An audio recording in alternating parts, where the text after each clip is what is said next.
Hello everyone, welcome to the stream and to another day in Azeroth. Thank you all very much for joining me. Hope everybody is doing well this Sunday. Sick AU, Melissa, Tanita, Cesar, Towan, Shane, Ember, Mandis, Amy, Cyberchild, Dragonsbane, 777, Martin, Mr. Santa, Tora, Elric, welcome to the stream everybody. Alright, today it's Sunday. We don't always stream on Sunday, so I thought today we would do a little bit something different and let the warrior get some rested XP.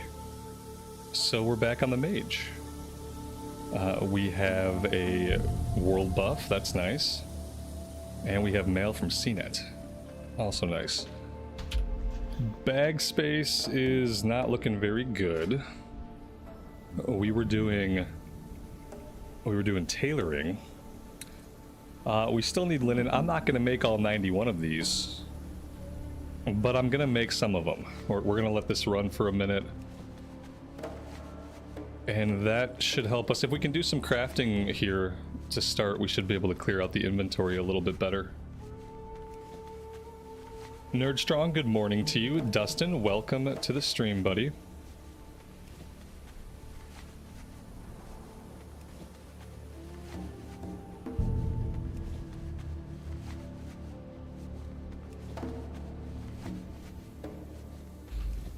You bet the Forsaken don't suffer from the hot weather? I would say that the way corpses decay, I feel like they would suffer more. But, you know, magic. They would probably suffer more. Like, if they were actual zombies. I don't know. I guess they're already decayed. Maybe their decaying is done. If they're just a dried out leathery husk, completely just sun-baked and crispy, which is what I imagine, then yeah, then it's probably fine. Probably smell worth... Guys, oh god. You guys are just trying to get me to re-roll. It's magic. They probably smell fine. And they're probably nice and smooth to the touch, because magic. Why would it be otherwise? We just have to assume that they're really nice. You know, you could have a nice picnic with them and just hang out and watch the sunset together, and they're not going to stink. We have to assume that's the case. Because the alternative is disgusting.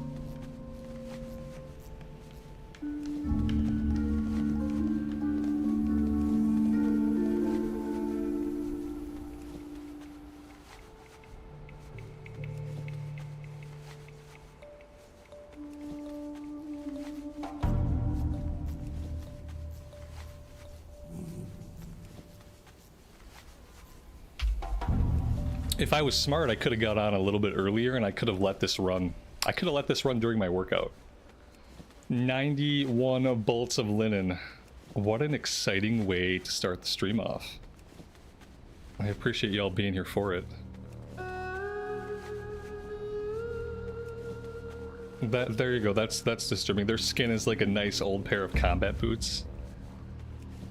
I don't know. I don't know if I like that.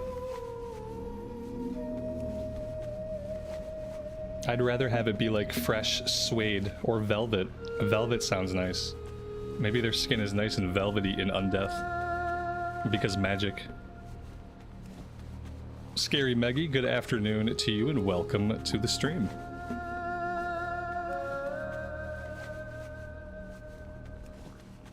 Am I bouncing between characters to store up rested XP? No. Nothing so thought out and planned as that. No, it's just Sunday, and I just felt like doing something different. I don't always stream on Sundays. In fact, most of the time I don't stream. On Sunday, Sunday's typically my day off, and so I just thought I would do something different for a little change of pace. And this way people get to see the mage. I know there are people that like the mage, that were sad that I quit the mage forever. So yeah, here we are.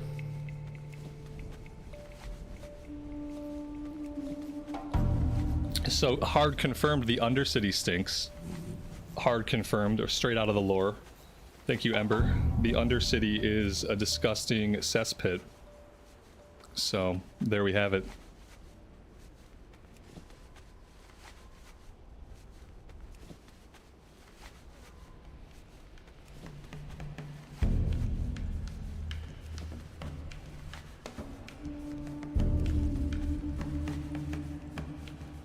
Empathic Nightwalker, good evening. Welcome to the stream. Billy TK, how you doing today? Thanks for being here.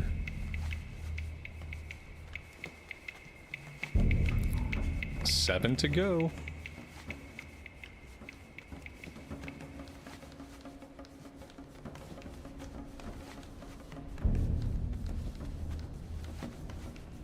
And then what are we gonna do with all these? We're gonna make a bunch of pants. Just a pile of pants. Okay, we need about 1 million fine thread. So let's find the trade goods people. General goods. Maybe that'll have a trade goods guy. Here we go, trade supplies. Look at that. I love it when a plan comes together. Let's start with 20.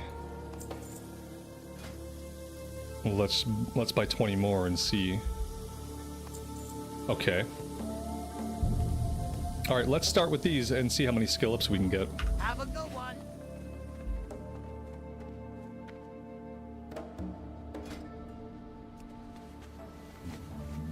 We're probably gonna run out of inventory space before I finish these, to be fair.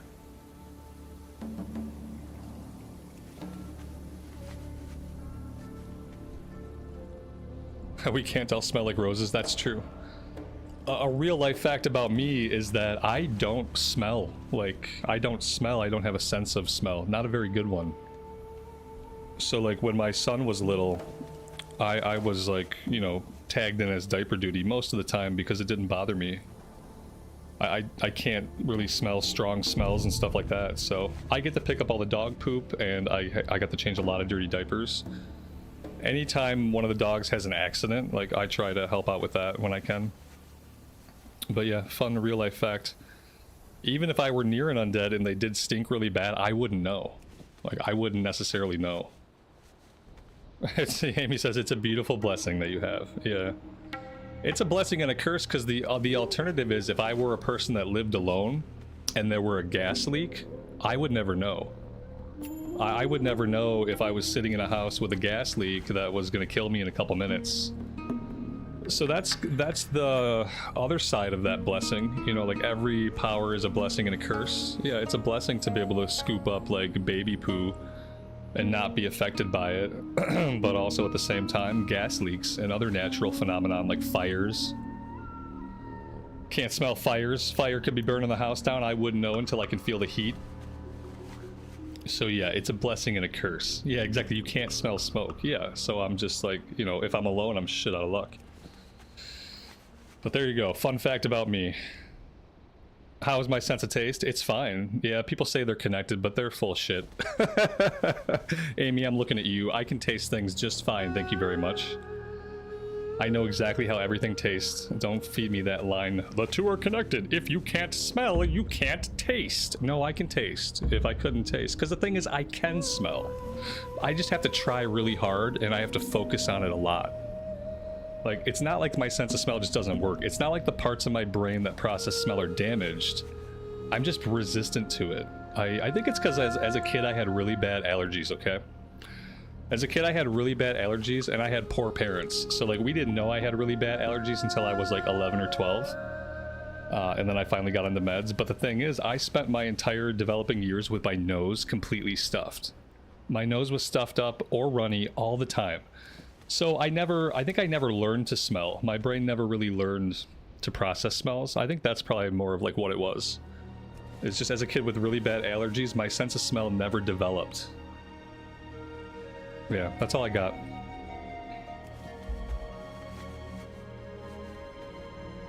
And then by the time my nose worked properly, I just got used to not smelling stuff and not relying on my sense of smell in any way.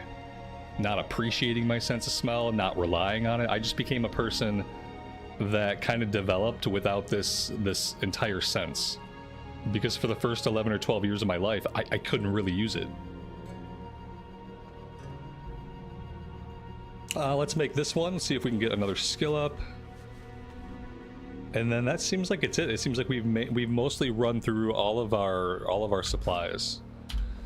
And now we need to sell a bunch of pants.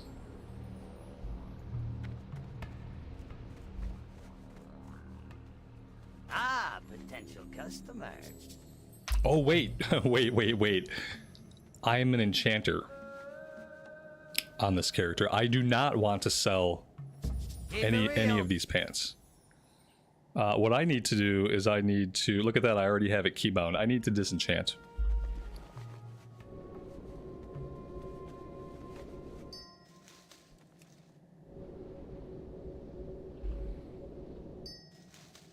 Ember, you're colorblind. That's a bummer. That's a worse bummer than not being able to smell. I would like to see all of the colors properly and not have a sense of smell. So that sucks. I'm sorry.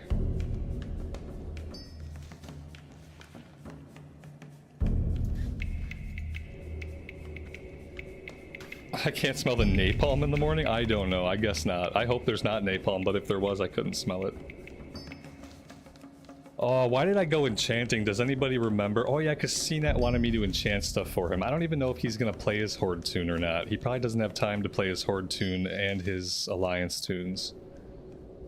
Oh, enchanting is such a pain in the butt to level up. It truly is. It truly is. And I don't know if I'm ever going to use it.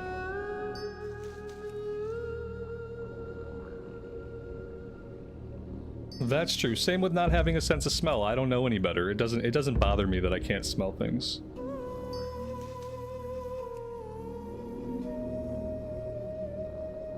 How much is Classic WoW per month nowadays? $14.99 USD, the same price it has been forever. You get Classic with your sub. So as long as you have an active sub to the game, you can play any version of Classic, which is like 15 versions of Classic. And you can play retail up to level 70, actually, with just a monthly sub, no box price. There's no box price for Classic. So you just pay the same monthly price that you have been asked to pay since the game came out. It's never gone up, it's never adjusted for inflation or anything like that. It's actually pretty incredible.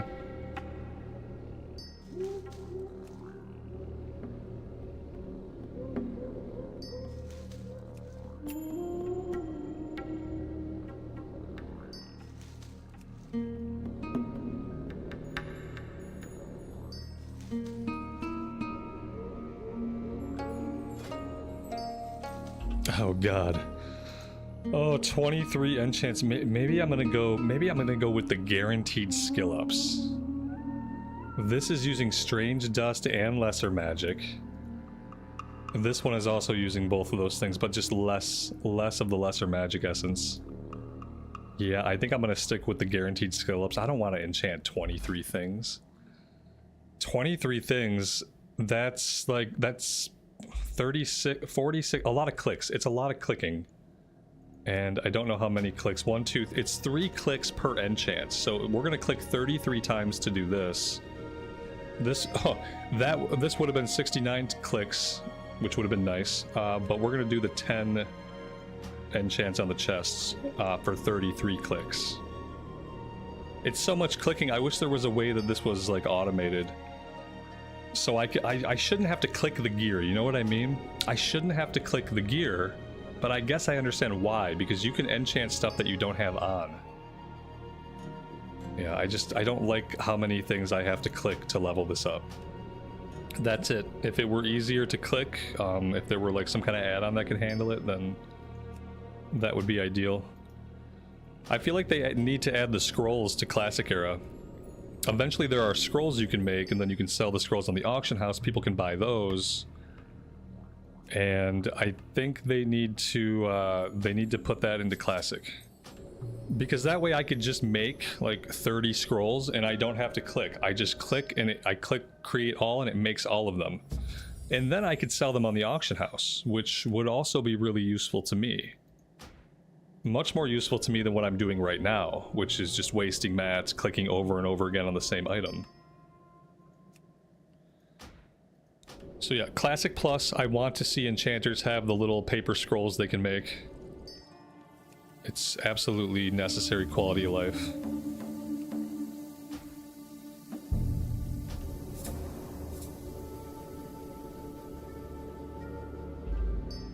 Karen, good evening and welcome to the stream. Hope you enjoyed your trip. You missed just some Classic Era gameplay, I think. We've been playing a bunch of Classic Era on the Anniversary realms.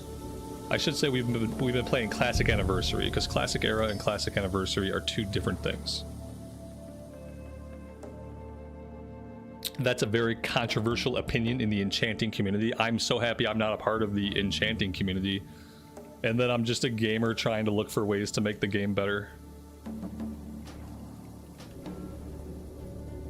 Because this 3-click stuff is nonsense. It doesn't even make sense. 1, 2, 3, and they're all in. It's like I'm playing a little triangle game. They're all in different places. 1, 2, 3, 1, 2, 3. Maybe they can turn it into like a rhythm game. Maybe it can be like a little DDR game. That way there's like some gameplay element to it. That would be cool. Maybe just like every time I want to enchant something, I have to do a QTE event on my keyboard. Maybe turn it into a typing game where like I have to type out words in sequence accurately and quickly in order to, maybe we can gamify it. Is that popular in the Enchanting community? Do they want to gamify Enchanting? Because yeah, I feel like gamifying it could be good.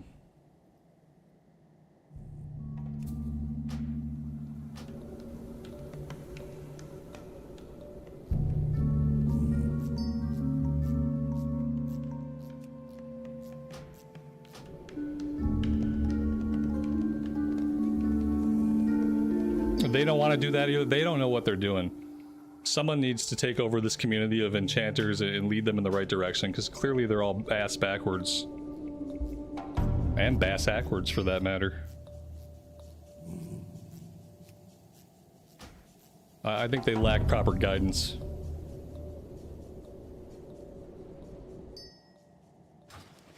I got what you need.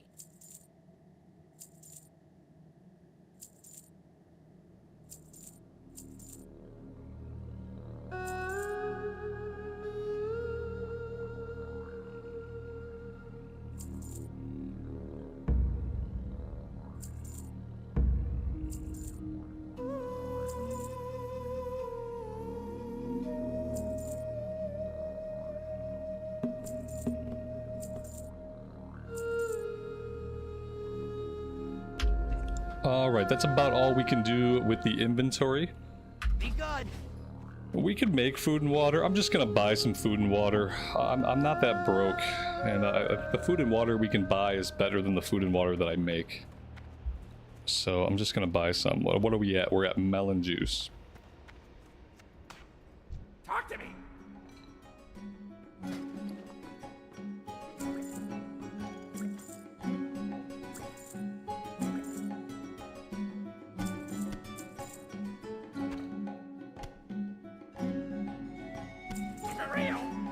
There we go.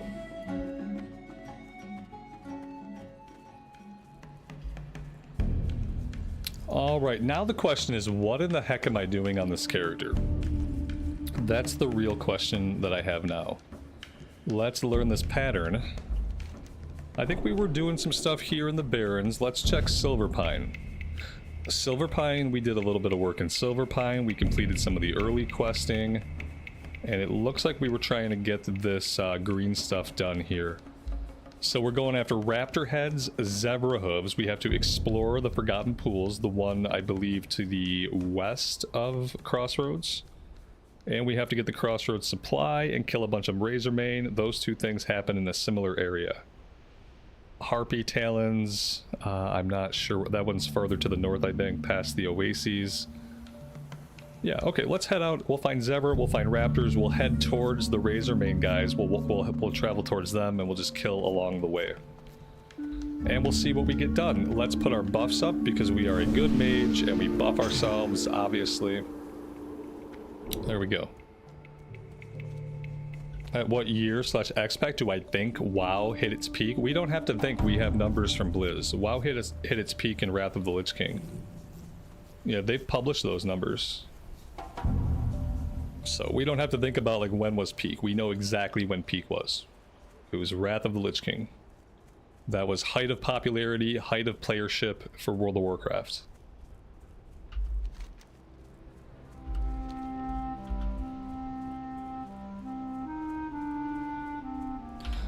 So yeah, in ancient history, the times of yore.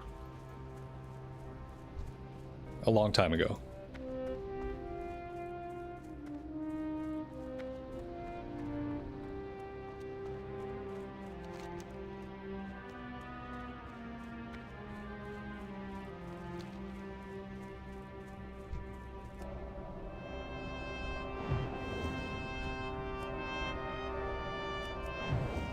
Do I think I'll always play WoW? Yeah, I'll probably always play WoW.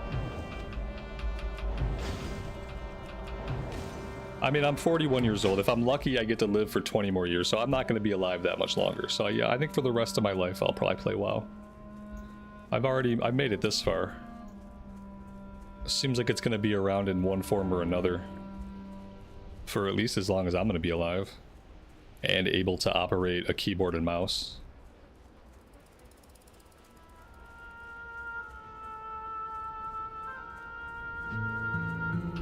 It's still young, and that depends on genetics.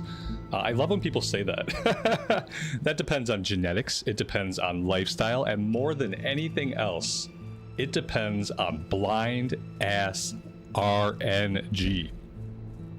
That's it. That's it. 60 is not young. Historically, the average age of a human being at their death has been 38. Throughout human history, the average lifespan of a human is 38 years old. You can feel however you feel about it, and you can be hopeful. Please don't tell me 60 is young. I know historical facts about human beings.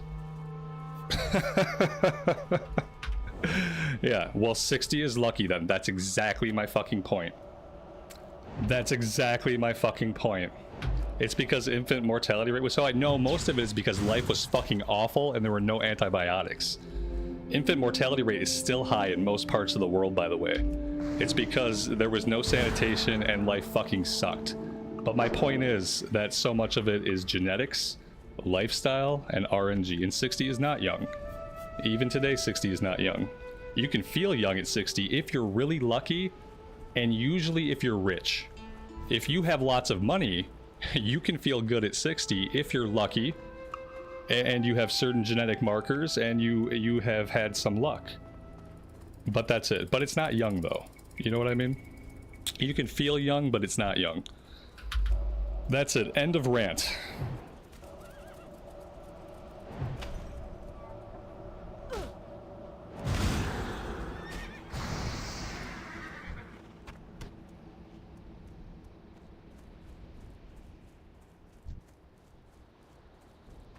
Don't tell people who are 70 any of this, okay? I don't want them to be sad. Just keep this on the DL. Hey, Richard, yeah, read Richard's comment. Richard knows. Richard knows exactly what I'm talking about.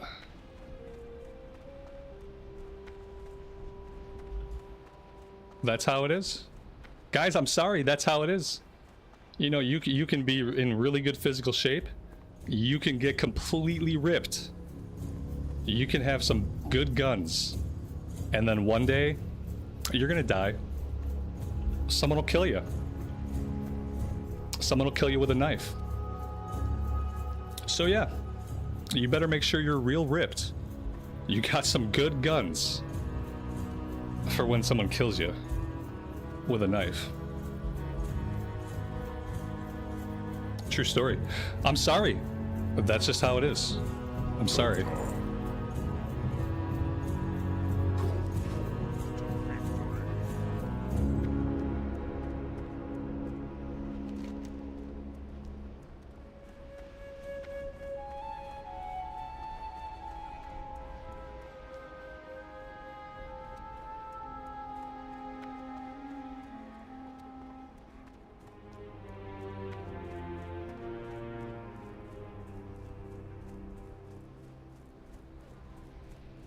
Oh, damn, muted? Oh, I'm not going to repeat what I said.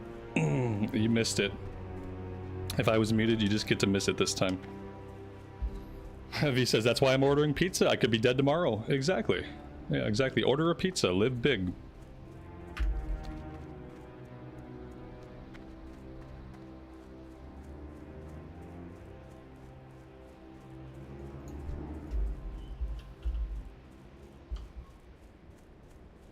All right, we're gonna go after the Razer main people. We're looking for Kreenig, and somewhere by Kreenig, we're gonna find the Crossroads supplies. We need Geomancers and Defenders, so not these guys. Let's try to avoid combat with these guys. Man, why is it that every time maybe other people feel this too, when I play casters, I always find myself avoiding unnecessary combat. Whereas when I play melee, I just fight everything I see. Like, if it's in my way, I just fight it. But on casters, I'm always like trying to avoid unnecessary fights. It's kind of the one thing that annoys me about casters. Is I hate avoiding combat, but I do it reflexively on a caster.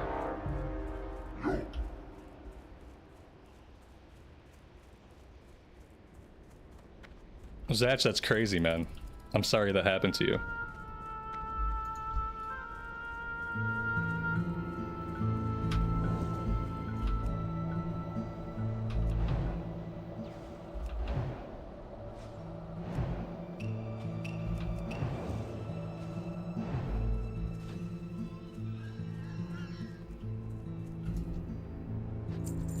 Who are the oldest WoW players? The oldest WoW players are the 50-year-olds who started playing back in 2004. The people who were 50 then, because they're like 70 now. Of those would be the oldest WoW players. I'm sure there are even older people than that playing. They're not going to release those numbers.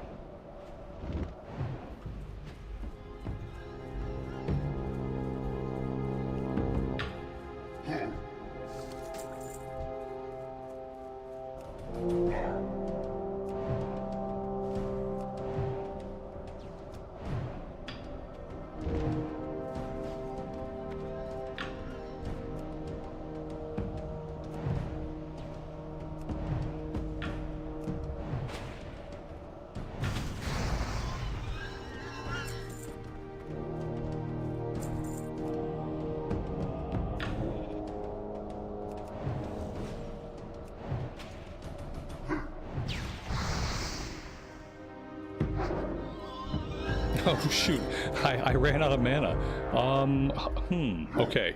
Guys, mana is a thing. I can't just fight stuff. That's the problem. That's the problem with casters. You can't just fight stuff. If you don't have mana, you can't fight anything.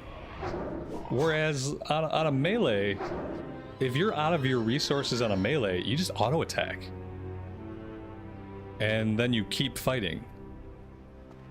But on a caster, you don't really have a lot of recourse, unless you're a priest. Because if you're a priest, you can just bubble and wand. But on a mage, we don't really have a lot of options. This is going to take some adjusting. Yeah, every melee can go from mob to mob. That's what it is, right? It's the ability to go from mob to mob without having to worry about a lot of downtime.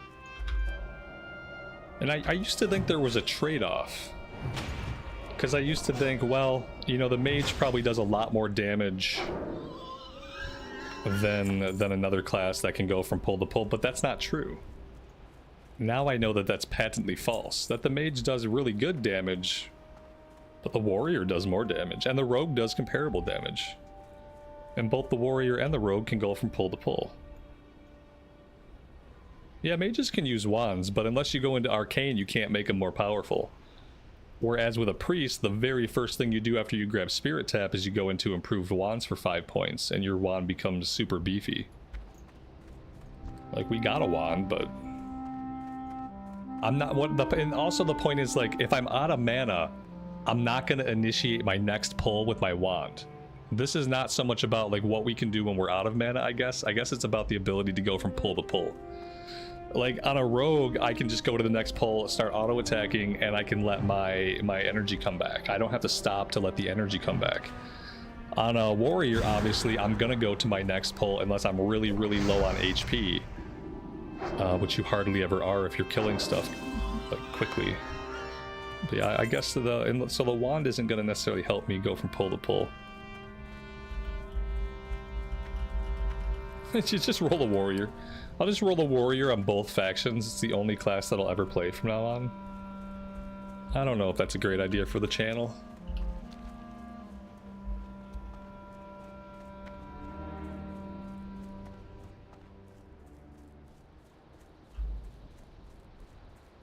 Hunters are the best. This is you know, in this conversation, Dragonsbane, about going from pull to pull, that statement might be right. It might be the first time you've said that and had it be correct. If we're talking about the ability to go from pull to pull to pull, then hunters might be the best. They can auto shoot things down without really needing their mana, and their pet does a F-ton of damage, typically. So yeah, this might be the first time you said something true in this chat. Congratulations. Everybody, a round of applause for Dragonsbane. He's finally right.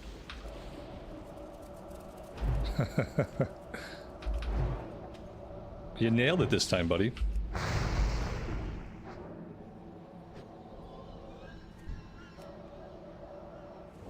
Oh god, that's an elite. I think I'm in combat with this elite, guys. I'm pretty sure this person got me in combat. Oh boy, here we go. We gotta kill this elite.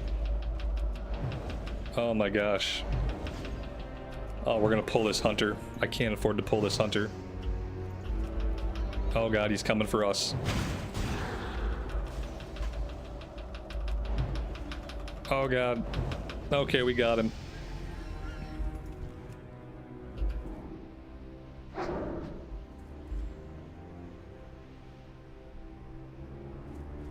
Mods get given a hard time on this channel. Yeah, they do. Yeah. Sometimes I just give people a hard time to entertain myself. It's very rude of me, but it does happen.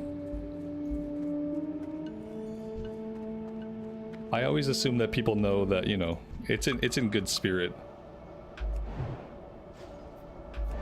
We got Kreenig. This is really lucky to get Kreenig. Not so lucky that we pulled the guy who's gonna spam heals at him. That part's not lucky. Just run 5 hunters around me in circles. That would be fun for the stream. I believe we already got the supplies, right? Yeah, I already picked up supplies, so we're good there. We just gotta worry about getting the kill quest done, so I need a few more geomancers and we can get out of here.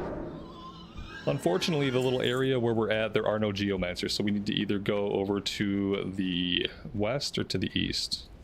Let's check this little area over here.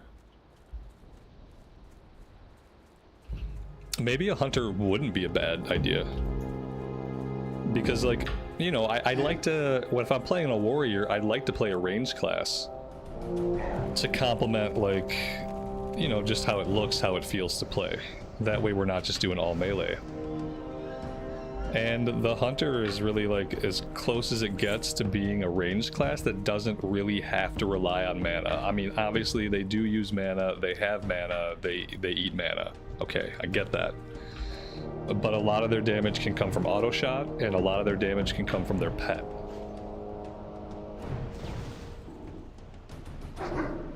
So this might not be a bad idea at some point. Am I gonna enjoy a hunter more than I'm gonna enjoy a mage? It's kind of weird to think of that as a possibility, to be honest.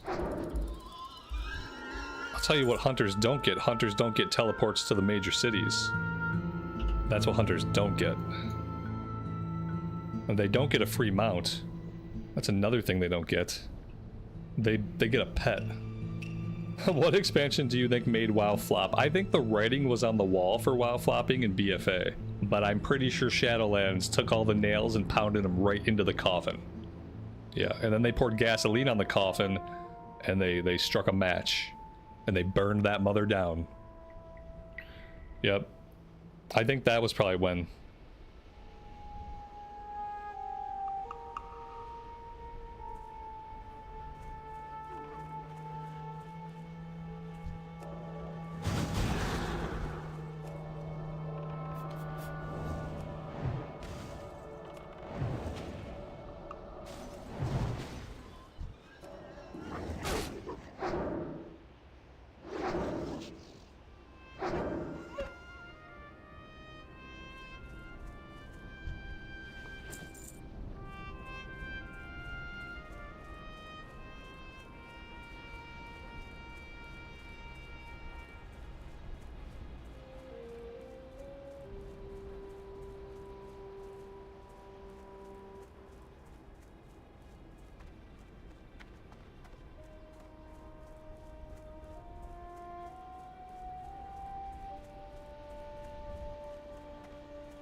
he's just gonna keep saying it, guys. He's just gonna keep saying it. Keep feeding him. He's just gonna keep saying it over and over again. Oh god, it's getting in my head, chat. It's getting in my head.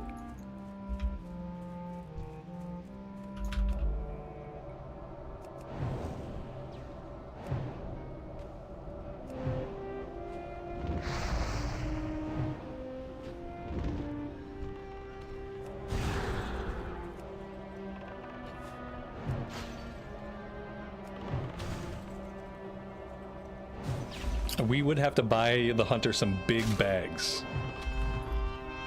They would need some big bags because they're gonna, one of their bag slots is gonna be taken up by like an ammo pouch or a quiver. So yeah, they would need big bags right away. Like yeah, like 14 slot bags right out the gate.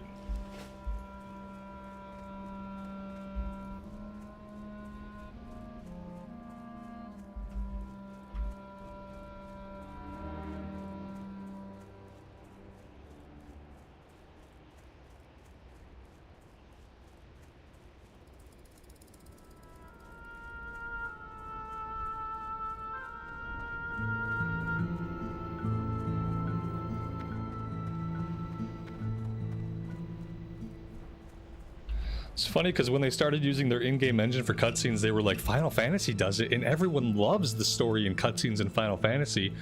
And it was like, yeah, but dummies, Final Fantasy does it better, and Final Fantasy looks better. So, and they seem to know how to work a camera cinematically, so I don't know what you guys are doing. Yeah, they were just like, people like Final Fantasy, and this is something Final Fantasy does. Let's start doing it haphazardly and have it look like ass. Oh.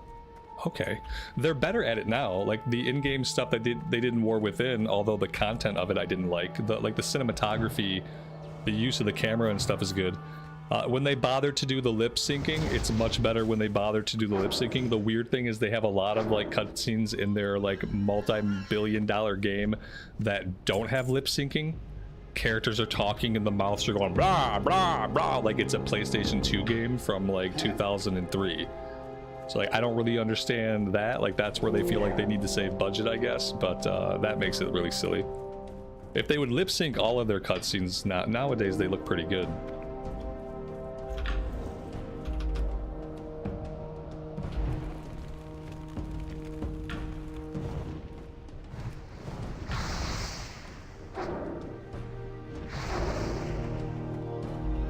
But they literally have data that shows that most players don't care about the story. So like why make a better story, and why spend money on the story elements? That's why the cutscenes all look bad, and that's why there's no lip syncing, because they have data that shows most players don't give a rat's ass about the story. So it would be hard to make it better, and so let's not do that. And it'd also be pointless to spend money on something people say they don't like, so let's not spend money on it either. Let's just leave it bad. Leave it something people don't care for and never improve it. Good, good, good. The guns in classics still go bang. That's true. The ones in retail go pew pew pew pew pew pew.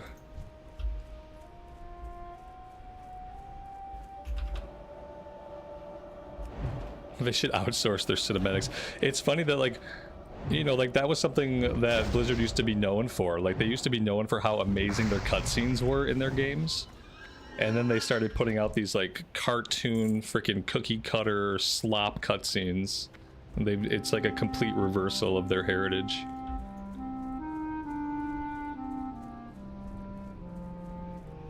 We need one more Geomancer. Here he is.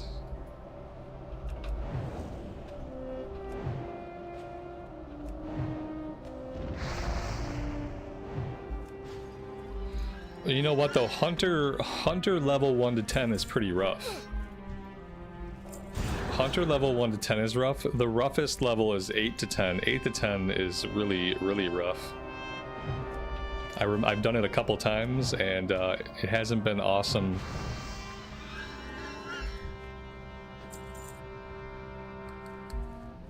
Yeah, they said they have data. It could be part survey, it could be like part in-game data. They didn't get into like what data it was, just that, you know, they can see that most players of the game don't care about the story. So I'm hoping it was a combination of lots of different points of data, since they didn't specify one source. That's the dream, that they're using lots of data to make their conclusions and not just one set.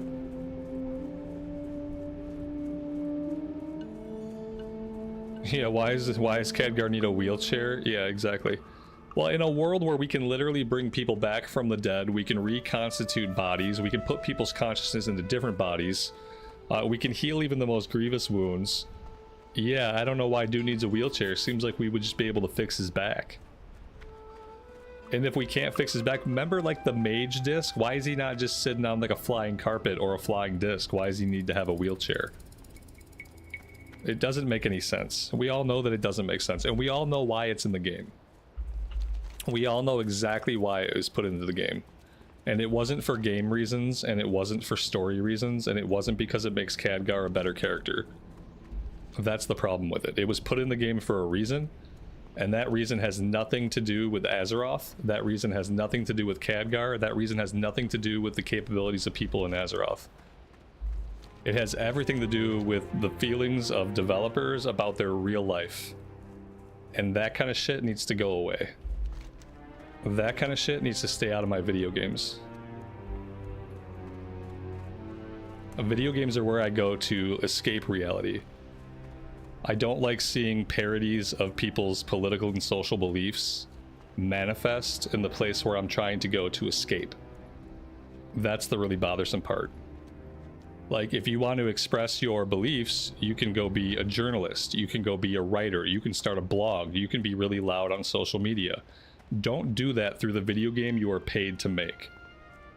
Please just make the fucking video game and make it good, and make it make sense within the confines of its universe. That's my rant on that. Done.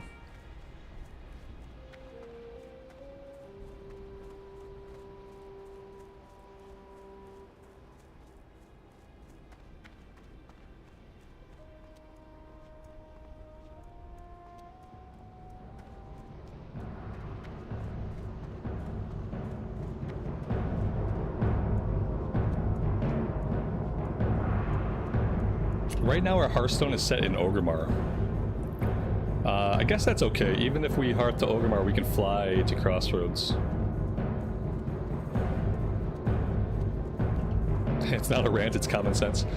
Yeah, I mean, the problem is that it's not. The problem is that for some reason it's not common sense. That's the crazy thing. It's not. Yeah. Ember, you're flying over me now? Don't spit on me, please. Alright, go ahead and spit on me. I deserve it.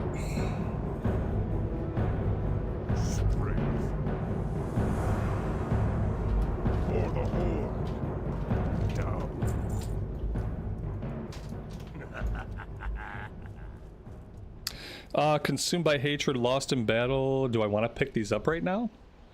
Level 20. We're level 18. I think I should probably wait. We really got to finish up Raptor Heads, and we got to finish up Zebra Hooves, and we got to get out to the Forgotten Pools. Let's head out to the west, and let's just hope we come across some raptors.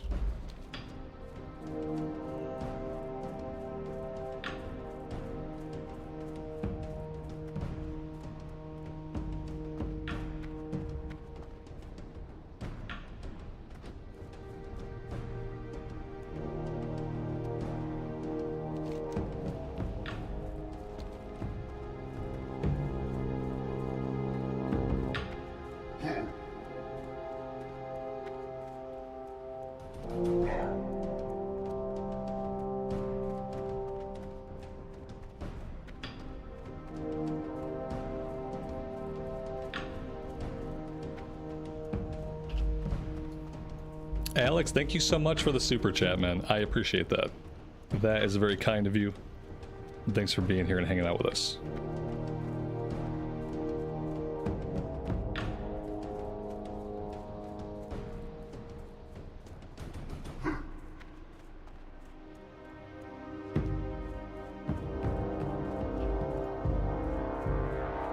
Forsaken can't be hunters, right? They can't be hunters until Kato and humans can be hunters, correct? So hunter choices are basically everything else. Troll, Tauren, Orc. Troll, Tauren, Orc. Man. You know what would be really cool for a hunter? Blood Elf.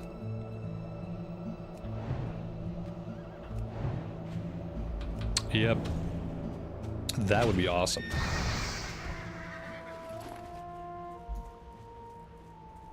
I know. I know. I gotta wait till TBC to do everything. I have to wait for TBC to do anything. Because there's no Blood Elves. I would love to play more Horde, like more often, but I would also love to be playing a Blood Elf. Will I do a Blood Elf Paladin? I'm not sure. I mean, I might, because I've been kind of like not doing a Paladin on purpose. So I might do a Blood Elf Paladin just because I'm purposely not doing Paladins right now. I'm also purposely not doing Shaman right now. I don't know, because I only have so much time. It sucks to have to pick a faction in this game, and like to know... The hardest thing is knowing that I want to do raids, and knowing that that's going to require me to pick a faction and find a guild. That's the toughest thing.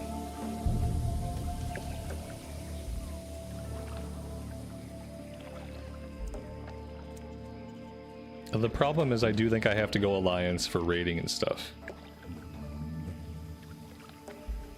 The problem with that is they don't have Blood Elves. They've got Draenei, and I've come to like Draenei. But not as much as I like Blood Elves. There's a quest for the bracers, for Centaur bracers. And if we go south over here to the little road outpost, we can pick that up. That way when we incidentally fight these guys, which we will, we can start collecting bracers. Paladins suck in Era. They don't suck. I like Paladins in Era. Now they get slow around level 40. The leveling really does slow down. There's no like easy way to say it. They're really amazing, and then you hit like level 38 and things start to slow down. But if I got through it, if I got a classic era Pally to 60, then anybody can. So there was a shroom in the water. I'm missing shrooms.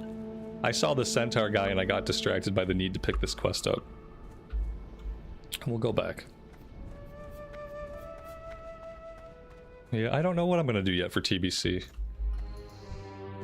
It's hard to play the Horde before Blood Elves. That's the biggest problem, is if it wasn't so hard to play on Horde side prior to Blood Elves, then I would be more inclined to go Horde side.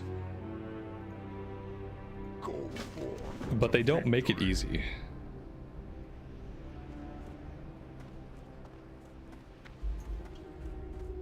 Do I always play on EU anymore? Yes. I used to play on US servers, but within the past 5 or 6 months I've been switching all of my gameplay to EU.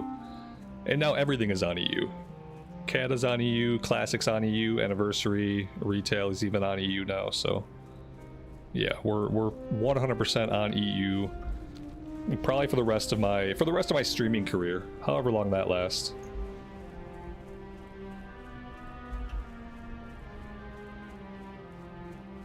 Yeah, for however long I'm streaming, which will hopefully be a long time, I will be playing on EU.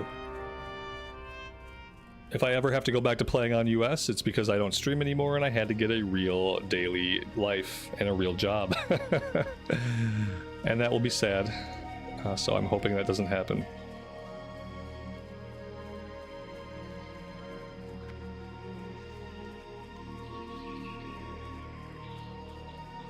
Has there been a noticeable difference? No, not really. Again, keep in mind, I didn't switch to EU because of the community or because of the people or because of any of that. Like, they're fine. Everybody here has been great, but people in the US were also mostly fine. In my opinion, a WoW player is a WoW player, and it's something that transcends borders. You have good people, you have jerks, and you're always going to run into some ratio of good people to jerks. In Classic Era, there are more good people playing. So you run into more good people than jerks. But no, it's the same. It's WoW players. I switched to EU for timing and scheduling and stuff like that. It had nothing to do with what I expected out of the community. The community's been great. So yeah, that's just a bonus.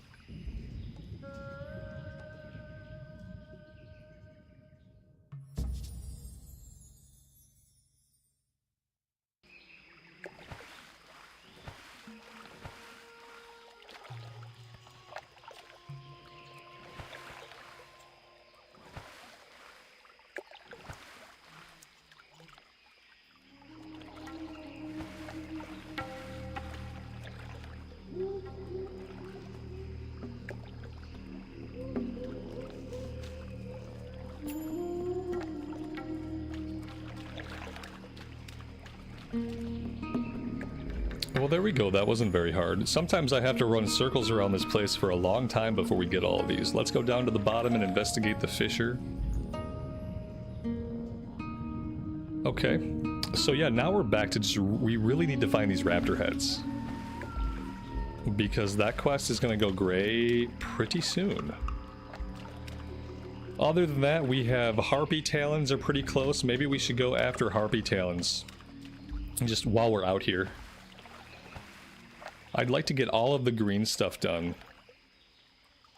And then maybe we think about going back to Silverpine. We'll have to see. We'll have to check and see if we dropped any quests there that we can pick back up and see what else there is to do.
The Barrens is amazing. Yeah, the Barrens is one of my favorite zones.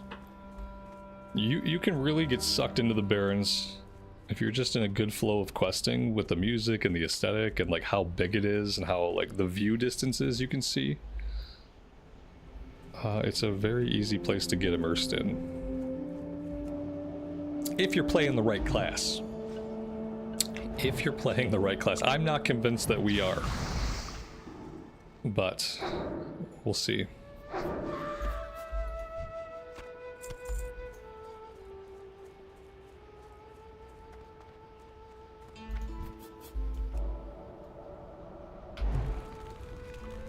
It's a good place for hunters. This is true. Yeah. It's true.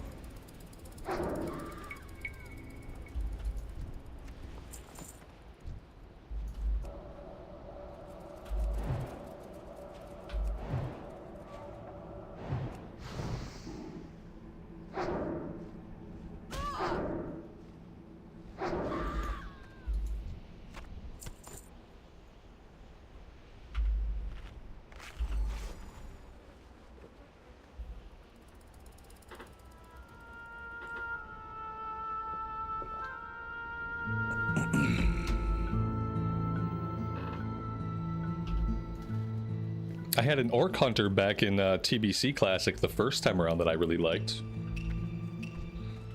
It was a female Orc Hunter. I think I got her to like level 30.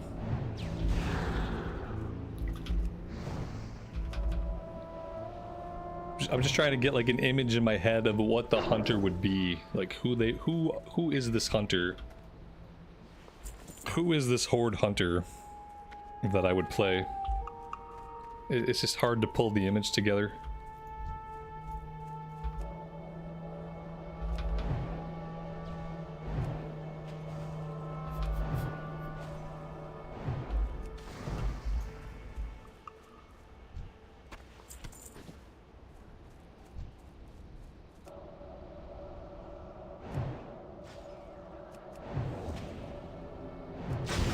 The hunter's a troll. The hunter's a troll. The hunter would have to be a female troll.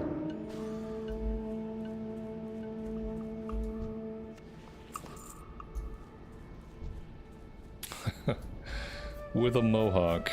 I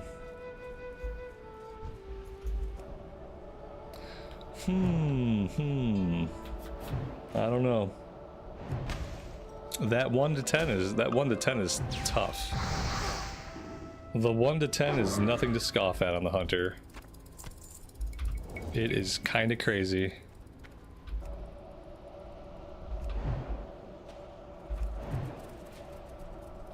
People are going to be yelling at me to kite. They're going to be like, strafe backwards, you can keep shooting, strafe backwards. Why aren't you strafing backwards? Like, am I really going to want to listen to all that?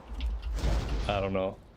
It's like people misunderstand how the dead zone works in Classic era, and they're always thinking you can just like run a little bit and get a bunch of shots off when like that's not the case. It's a big dead zone. Berserk with rapid fire. Oh yeah, that does sound cool. It's really difficult. Yeah, exactly. Like you can get range on things sometimes, but it's not easy to get a bunch of shots off and kite away. And yeah, people always have like a very certain way that they want me to play a hunter. And then I get to get all the questions. Did you get bite? Do you got bite? You got bite rank 2, bro? Bro, did you go train the thing to get bite rank 2? Okay. I'll get bite rank 2 eventually. Jesus. And I know they're just trying to be helpful, but it's crazy how much it's always the same things. And as a hunter, as a non-hunter, I'm very like apathetic to those things. Like to them, it's really important that I go get bite rank 2 right away as soon as I can. To them, it's like it's really important, but to me, it's like I don't really care. And I think that annoys people. Yeah, see, do you even hunt? Why aren't you using a boar, bro? Where's your boar? It has charge and it's beefy. I do typically use a boar. That's the one thing I do right. I like the boar because it has charge. Yeah, it's my favorite pet. It's the stupidest looking pet, you know. I don't like how it looks at all. It's actually kind of disgusting.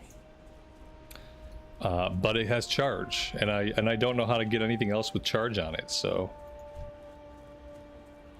Yeah, bears don't have charge though, that's the problem. Maybe I can teach charge to something else, I don't know.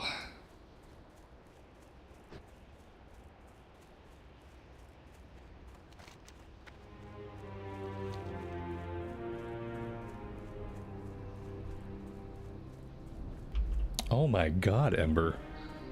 That's more hunters than Dragon's Bane has. I don't know if that's allowed. I don't know if that's allowed.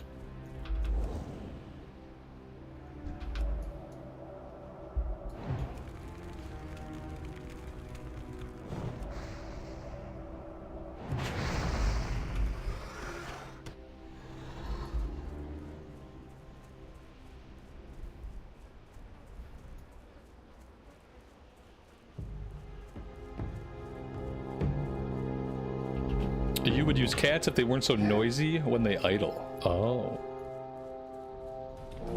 They're noisy when they idle. That's interesting.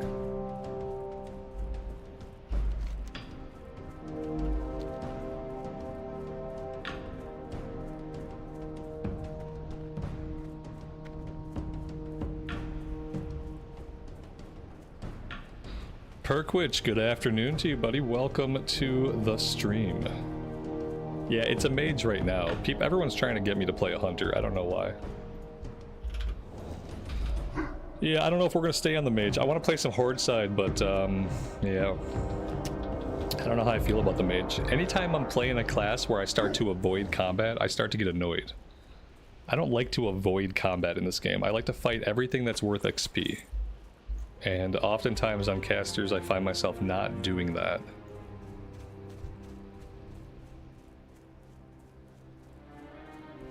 There's options to turn pet sounds off. Interesting. I'm saving the shaman for Draenei Shaman.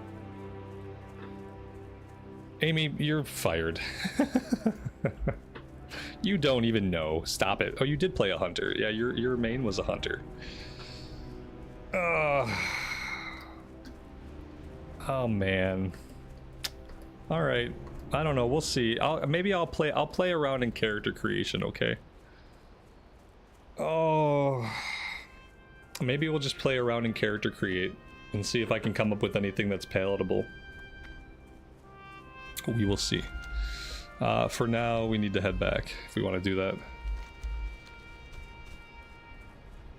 All right, we can play around with it.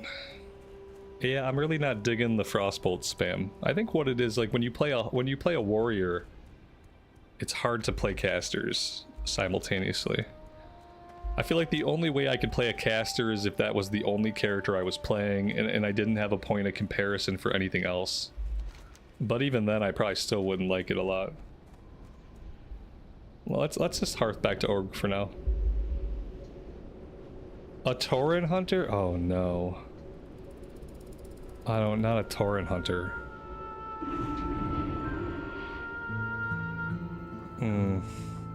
Alright, let's just take a look.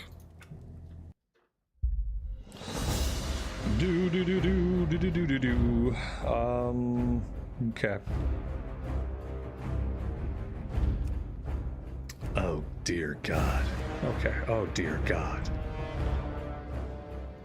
Let's give her the one face that looks decent. Oh, I think I might have passed it. It's really hard to tell which face is it. It might be this face. The tusks are really intimidating. There we go. I like the little nibblers. We'll do little nibblers. Why is the camera angle so low? I feel like we have an upward view of her forehead, and I'm not really sure why that would be the case. This is a cool hairstyle, but it's gonna clip with every piece of shoulder gear that we ever put on, I think, and it's also gonna be completely stationary and have no physics, and that's gonna bother me. This is something. This is something. I'm not sure what it is. Okay.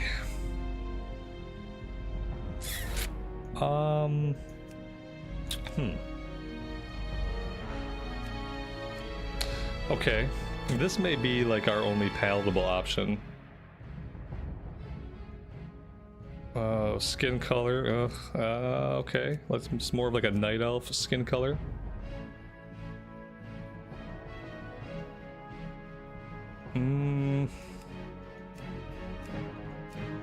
There's like what, like 3 skin colors? 1, 2, 3. 1, 2, 3. 1, 2, 3.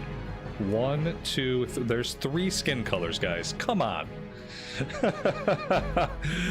Okay, we're going with this one.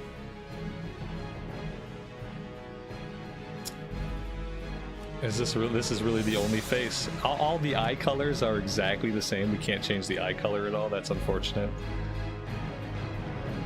Oh, man, okay.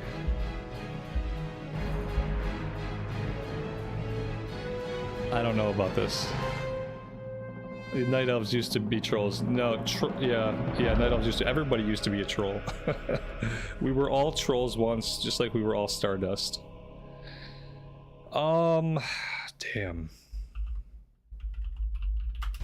I don't think I have any names left. I think I used all my names. I'm gonna have to grab like a special character or something.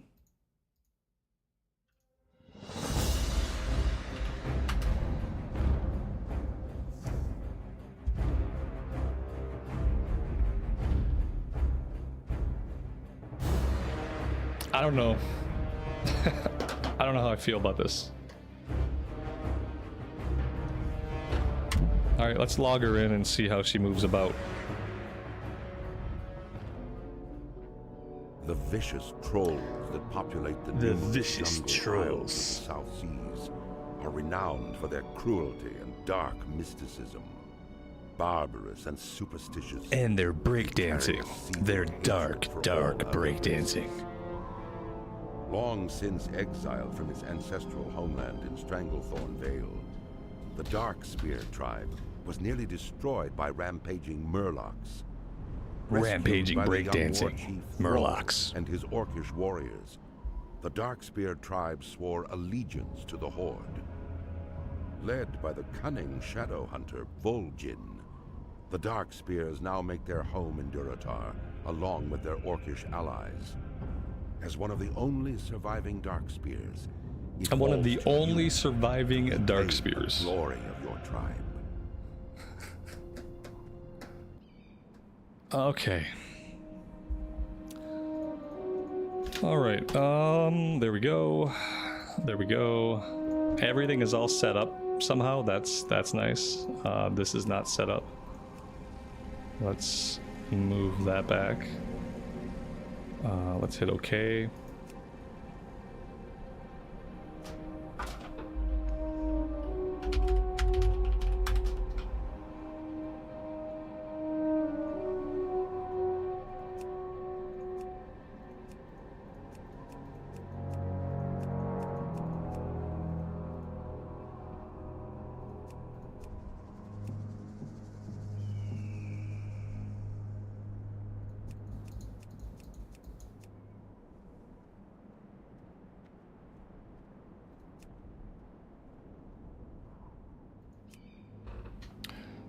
Okay.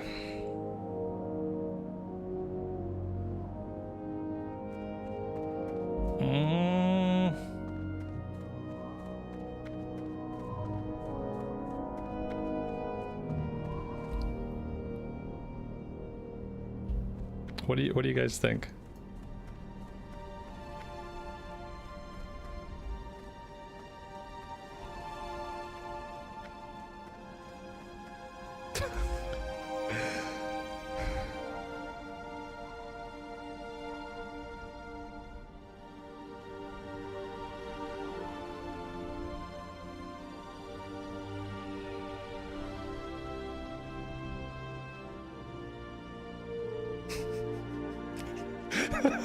She runs like Steven Seagal.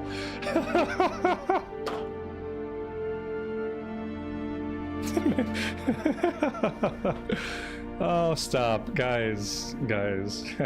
Okay. I was mainly talking just about the run animation. I find the run animation kind of like...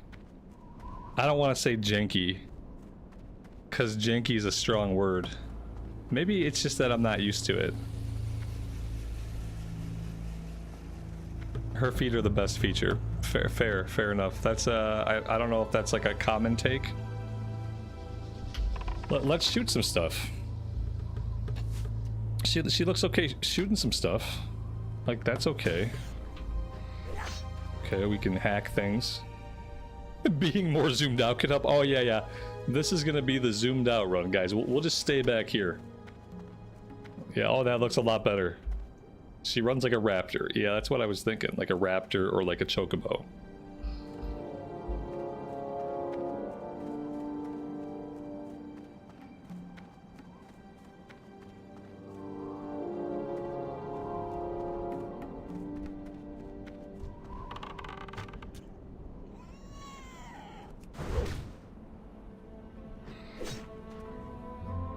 Wait, what did she do on the raptor strike?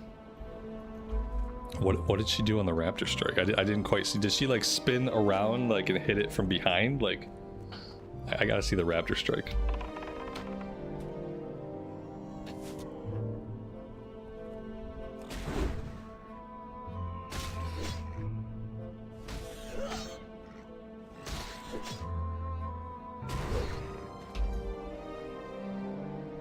There is absolutely no reason to ever attack like that. I don't know if I don't like it, but it makes absolutely no sense. One does not ever attack that way. If you guys, if you ever have to attack something with an axe, don't try to do it like that. I don't know what that is.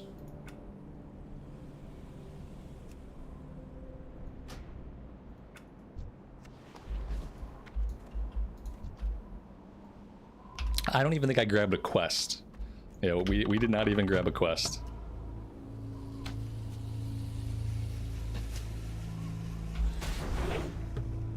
I like how she has to check over her shoulder to make sure she's like hitting it. Like, okay, is it there? Oh yeah, I see it in my peripheral vision. Oh,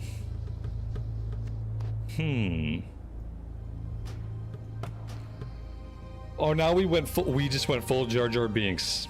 I can't unsee it. This is not fair. You guys are ruining trolls for everybody. Chat, you have ruined trolls for me and for the rest of the stream. Jar Jar Binks, Steven Seagal, you guys are out of control. He logs out, yeah. You guys are out of control.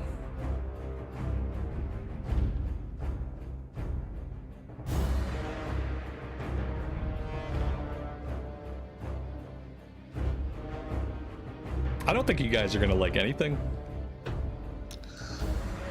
I don't think you guys are gonna like anything. Just my thought. Okay. Back to the drawing board.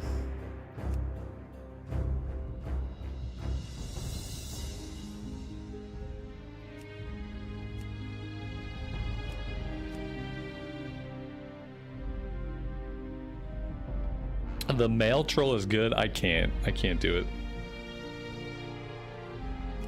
I can't do the male troll.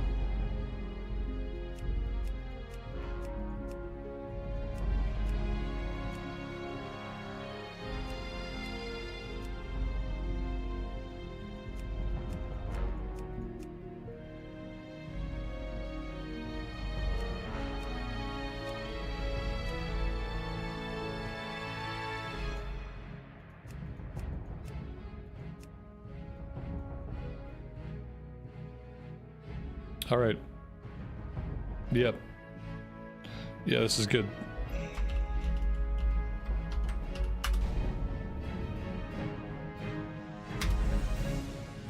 All right, let's run this one around. Let's take her through her paces and see how we feel.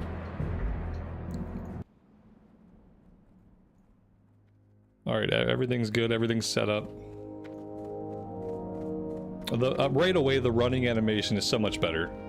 Like, you guys, even if you like trolls, you have to admit their running animation is a little bit janky. It's a little bit janky, the troll running animation. This is just much better. All right, let's see her shoot some stuff. Okay, this is good. That looks like a good way to shoot a bow. I like how she takes it back to her ear before she lets go. Let's see the axe. That's a better way. Okay, the full swing. Look, she does a full swing. She goes all the way through with it. Watch. Boom, all the way around, whereas like the troll just kind of hits and then reverts back, and it never looks like they make contact. Whew, I think this is going to be better for me. The weird thing is I've played trolls before, but recently the running and the animations have really bothered me. But I've played them in the past and not had a problem, so like I don't know like what about my perception changed. But something changed at some point.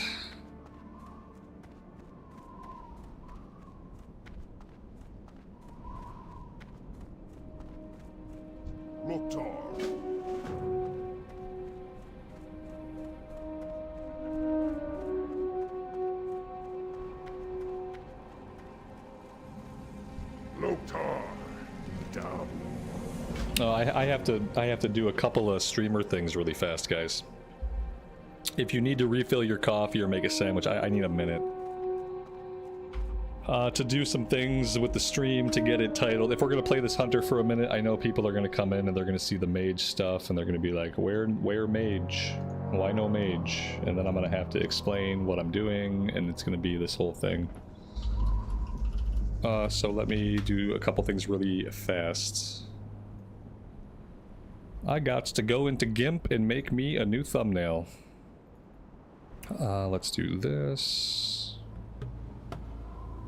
Let's just recolor that into Hunter Green. There we go. Okay. Alright, we need a screenshot of our fledgling hero.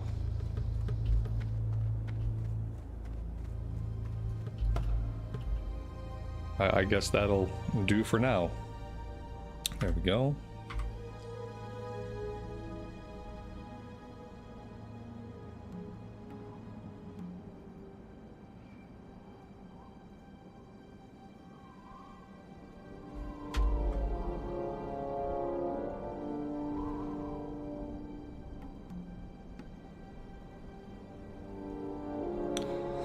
Okay, there's the thumbnail.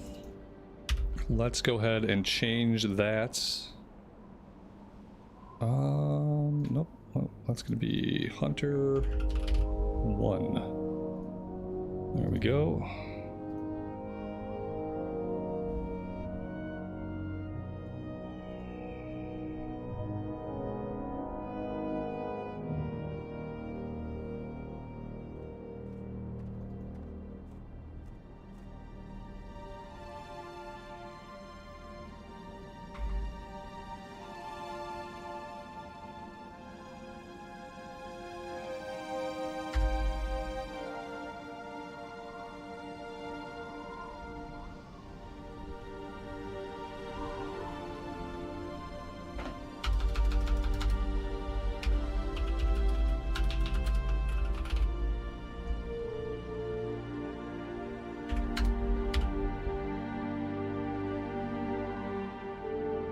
Alright, there we go.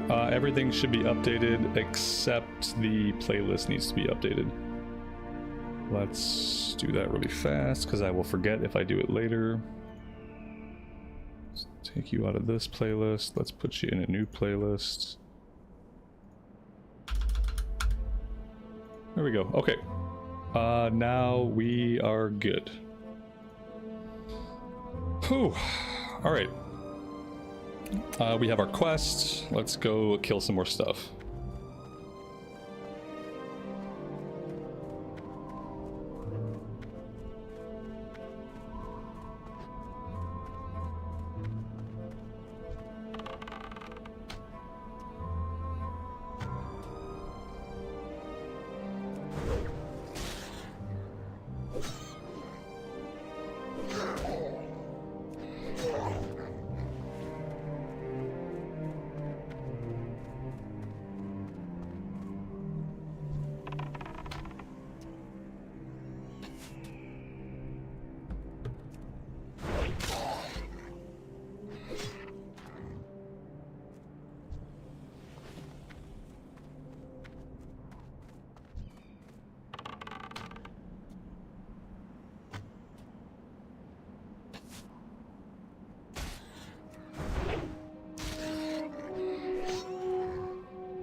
That range, man.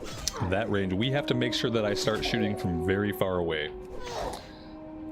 I am gonna, until we have a pet, I'm gonna have to make sure that I am just shooting from as far away as I possibly can. Because otherwise we don't get a lot of shots off. 1, 2, 3. Okay, we got 3 off. And like, I think 3 shots is probably as good as it's gonna get for right now. And then we're gonna have to finish them with melee.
She's got a weird dodge, but I'm gonna let it go.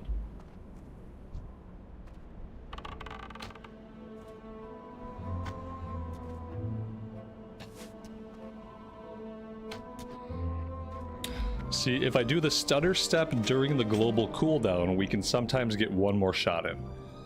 I just don't know if it's worth it, but it could be.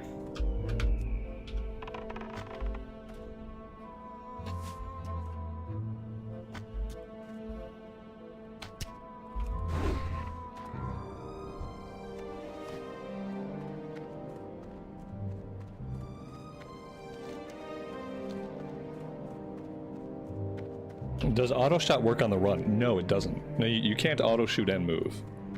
But you have a timer on your weapon, so like 1.5 seconds means we can only fire every 1.5 seconds. So if we fire and I step backwards for the 1.5 seconds, then we could fire again, then we could fire again.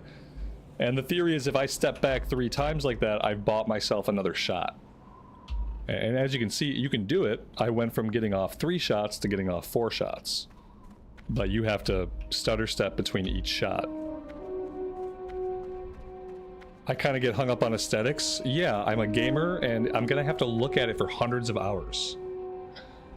If I'm gonna have to look at it for hundreds of hours, like of course I'm gonna get caught up on aesthetics. If I hate the look of something and I hate how it moves and I hate how it attacks and I hate how it looks and I hate how it runs, how could I possibly play it? And furthermore, like, what would be the point of min-maxing something that I hate? What would be the point? Oh, this... I mean, and there's people who play that way, and that's fine. I've never been one of those people. There are people out there, and there are channels out there where they're gonna min-max. They're gonna pick the best, most optimal things for the class they want to play, and they don't give a shit how it looks or anything. I've never been that way. And I never will be that way. I have to enjoy how it looks at some level. Otherwise, I don't want to look at it. I'll play something else.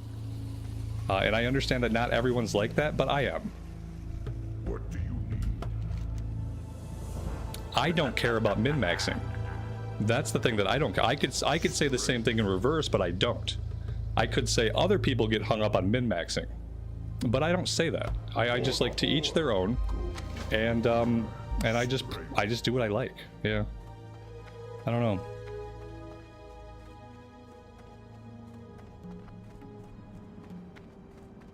Mukra. How you doing, man? Stay away from the voodoo. Ultimately, I'm a shallow person. Bye-bye now. That's the reality. The reality is I'm a short-sighted, shallow person. And that's probably why I get hung up on aesthetics.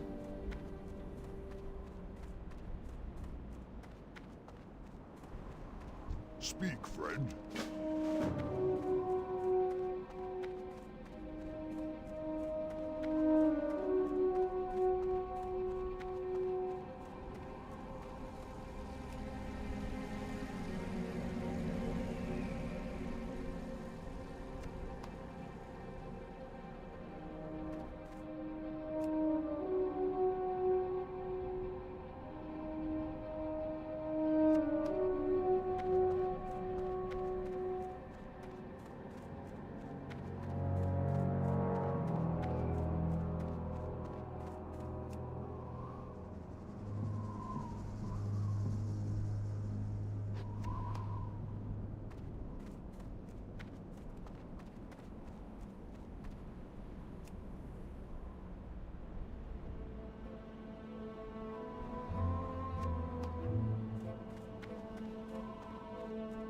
Is that why I bounce across characters so much? Sure, let's say that it is. That's fine. It's not that I have a lot of time to play the game and, you know, I put 40 hours into a character consecutively and then I take one day to do something different and I'm bouncing across a bunch of different characters. It doesn't matter. Like, I schedule the streams in advance. I try to, like, accurately portray what I'm gonna do, and then if people want to watch, they can show up and watch, and if it's just me bouncing between characters and it's not interesting, then nobody has to show up. But no, I would say I bounce across a lot of characters because I have a lot of time to play the game and because there's lots of different versions of the game to play. Not everybody has 5 or 6 hours a day, 7 days a week to play this game, but I do.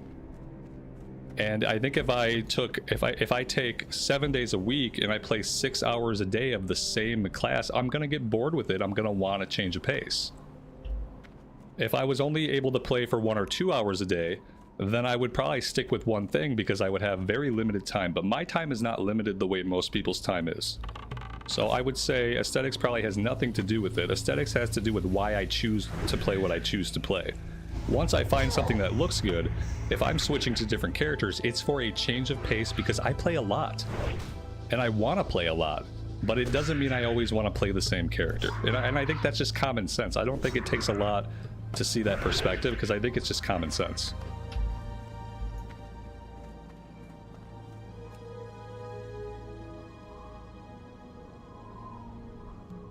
But hell, maybe I'm wrong. Maybe most of you guys play for 5 or 6 hours a day and you play one thing. I haven't encountered many WoW players like that. And I would like to think that I interact with lots of WoW players, and I haven't met a lot of WoW players who play one version of the game, one character, 7 days a week, 5 or 6 hours a day. I haven't met a lot of people like that. I mean, but maybe they're all the people that are lurking in chat. Maybe most people play just like that and I just never hear from them. I don't know. But it's weird because I feel like a lot of people who play WoW play the game exactly how I do. And like, you play different stuff, and sometimes you get bored of something and you try something else. And sometimes you go back to something that you left behind. Sometimes you get a character to max level and you really focus on them for... I feel like a lot of people play just like I do. But maybe I'm wrong. I guess I could be completely off base.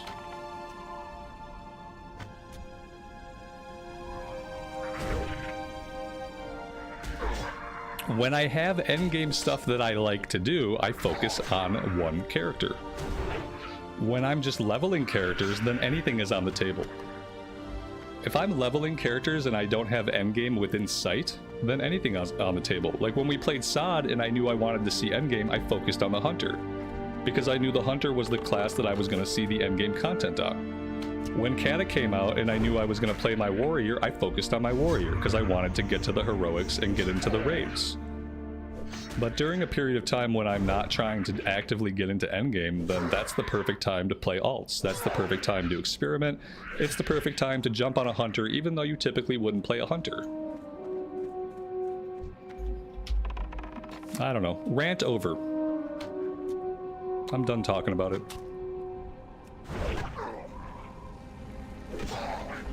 Did I enjoy Sod? Yeah, Sod was really fun when I got back into it. I came back in at the very end. At the very end, Sod was finally fun. And then it was over.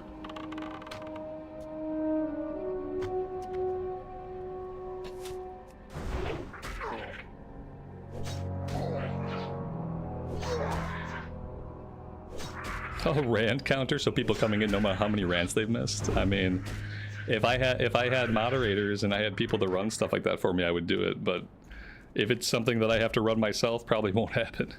Someone else is gonna have to keep track of the rants for me. Dragon's Bane, thank you so much for the super chat, man. I appreciate that.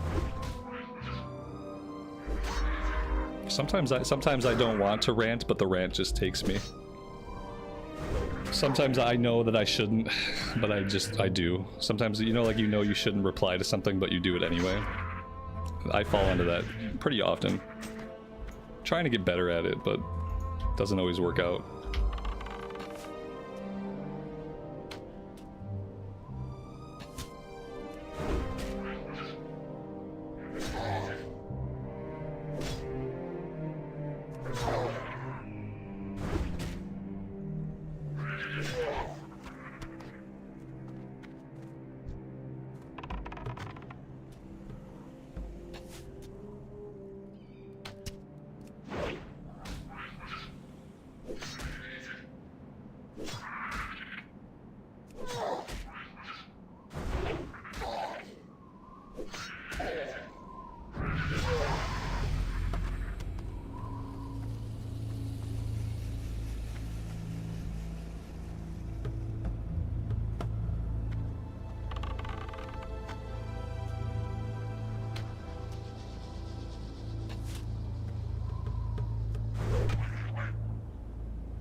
this is gonna be tough. How are we gonna handle this? I feel like we're just gonna get killed. That's what I feel like. We don't have a lot of offensive capabilities when we're stuck in melee. And I don't think I can get enough range on this guy to get a shot off. Oh, I got one shot off. Oh, somebody saved me. Thank you, my savior. That's much appreciated. Yeah, we were totes dead. We were dead, and it was going to take a long time for us to die. As soon as we get to somewhere with a mailbox, I will send myself some bags, because bags are going to be very necessary for us. Right now, we're going to run back and sell. Dragon's Bane, that was you? I appreciate it. What's the high level doing there? Watching my back, apparently, which I appreciate. I'm liking the fact that I can just shoot things. It's obviously going to get easier once we have a pet to keep it away from us. But yeah, I feel like I'm going to enjoy the flow of this probably more than the mage and just spamming Frostbolt over and over again, hoping for something cool to happen.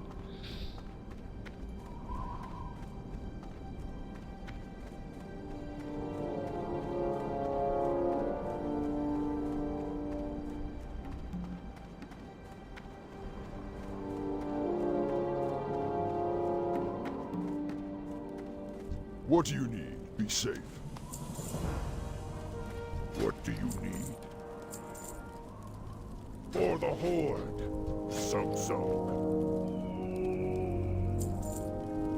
Yeah, it's okay being able to auto-shoot until you forget to buy arrows. Yes. How can I help? Speaking of arrows, let's buy some arrows.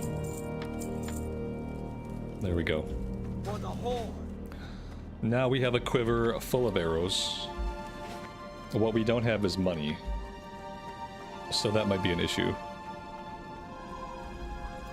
Don't be shy. Track beast. Okay, yeah, don't really need that, but I'll go ahead and I'll do it. I never used track beast. What bag add-on is it? It's Baganator. In my opinion, Baganator is better than Bagnon. We started having all kinds of issues with Bagnon, all kinds of bugs and stuff like that, so I switched over to Baganator, and I have not looked back. It has been good. Let's grab this quest from this dude. He wants us to go hit peons with a stick. McGraw. Not that kind of orc. Okay.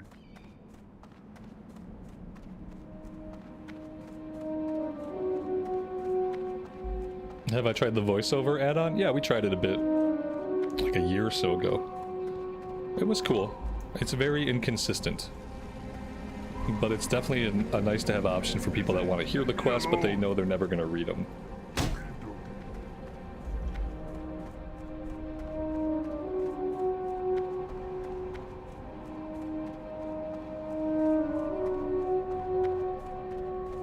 I thought I changed all the description stuff. Let me check.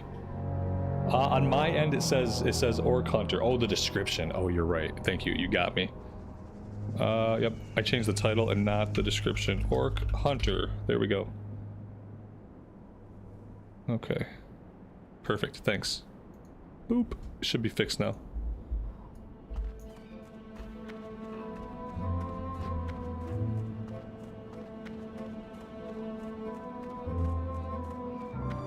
Can you make ammo with engineering? Yeah, you absolutely can. Yep, but then you'd have to level engineering. I don't know if we're gonna go engineering. I might just do leatherworking, because I know leatherworking is gonna be a lot easier than trying to do engineering. Because engineering involves mining. Mining is time consuming and challenging. But I know the ammo you can make is pretty good.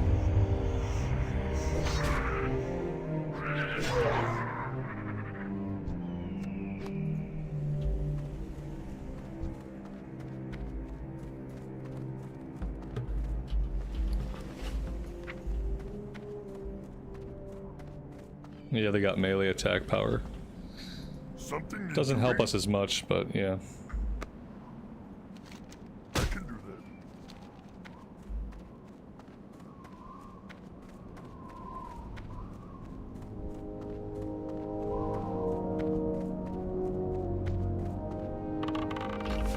Shane, did I notice a lack of herbs in Duskwood? Duskwood didn't have a ton of herbs. Yeah. It doesn't have an abundant amount. It had a very middling amount of herbs. Nothing to write home about.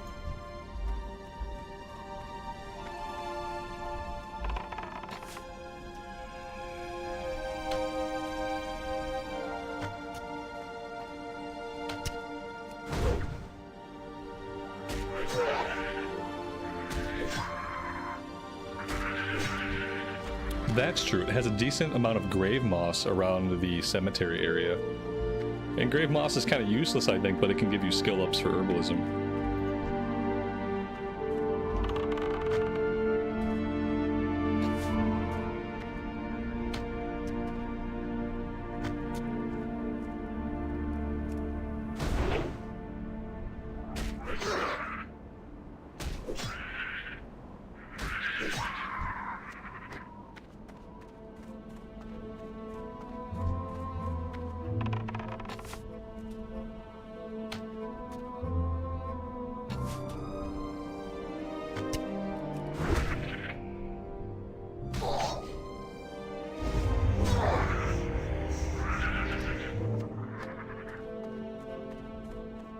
Yeah, don't we get a benefit for bows? I think I'm gonna try to stick with bows. Oh, maybe we don't. We get axe spec. For some reason I thought we had bow spec. Maybe that was the troll I was thinking about.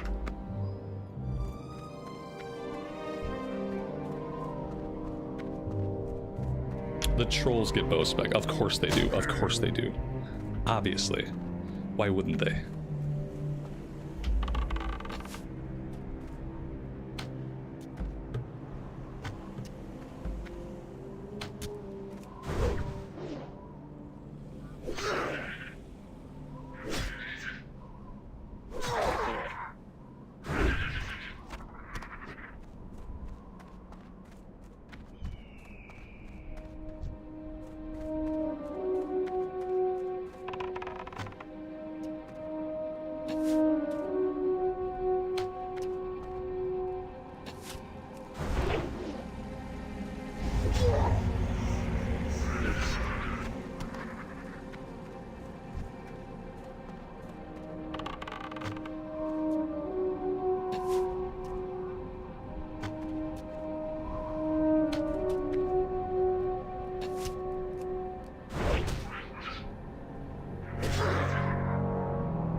Alright, we have to find one more peon.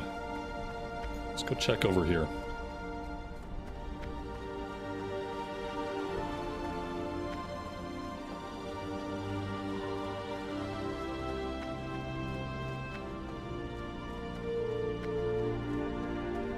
What happened to the Night Elf Warrior? Deleted. Yeah, once there's a day when I don't play a character, I just delete them. And I never look back.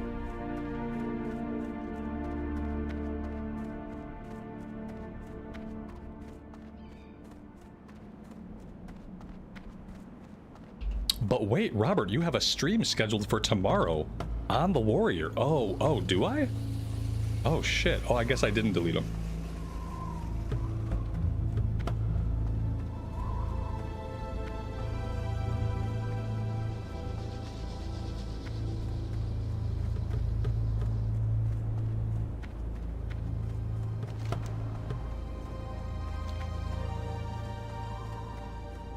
Alright, where are these lazy trolls? Orcs, peons, whatever they are. The heck are they? Okay, maybe we just go back and turn these quests in and we grab any follow-ups and we do another lap.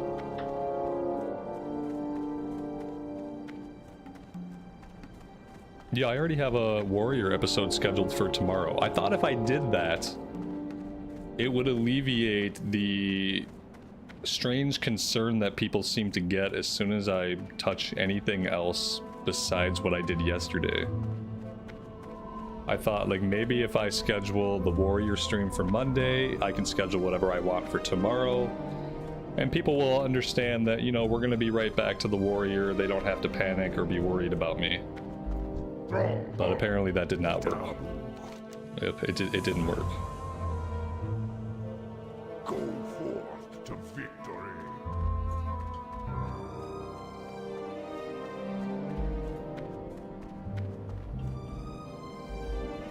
Strength and honor. May your blades never dull.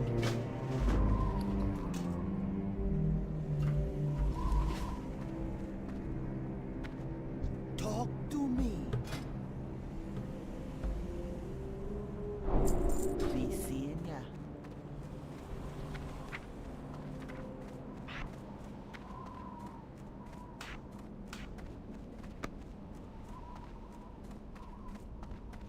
Oh, here we go. We'll just slap this guy again.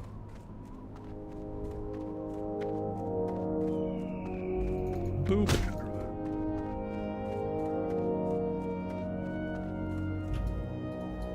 Throw home. Go forth to victory. May your blades never dull.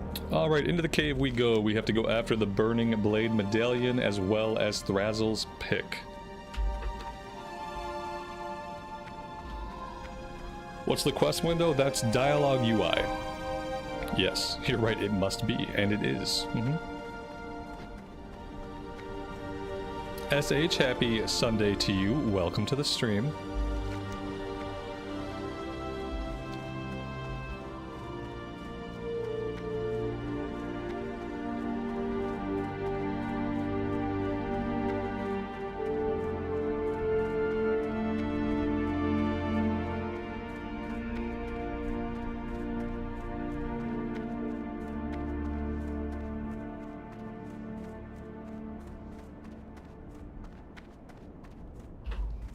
Jake, good afternoon, buddy. Welcome, welcome.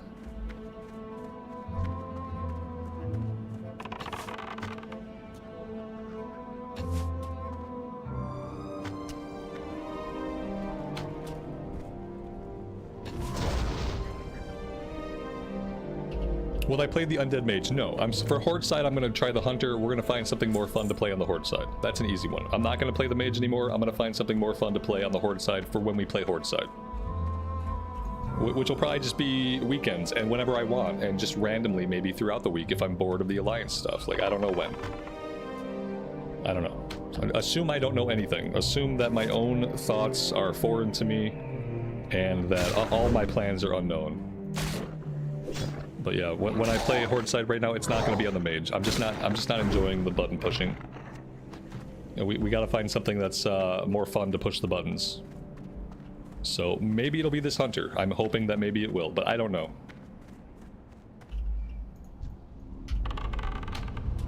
I have no idea. Yep, I know I'm gonna keep playing the warrior on Alliance side, and as far as what I do on Horde side, I don't know, and right now we're just gonna play it by ear. I just want to have some fun on the Horde side. I hope I can settle into a class over here that I like, but I really don't know, and I can't make any promises.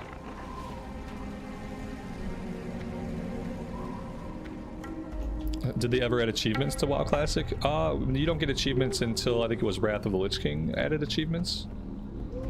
For Classic Plus, I think they're going to put achievements in, and transmog and mount collections and stuff like that. So that's going to be cool. In a few years when we're playing Classic Plus.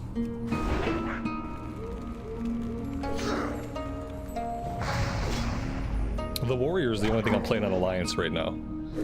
Yep. And after we finish the Warrior, we'll either go to the Rogue, and we'll continue the Rogue, or maybe I'll make a Priest, or who knows what I'll do. It's a gosh damn mystery. Nobody knows what I'll do, even I don't know. It's just pure chaos around here, chat. Absolute chaos.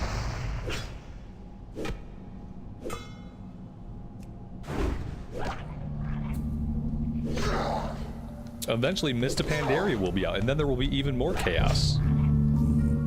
That just introduces another string of unknowns. It's gonna be maddening around here. There's gonna be so much WoW to play that like every day, people are just gonna be in an outrage that I'm playing whatever version that I happen to be playing. It's gonna drive everybody mad. It's not gonna matter if I'm playing Mob, or if I'm playing Anniversary, or if I'm playing Horde or Alliance, like someone's gonna go crazy.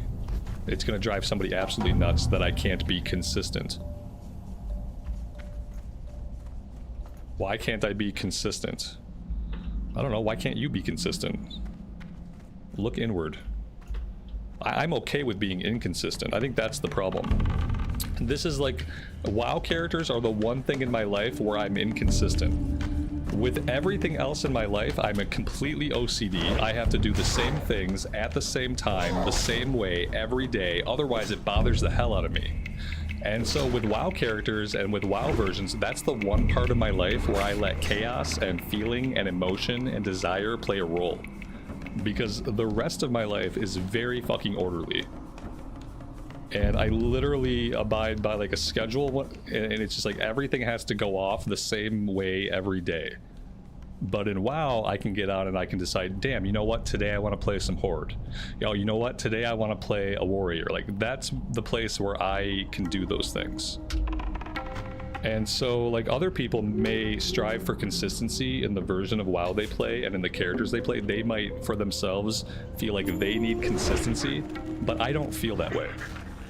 The only time I feel that way is when I'm working towards a specific goal, when I'm saying, I am getting this character ready for raids. Okay, now it's time to be a little bit more consistent on that character.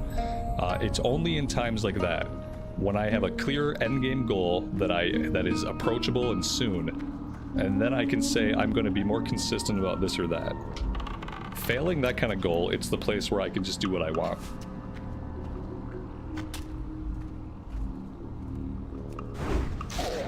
But more and more I'm learning that people don't like that.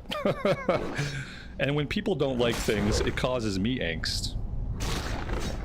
Because, you know, I'm trying to create a place where people like to come hang out. So the more that, like, my behavior annoys people, the less that's happening. And I kind of remember this from when I took a break from streaming, like, 6 or 7 months ago. I took like a 3-month break, and I think it was because, like, the building feeling that no matter what I did, nobody was going to be happy with it. And then in that case, it was easier for me to make recorded stuff because I didn't have to answer all the questions every day from the people wondering what the hell I was doing in a place where I just wanted to come on and do what I wanted for that day. And so eventually I took a break, and at that time I didn't think I was going to come back to streaming. But I did. And I'd like to keep doing it. But I'd also like people to realize, and I'm always honest with it, that like in any given day I might do something different. On any given day I might wake up and want to play a different version of the game, and I have to let myself embrace that because it's the kind of chaos that I don't get to embrace in any other part of my life.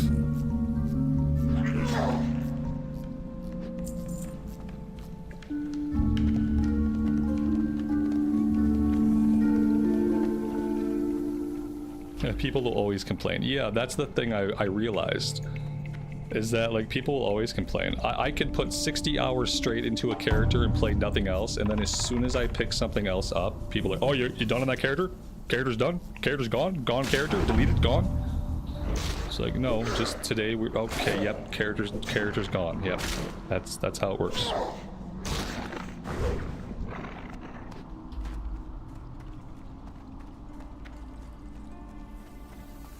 So yeah, I'm trying to, I guess it's up to me to get over that. And what it's gonna lead to is eventually I'm just gonna start ignoring people who ask me things that I don't want to answer. I'm just gonna have to start ignoring people who ask me stuff that like I don't want to answer it for the 100th time. I don't want to talk about it for the 100th time. And it's gonna be those questions like where people come on and they're like, well, what happened to this character? Are you gonna play this character? I'm just gonna have to start ignoring that stuff.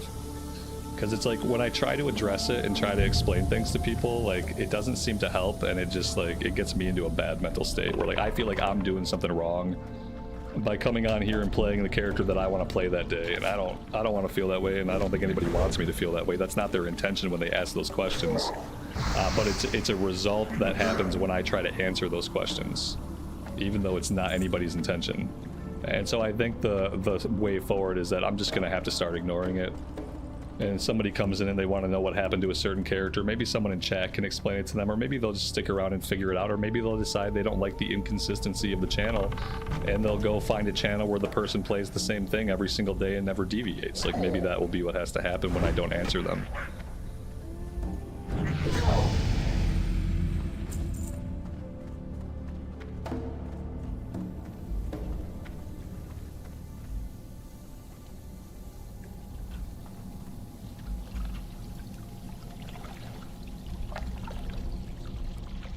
Yeah, and I think most people are here to chill. I think like probably 80% of people are just here to chill, and 80% of people probably don't give a damn on a day-to-day basis what I play.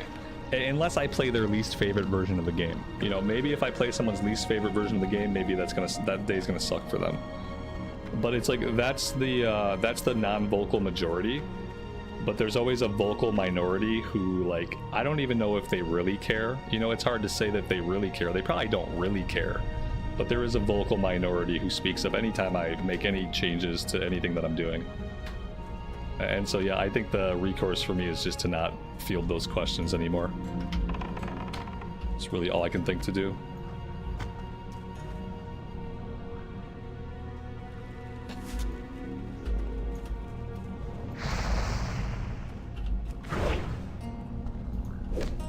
And then I think, like, something I always come back to is like watching somebody stream every day is completely different than watching someone's recorded content.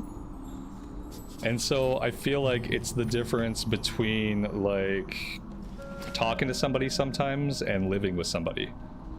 When you're watching a stream every day, it's more like living with a roommate than it is being friends with somebody. When you're friends with somebody, you hang out with them in certain places, certain times, everything is more controlled. When you live with somebody, you see everything. You see every inconsistency. You see every emotion that they happen to go through throughout their life. Like when you're hanging out with somebody every single day, it's like living with a roommate. And I think because of that, maybe people get like attached to certain things. I don't know. All right. All right, I'll accept your invite since you insist. If you insist. Amar, thanks for the Superman and the kind words. Yeah, I really appreciate the encouragement, buddy. Thank you. Yeah, I'm not going to stop, but, you know, sometimes it's helpful to reflect.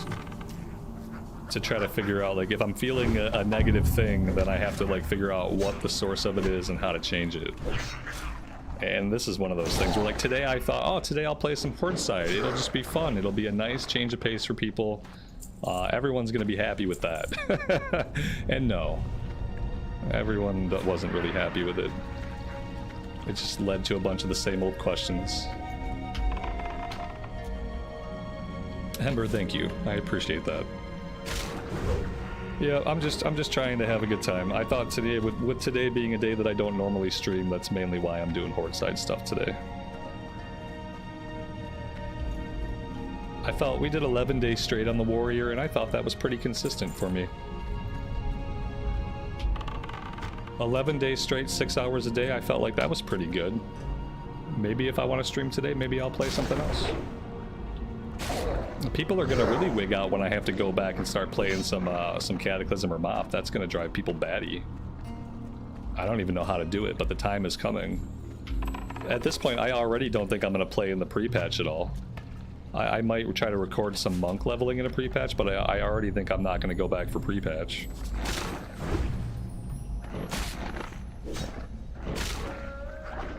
And at that point, it'll just be a matter of waiting until the actual game launches on the 20th or whenever it launches. I don't even know the dates anymore.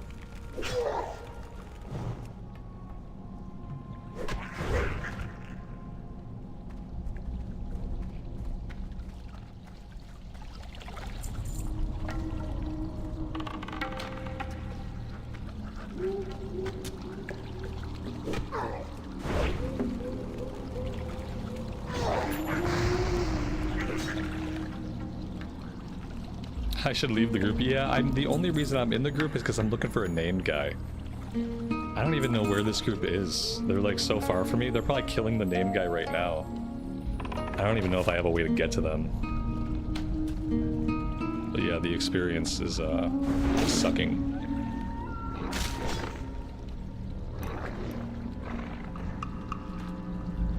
And I'm not able to loot most things.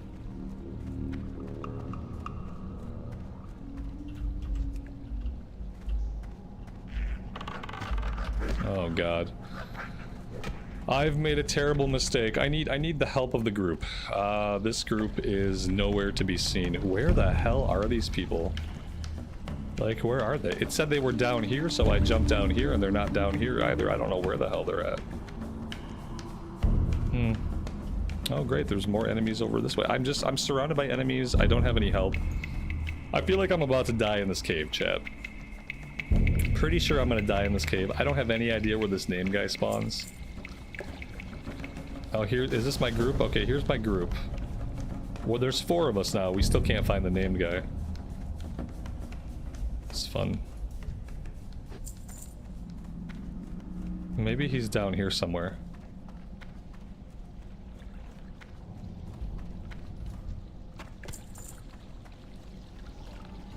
No, he's not down here. Maybe he's up top. There is a way we can jump up there. I don't know if I'll be able to do it.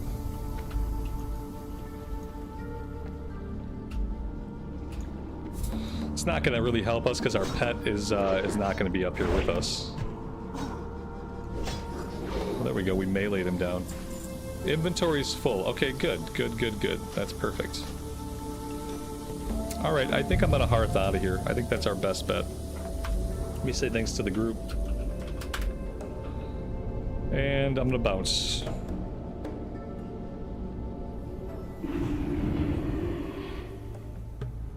When you're in a group, it splits the XP amongst the group members. So the more people that are in your group, the less individual XP you are getting per kill. The theory being, if you are in a group, you can kill things faster, and therefore each kill is worth less XP to the group members than if you were killing by yourself. Zug zug. True story. Dabu.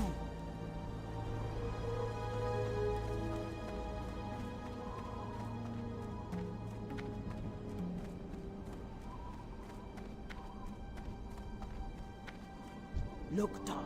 Strength. Go forth to victory.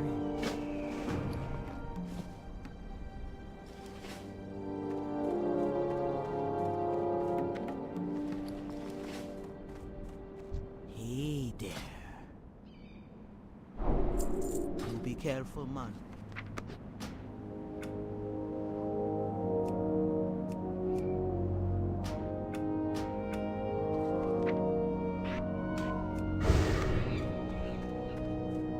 And I think that's it for the Valley of Trials.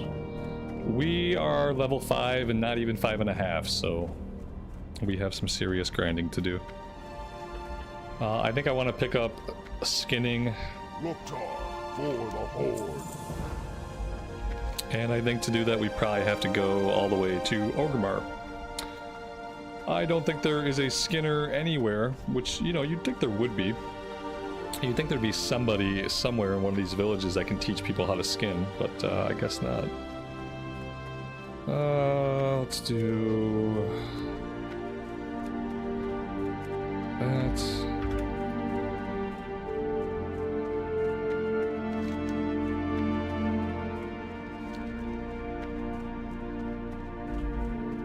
Is hardcore WoW still a thing? Yeah, it's still a thing. I'm sure there's like 12 people that still do that. I just don't do it right now. I have to be in a certain mood to play hardcore. That mood has not taken me recently.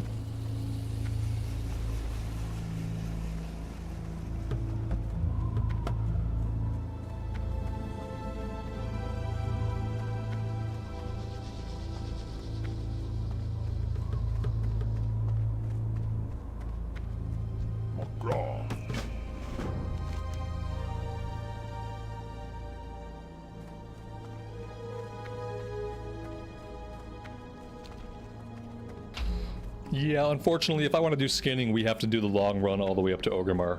And we have to do it, like, right now.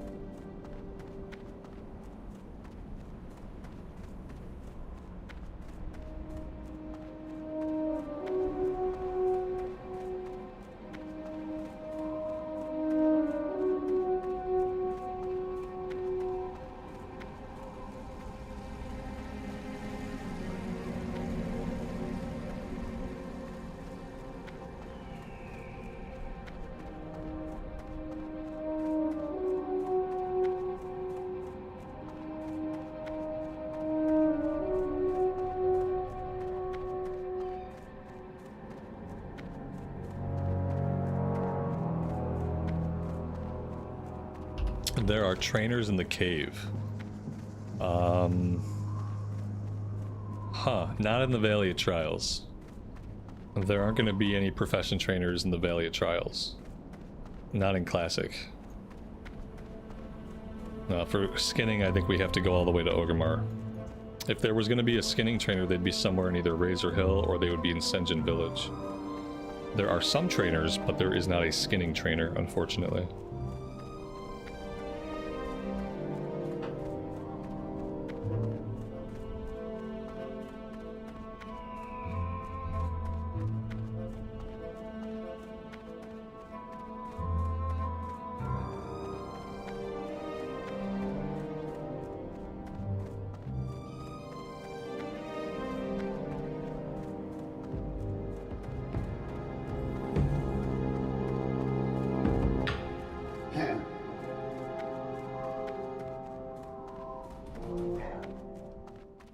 Strength and honor.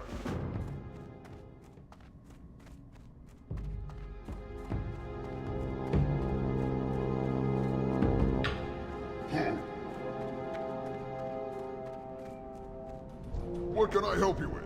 Strength. May your blades never dull. For the Horde. Strength.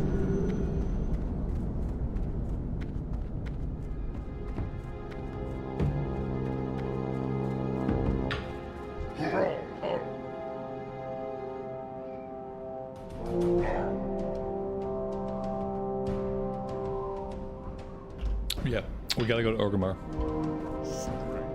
That's what the guard says, so there we go. It's unfortunate, but true.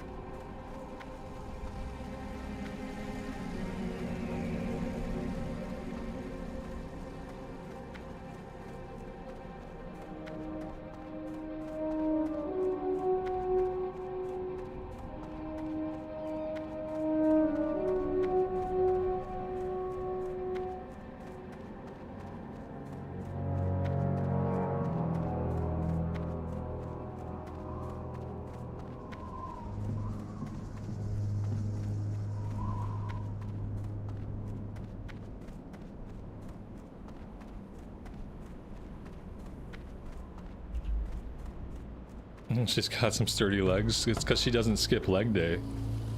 And neither should you. Squats, squats, and more squats, and deadlifts.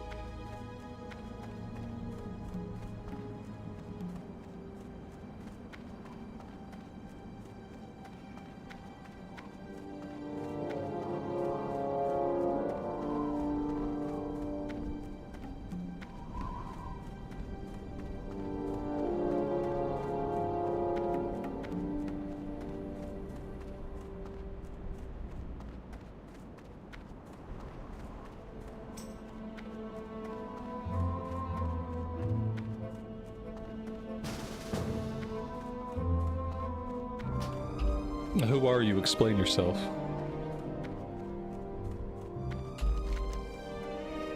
You're gonna have to catch me.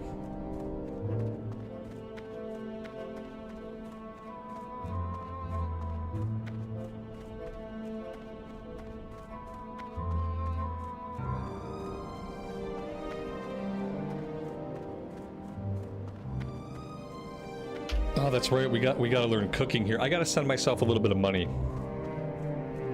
I think I have to send myself some money and some bags. I think I'm gonna send myself some of the bags that were on the mage. I'll condense the inventory down and I'll send over 3 of the bags. We can only use 3 of them anyway. But yeah, I think that's gonna be necessary to do immediately. And the mage is in Orgrimmar, so we should have easy access to the mailbox.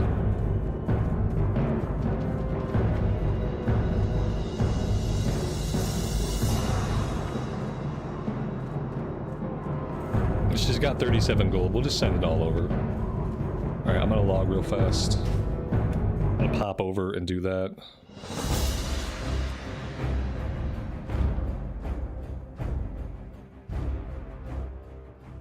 Because, yeah, we're gonna have to train all of our professions here. I'm not gonna be able to condense that down into one bag. Gotta sell some stuff.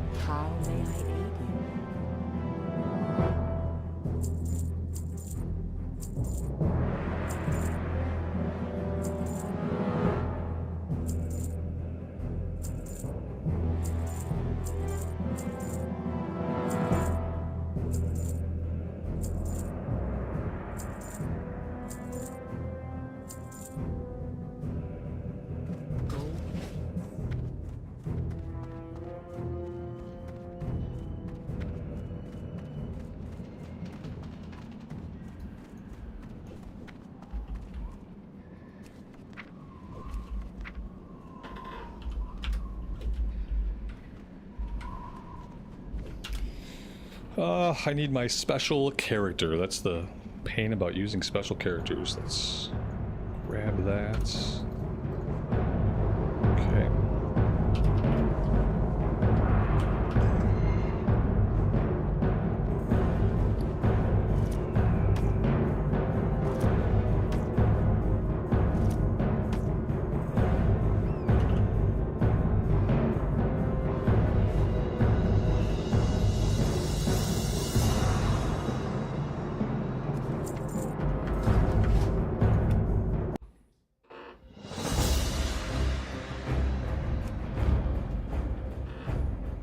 Good so far. Happy Sunday to you, buddy. Welcome to the stream.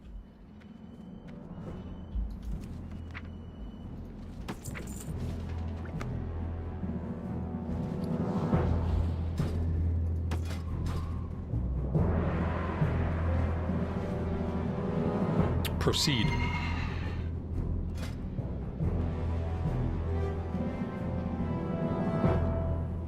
Terethion, I got bags covered. I would love to take the weapons and the gear, but I got bags covered, buddy.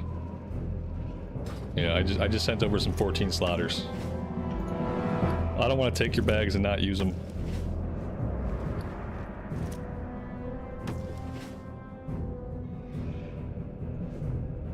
That would be rude. Somewhere out there somebody needs those bags. But it's not this guy.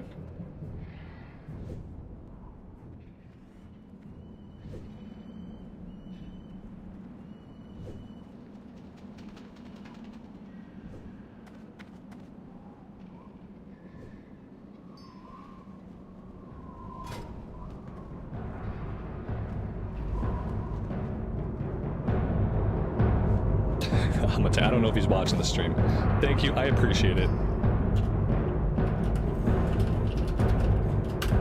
Much appreciated.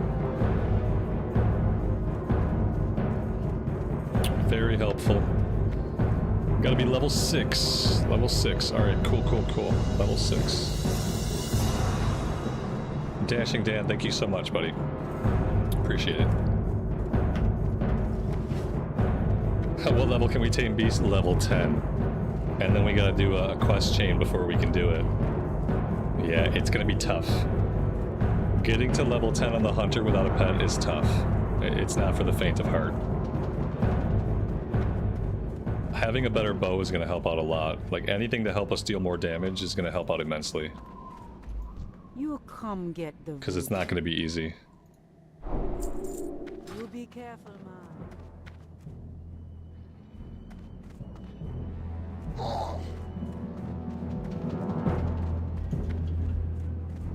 So we're gonna learn skinning and leatherworking. We learned cooking. We can learn first aid back in Razer Hill. I don't think there's really anything else we have to do here. Glory to the Horde.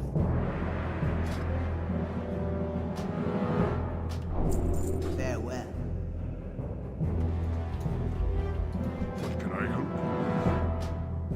you? Just have to be patient and not reckless. Reckless is my middle name. Robert Reckless Rambles. Triple R, the triple threat.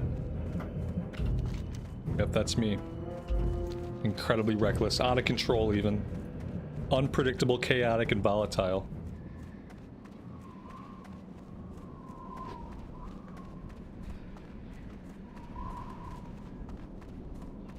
Fishing? We can get fishing, down by Senjin Village. We're gonna be heading down to Senjin Village anyway, so we'll just grab fishing when we're down there.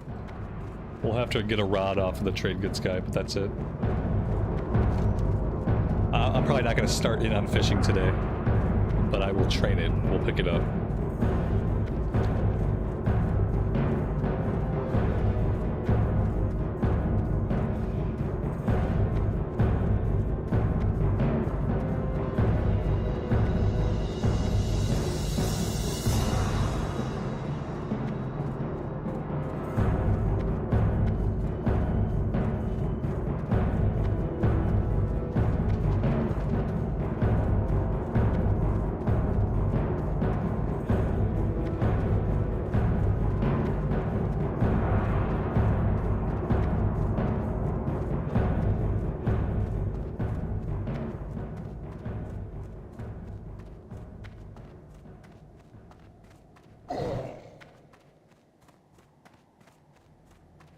Did I get the flight point? We don't need to worry about getting it because we're an orc.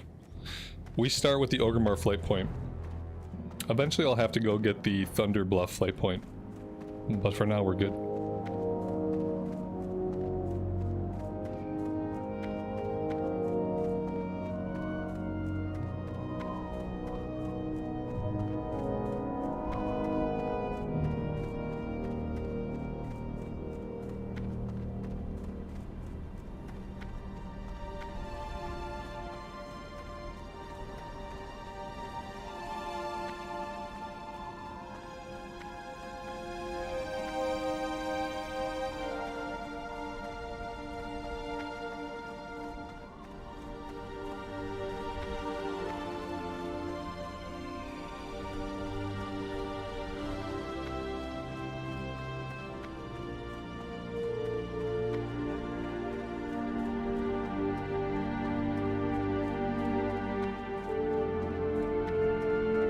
What spec will I go? I have no idea. We're only level 5. I'll probably have to go Beastmaster. But I don't know. I don't know anything about hunters, really. I leveled the level 47 hunter in hardcore, and that was... It might have been level 42, actually. It might not have been 47. But yeah, I don't even remember that playthrough very much. That was before Season of Discovery came out that we played that hardcore run. So I have no idea. I feel like we just probably end up going Beast Mastery. But you know, we got a long way to go before we're really worried about that.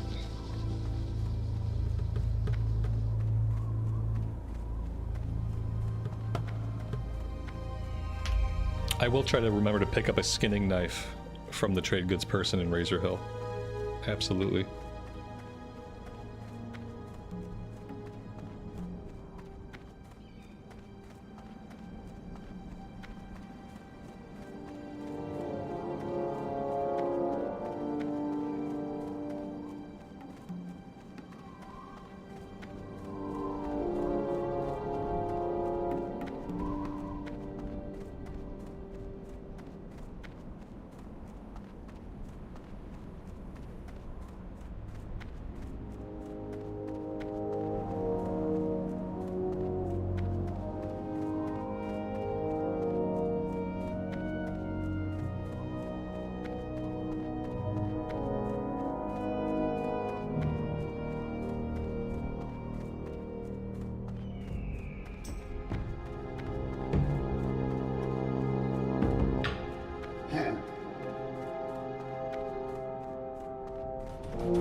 Alright, let's go grab the quest out of the tower over here, and then we will head down to Senjin Village, and I'll probably try to kill some stuff on the way and get our skinning going.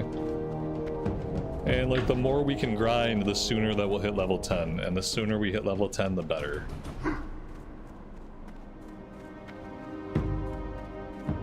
Will we do first aid? Yeah, we'll grab first aid. Yeah, we don't have any other use for our linen, so we might as well level it up. I hope eventually that we're not getting hit very much, but you know, it's always good to have.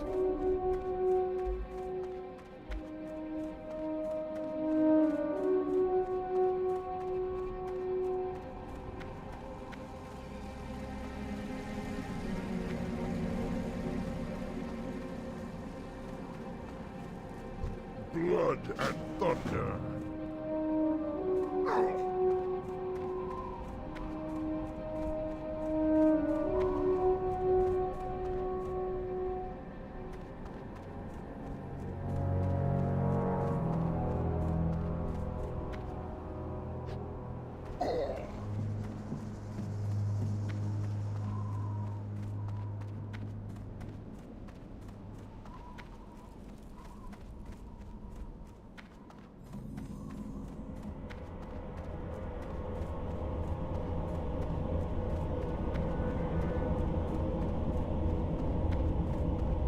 Speak, friend. Be safe.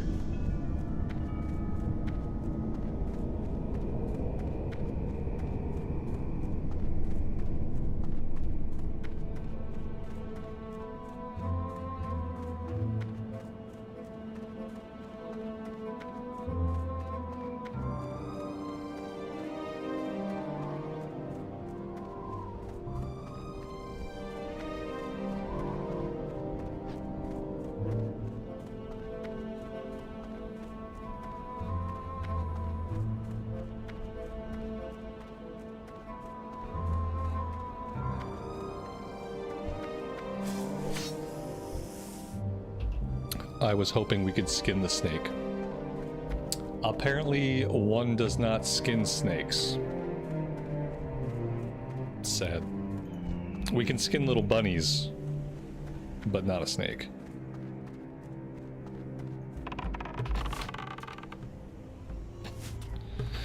Oh god, we're gonna get decimated. We're gonna get decimated by everything! This is when it gets hard. I'm gonna try to shut up and just play because This is the kind of thing that, like, this always is what stops me from even trying a hunter or trying a druid, is like the level 1 to 10 on the druid and the hunter is atrocious. It's like some of the worst. It is some of the worst.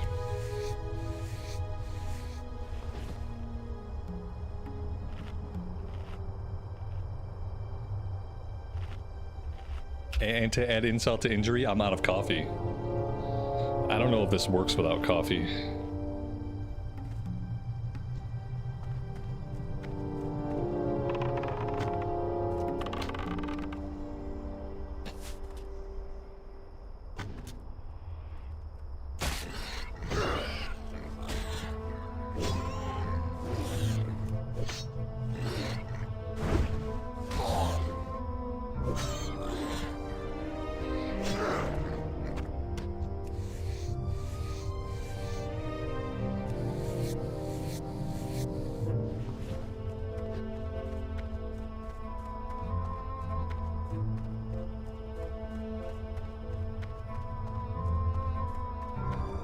Just in my mug. If I was out of coffee in my house, I would be in a panic.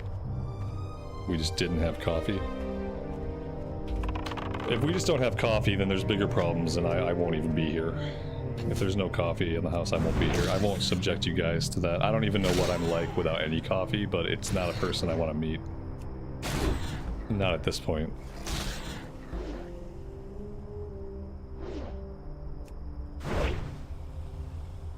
This actually might be worse than the Druid 1 to 10. I used to think the Druid 1 to 10 was the worst in the game. But this might be worse. At least with the Druid you have a lot of strength, so if you get a good staff, you can just whack stuff to death with your staff.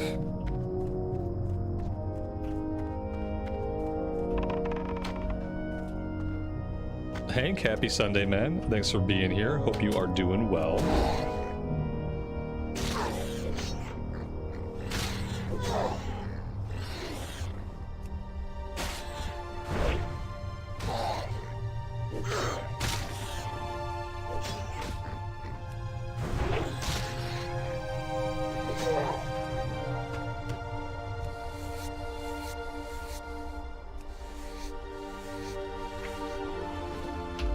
We might as well get first aid going because we are going to need some healing. We're going to need lots and lots of healing.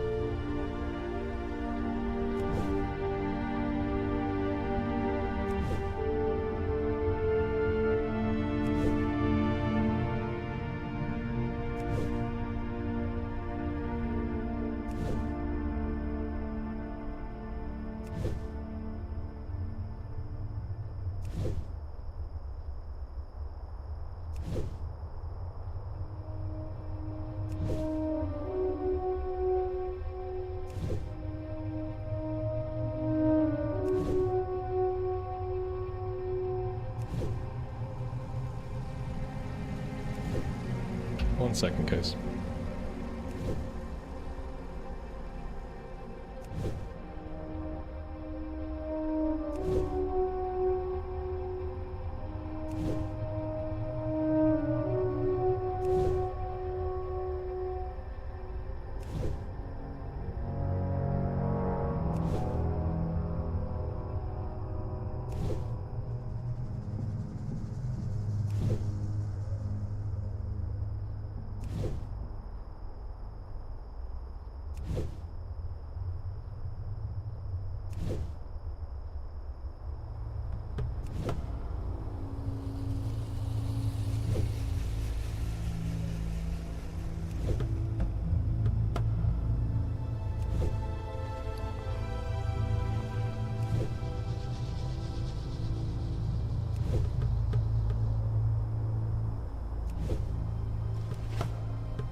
I really need to find some lower level enemies. Where are all like the level 5 and 6 enemies at? Maybe I have to get closer to Senjin Village. I can't fight level 7 stuff right now. It's just too beefy. Let's try this guy. It's still bad.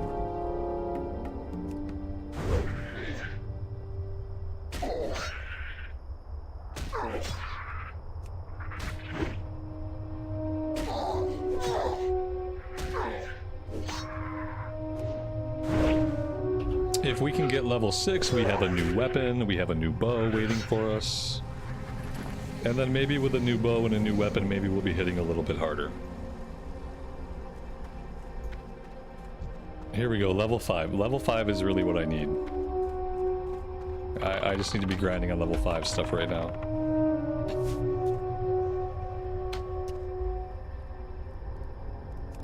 Yeah, it's a little bit better.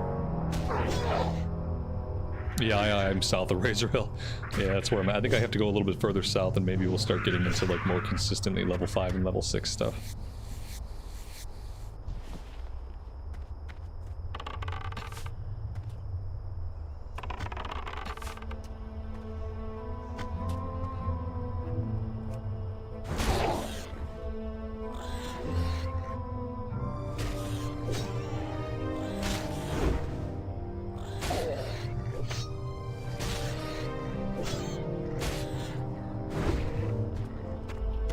Remember at the beginning of the stream, guys, when we went to the hunter and I started like doing the hunter, and I said as soon as I do a hunter, everyone's gonna try to explain to me how to kite.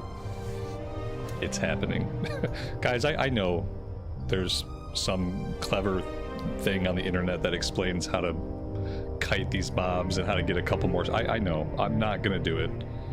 I'm doing what I can do. Let's leave it at that. This happens every time I get on a hunter. Oh yeah, if you run, if you strafe, I know, okay? I'm just not going to. Like, I get it that there's a way to do this. I'm not an imbecile. I've been playing the game for a long time. I'm very familiar with the controls. I don't play a lot of hunters, but I know how the dead zone works. It's a big dead zone in Classic Era. It's an 8-yard dead zone, which is quite substantial and quite different than any other version of the game. And I'm just not gonna do that. I'm just not gonna worry too much about continuously kiting. I understand it's gonna make my life a little bit more difficult. I am gonna continue to bitch about how difficult my life is. And so if it's painful to watch me not play how you think you would play while I'm bitching about how hard it is, then I would advise to watch something else. Because I'm only gonna be able to play the class how I wanna play it, and I am gonna bitch about it being challenging from 1 to 10. And I'm sorry that I'm not good enough to play the way you guys play Hunter.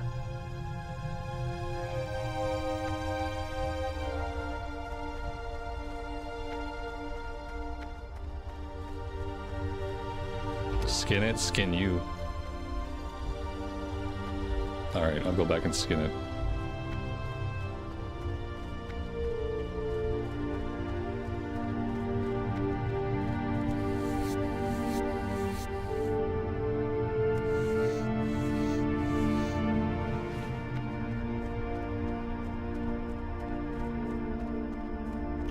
Yes, but have you tried kiting? Booted.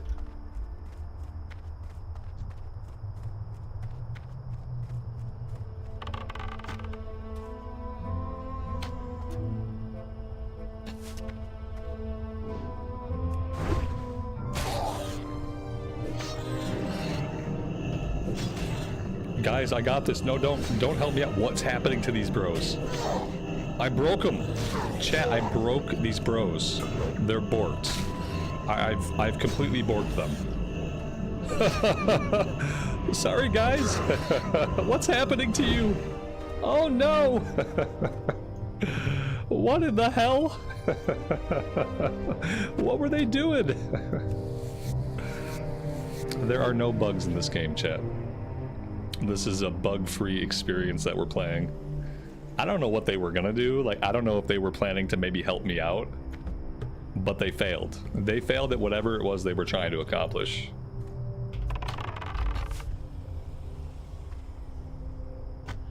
Yeah, there's no bugs in Classic. You'd think they've had 20 years to make it bug-free, so if this game can't be bug-free, then nothing can be bug-free. They just got really, really confused.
Have I been watching anything decent recently? No, TV's garbage. All TV shows are garbage. And they're garbage not necessarily because the content is garbage, but because like a TV show is so very fickle. Like whether or not a TV show or a limited series or something like that is gonna like have a future and get to tell any kind of story is so fickle. It's not worth getting invested in any TV shows anymore. It's not worth getting invested in any of it, because all of it's going to prematurely end before the writers or creators are able to tell a coherent story or develop the characters in any meaningful way. When I want stories, I just read books. I prefer to get my stories from or video games. Like I've been playing some JRPGs. I've been playing Metaphor Refantagio a lot. That game has an amazing story and good character building. I'm on my second playthrough because the archetype system is amazing and I learned so much the first time around and I'm kind of addicted to the game. Did the warrior get boring? Yeah, I deleted it.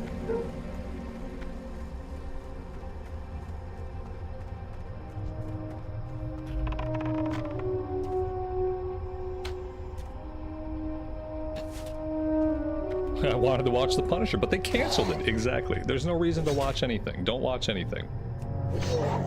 Don't watch anything until it has 6 seasons, and unless the writers say we've told our story. If a series gets to a point where it actually ends, and the writers and creators say we've told our story and we are done, then watch the whole thing. But don't get invested in this garbage.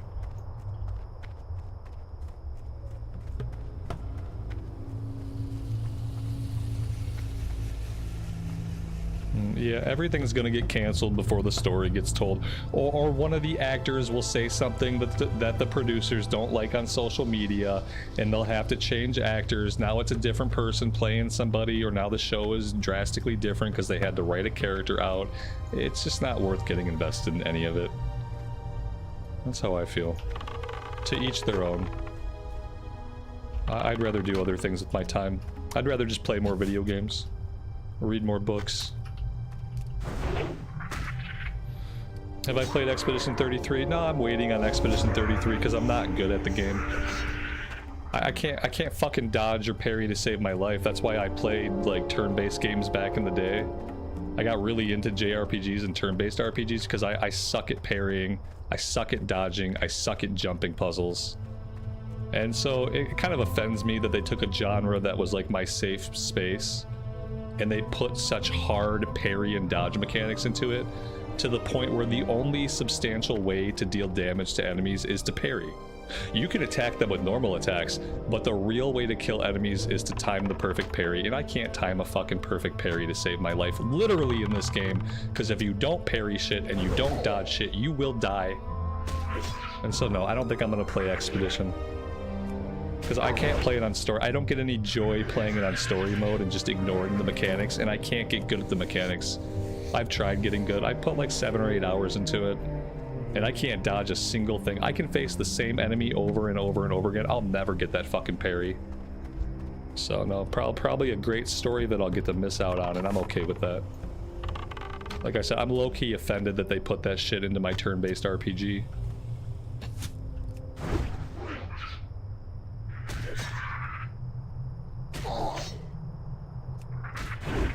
I'll stick with turn-based games like Metaphor.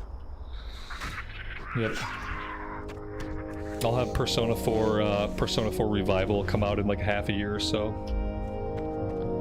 I still haven't played Persona 5. I got real turn-based RPGs to play in the meantime.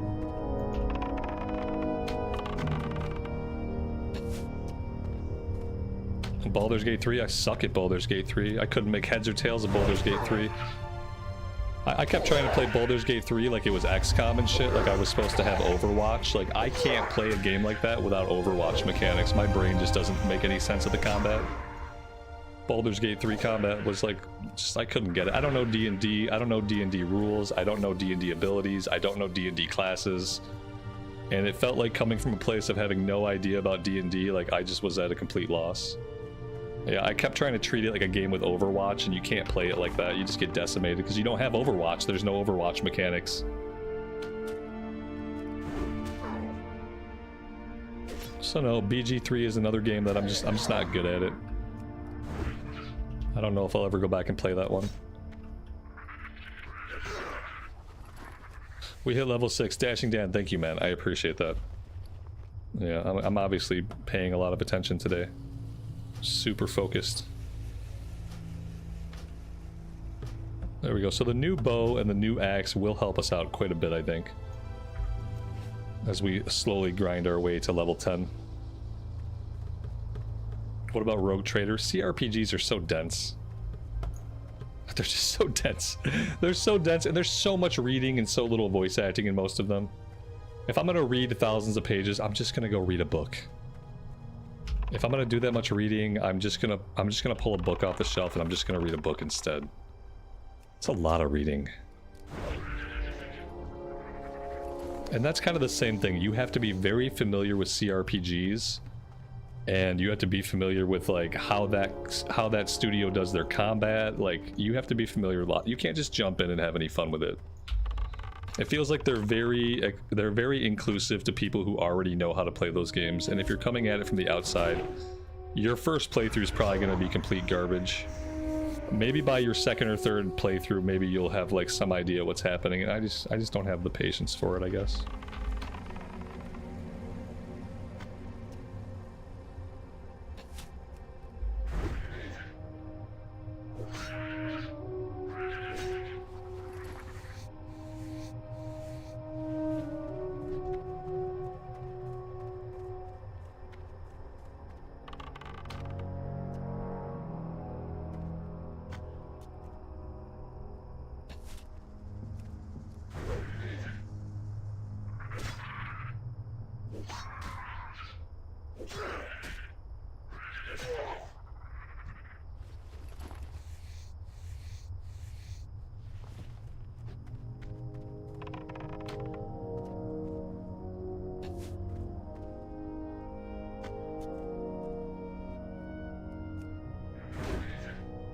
Yeah, the bow and the axe are really, really helping out, obviously. It's pretty big improvement.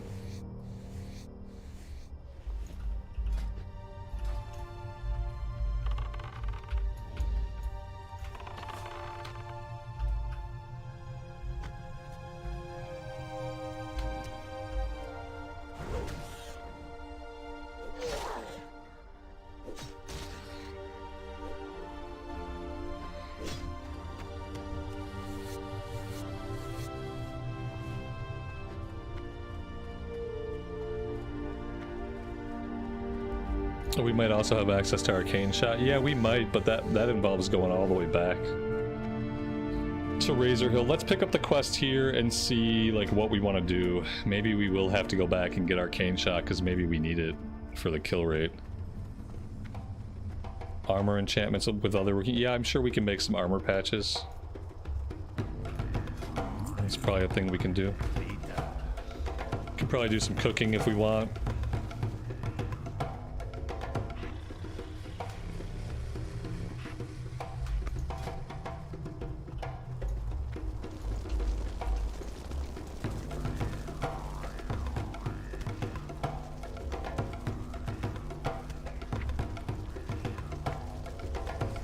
Arcane Shot looks like it was level 6, as well as Hunter's Mark.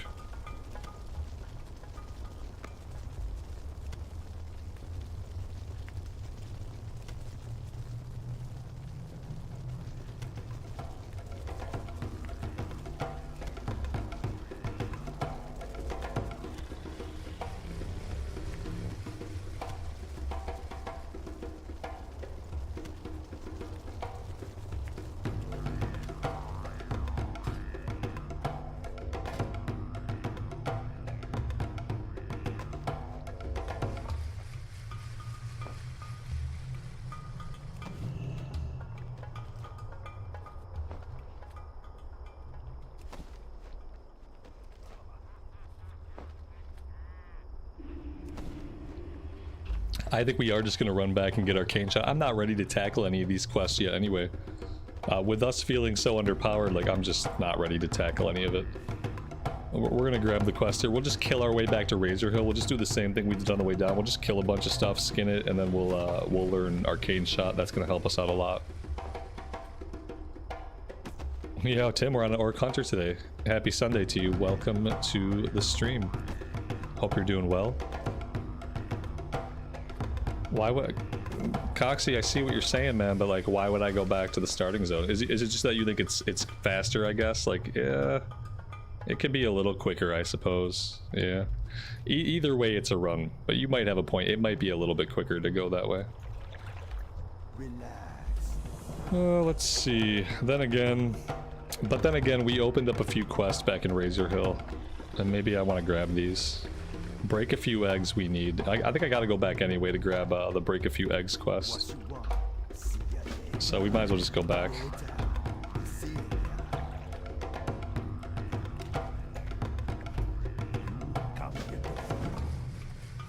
And do I play Kata as well? Yeah, we played Kata. We'll play Mop a little bit when Mop comes out. We're just kind of waiting for Mop right now. What's my favorite X pack? The Burning Crusade. How you doing, man? Busy. Okay. Yeah, let's just go back to Razer Hill. And just fight our way back. Let's grab this quest. What you want?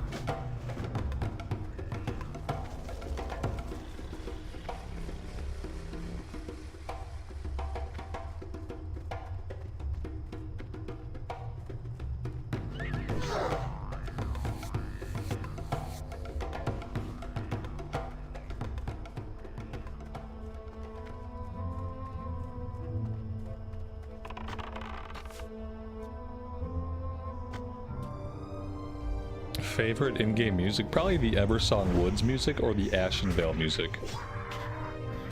Dunmorrow music is really good. I think Eversong Woods, Ashenvale, Dunmorrow. Probably top 3.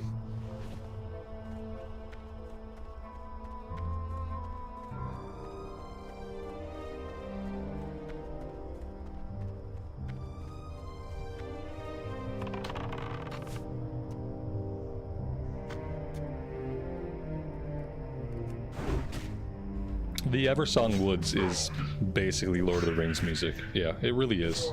I'm pretty sure the Lord of the Rings movies were out around that time period, and they were like obviously very big. And so yeah, I think like the Eversong Woods music I think rings that chord with everybody who has seen Lord of the Rings. Like it's just like the same music basically.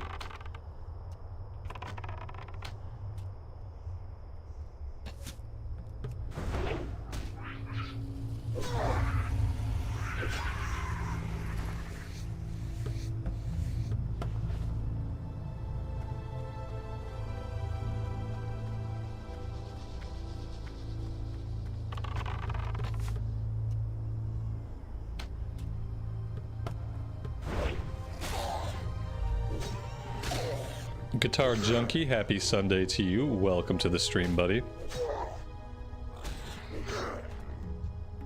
Shranko, yeah, I've tried Lord of the Rings Online. Firstly, I played Lord of the Rings Online when it first came out. And it was okay back then. I tried it recently and it just wasn't my cup of tea. I think with these older games, you really have to have familiarity with them in order to like them. Because, you know, there's some jank. And there's some, like, you know, the way it looks, the way it feels to play. Like, I think you just have to be familiar with these games to enjoy them. Because I tried, I just couldn't get into it. I like Lord of the Rings, but I'm not, like, a huge Lord of the Rings nut. Maybe if I, like, really, really liked the lore and the world a lot more, maybe I would stick with it and get into it. But from the outside, it's just kind of hard to get into it.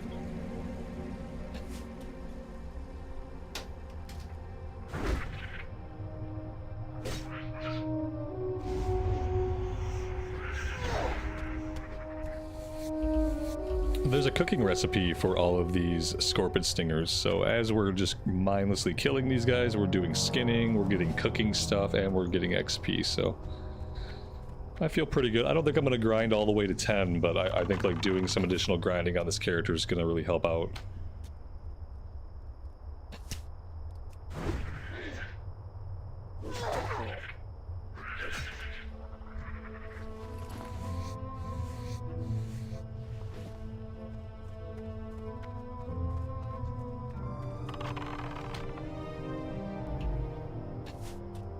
Paul, welcome to the stream. Nenya, good afternoon to you and welcome.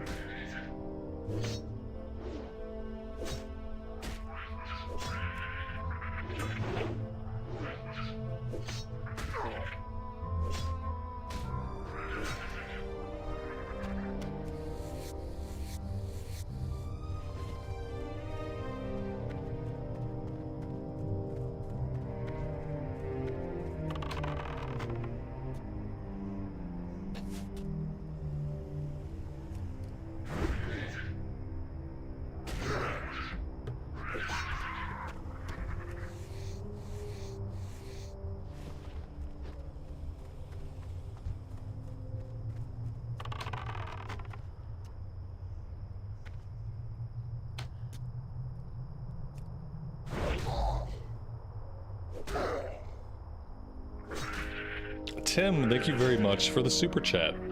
I really appreciate that, buddy. Thank you. What poll for what pet people like to see? People are going to have lots of opinions on what pet they want to see. What I typically do is I get a boar. And the biggest reason I get a boar is because the boar can charge. Now maybe there's a way to teach charge to a different pet later on. I really don't know how all that stuff works. Somebody's going to have to educate me on whether or not I can learn charge and then eventually teach that to something like a bear. Because I wouldn't mind having a bear. I wouldn't mind having a cat, but it needs to be able to charge. If it can't charge, I can't use it. Only boars charge. Yeah, see, while I'm questing especially, I have to have a pet that can charge. So it is what it is. I don't know how hunters like go about having a pet that doesn't charge. I guess you just have to send your pet in and like be patient. We'll see. I'm gonna catch Ekiyaki because obviously like it's Ekiyaki. We're gonna catch him. So we'll catch a few things. But yeah, I think in the beginning I'll probably stick with a boar especially. The cats learn dash, but it's in the 30s. Yeah, eventually we might do something else.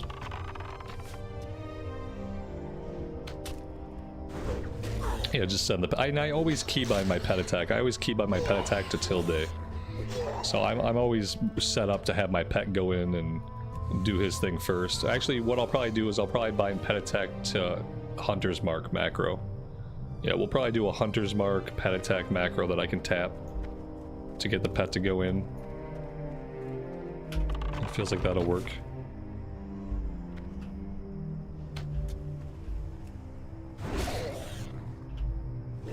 Kyle, happy Sunday to you. Thanks for being here.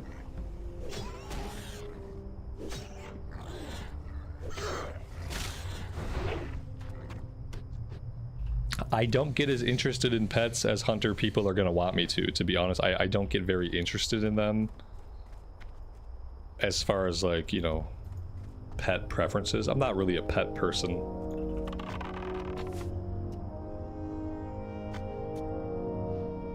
So we'll see how it works out.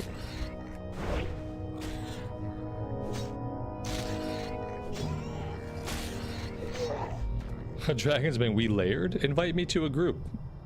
If you just invite me to a group, shouldn't that put us in the same layer? We can just invite to group and then I can drop. It'll change one of us. Pretty sure that's how it works. I wonder when I layered.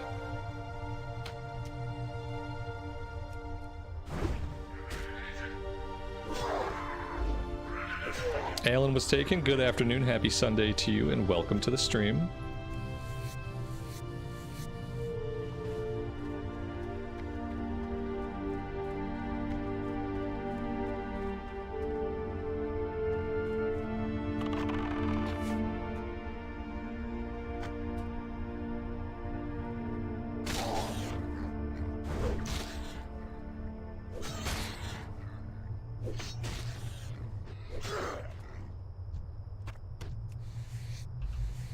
Yeah, Alan, we're just doing something different today because it was Sunday. I figured we'd play some Horde side, but I wasn't really digging the mage, so...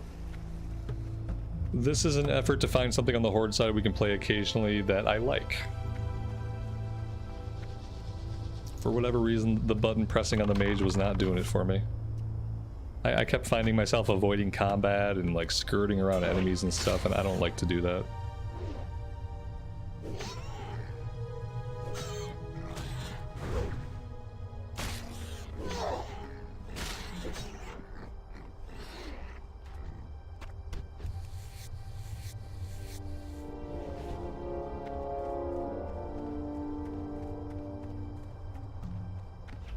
See, the problem is I also find AoE farming really tedious and boring too, so I think for me the mage just might be a boring class. On the one hand, you're going to spam lots of Frostbolt, on the other hand, you're going to AoE farm, and I kind of find both of those things to be boring, honestly.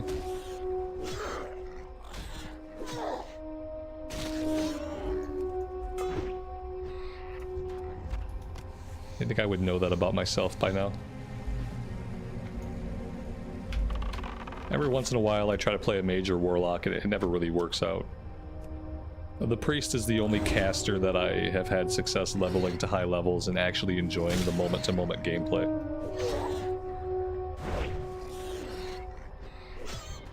Did I try fire? No, I didn't go fire. We've gone fire before. I had a hardcore mage that I was fire on. It felt kind of the same to me. For some reason, I just don't resonate well with caster classes.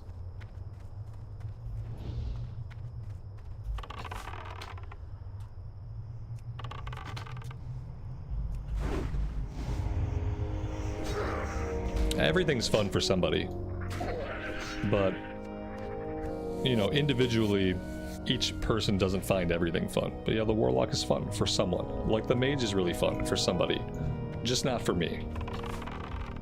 And that's okay.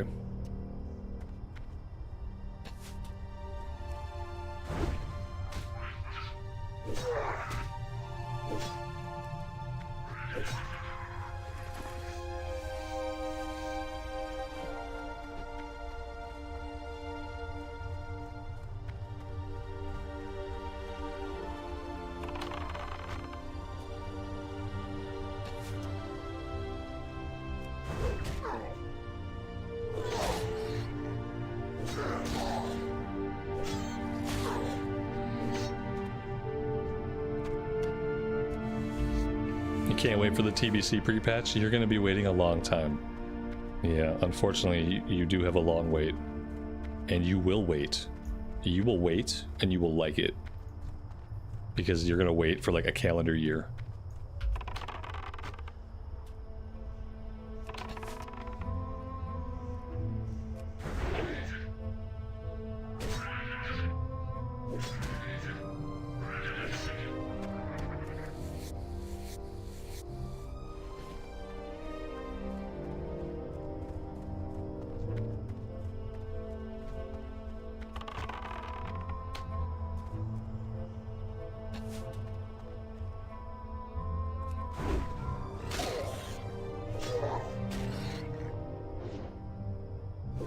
TBC starts at the beginning of next year? Nope. If by the beginning of next year you mean January, no, it doesn't. The roadmap has TBC coming out in spring of 2026.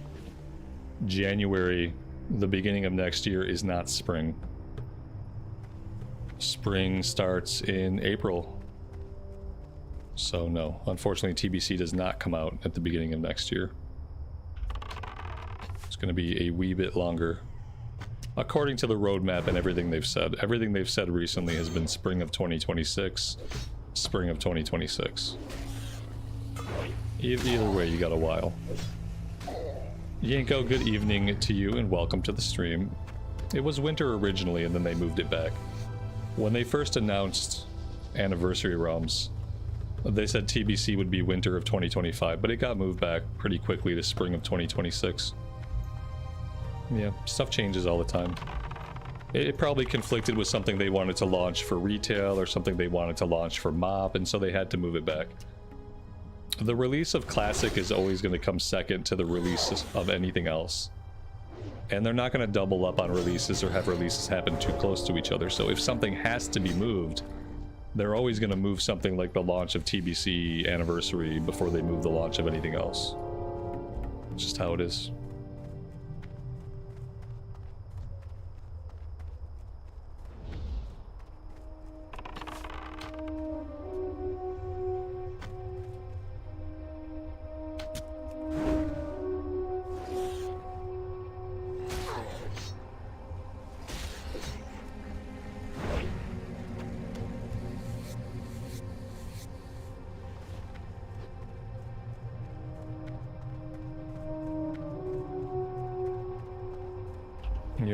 You're not gonna hear anything about Classic Plus for about 2 years.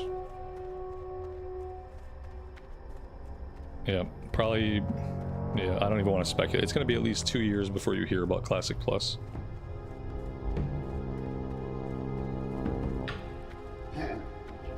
Am I looking forward to MOP? Sure. Yeah. Sure. Sure, MOP can be fun. We might have some fun in MOP. For me, MOP is the last Classic expansion, so it's kind of bittersweet. Like, whatever we do in MOP, that'll be the last thing I do on that character. After Mop is over, those characters are like they're basically not going to exist to me, no matter what happens. So yeah, I'm going to try to have fun in Mop, and then that's going to be it for Progression Classic. And we'll have to see how that goes. What do you need? Alright, we grabbed the egg quest. Let's go train Arcane Shots and I think Hunter's Mark, and then we'll try to set up our Hunter's Mark. Well, we don't need the macro right now because we don't have a pet, so I guess it doesn't matter.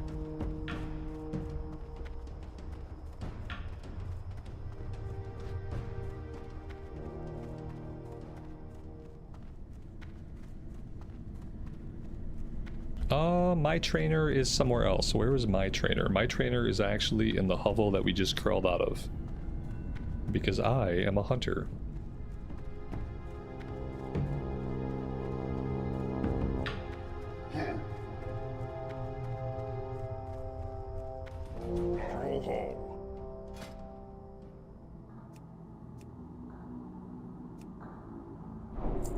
Go forth to victory.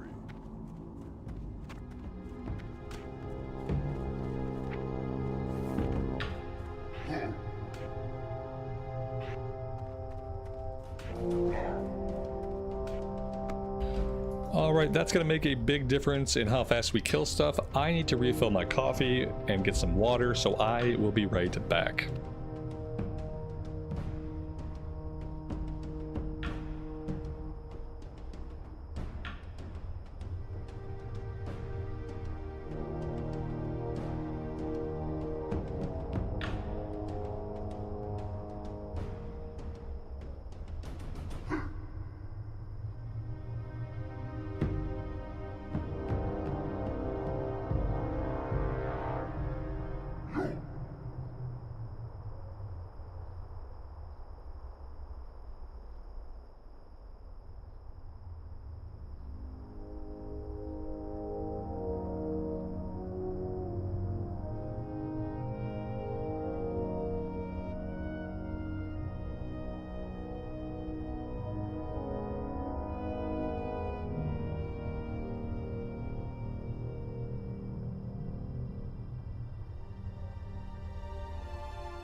All right, we are back. Thank you guys for hanging out. I appreciate it.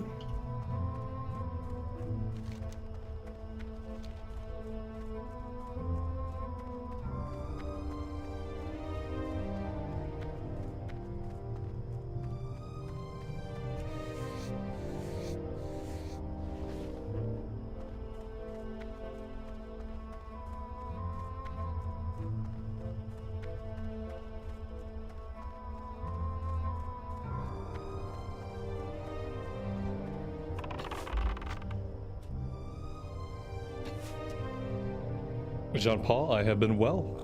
Thanks for stopping by today. I appreciate it.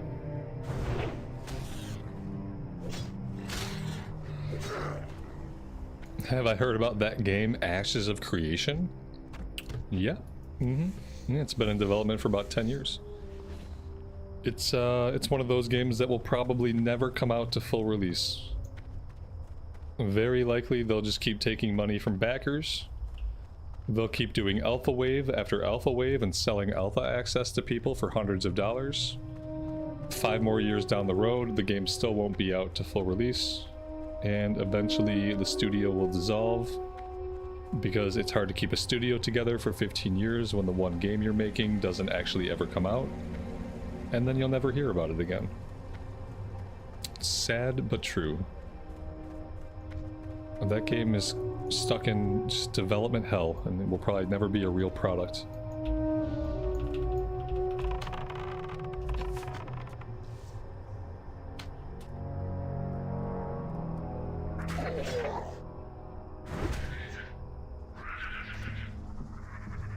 Like the space game? Is that Star Citizen? Is it that one? Yep, just like that one. Like, it's not quite vaporware, but it's basically vaporware. It's not ever gonna really exist.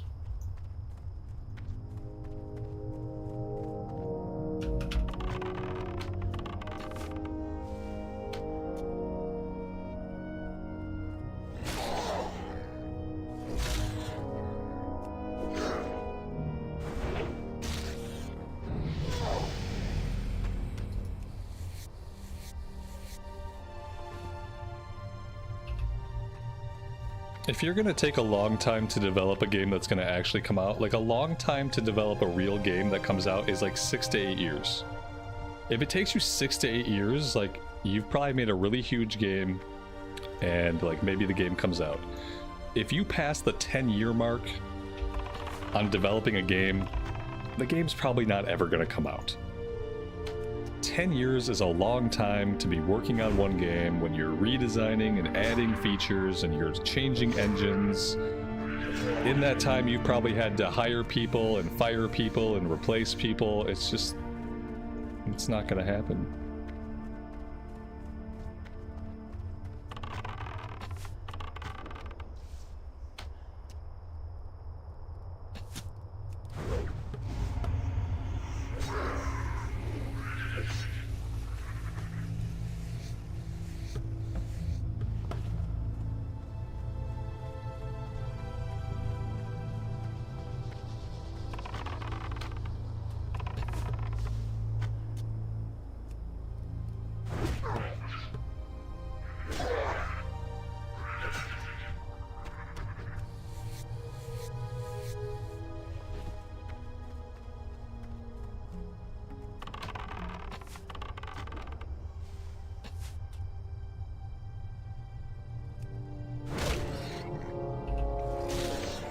Like Hightail, after 9 years or so it got canceled. Yeah, the same thing will happen to Ashes one day.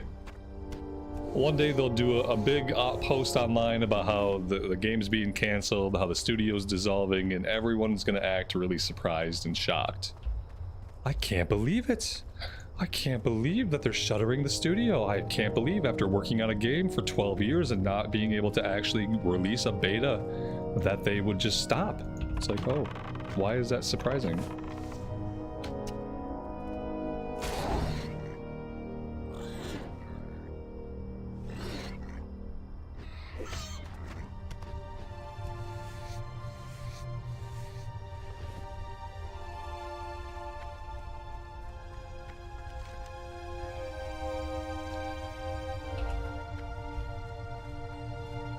I don't think we're going to see a lot of new MMOs come out in the future. MMO is not a very popular genre, like not MMORPG at least. And I highly doubt you'll see new MMORPGs coming out in the future that are any good. I wouldn't count on it.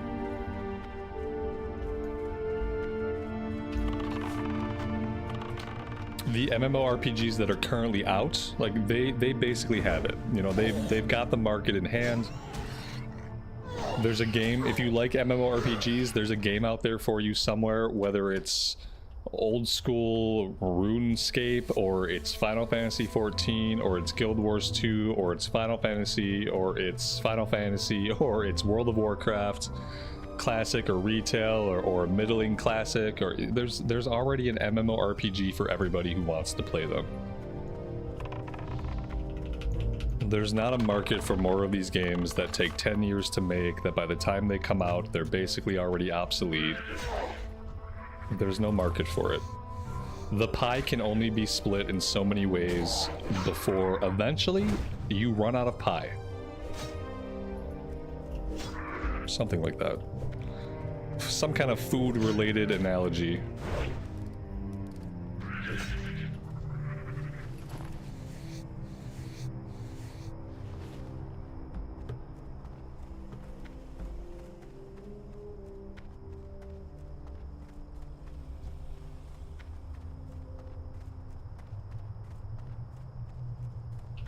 I was always much more interested in Pantheon than I was Ashes. But Pantheon, you know, Pantheon had the same problems. It was stuck in development hell. It changed engines, it changed design, it completely changed like what the game looked like and how it played, and then we got the Pantheon that released last year. We got a steaming pile of basically garbage, and it's gonna appeal to the 12 people who really like it. But at least they made it to early access, I guess. You know, kudos to them for crapping out an early access product that people can play and not like.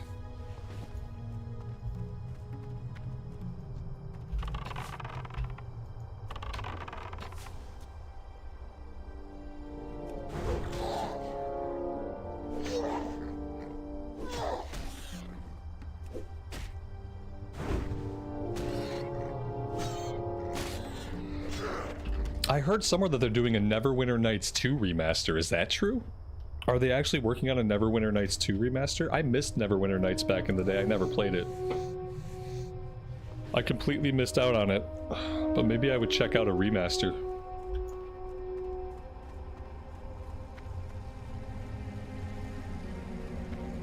I feel like Neverwinter Nights was out around the time I was playing Warcraft 3. Were they out at like around the same time? I remember seeing the box at stores, like the PC game box at stores and stuff, back when stores existed.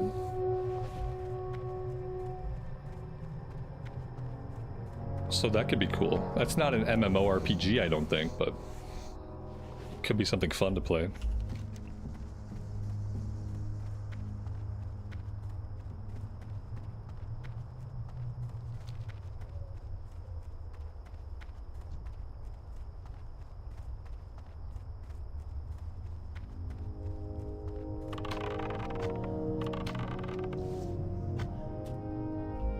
Yeah, I completely missed the boat on it the first time around. Maybe I'll get to experience it the second time around. I don't know.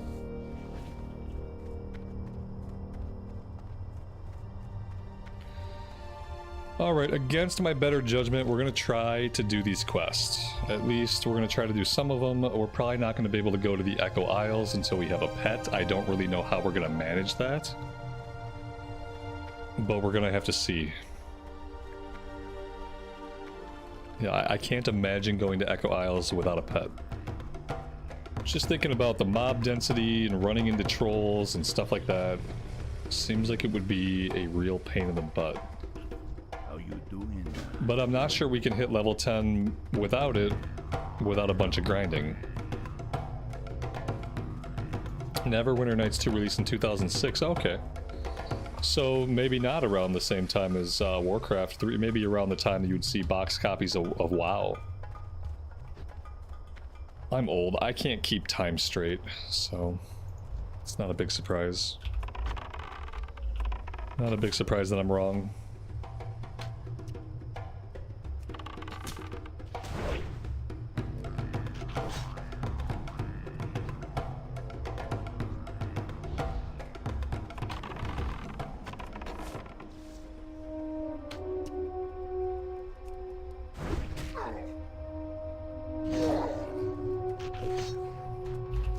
And correct me if I'm wrong, Neverwinter Nights 2, that's like a single player game, right?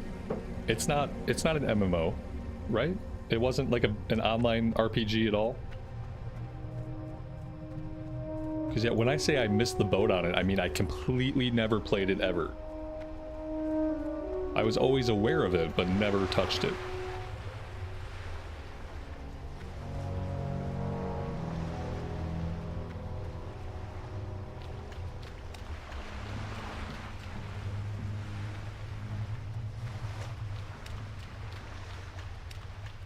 It got dark out here in Duratar really fast.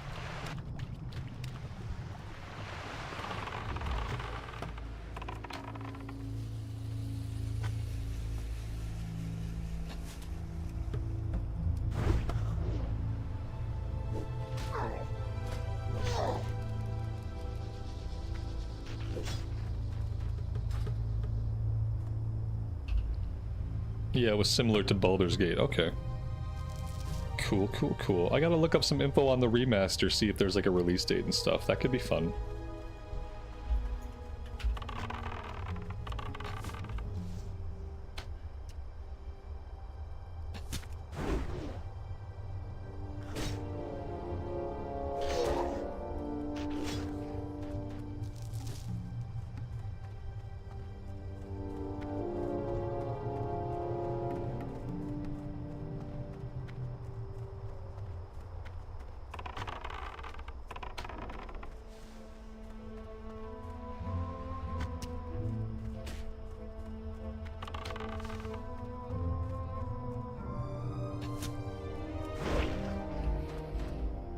I've been told Beast Mastery is the way to go for leveling up, so we're probably gonna go Beast Mastery.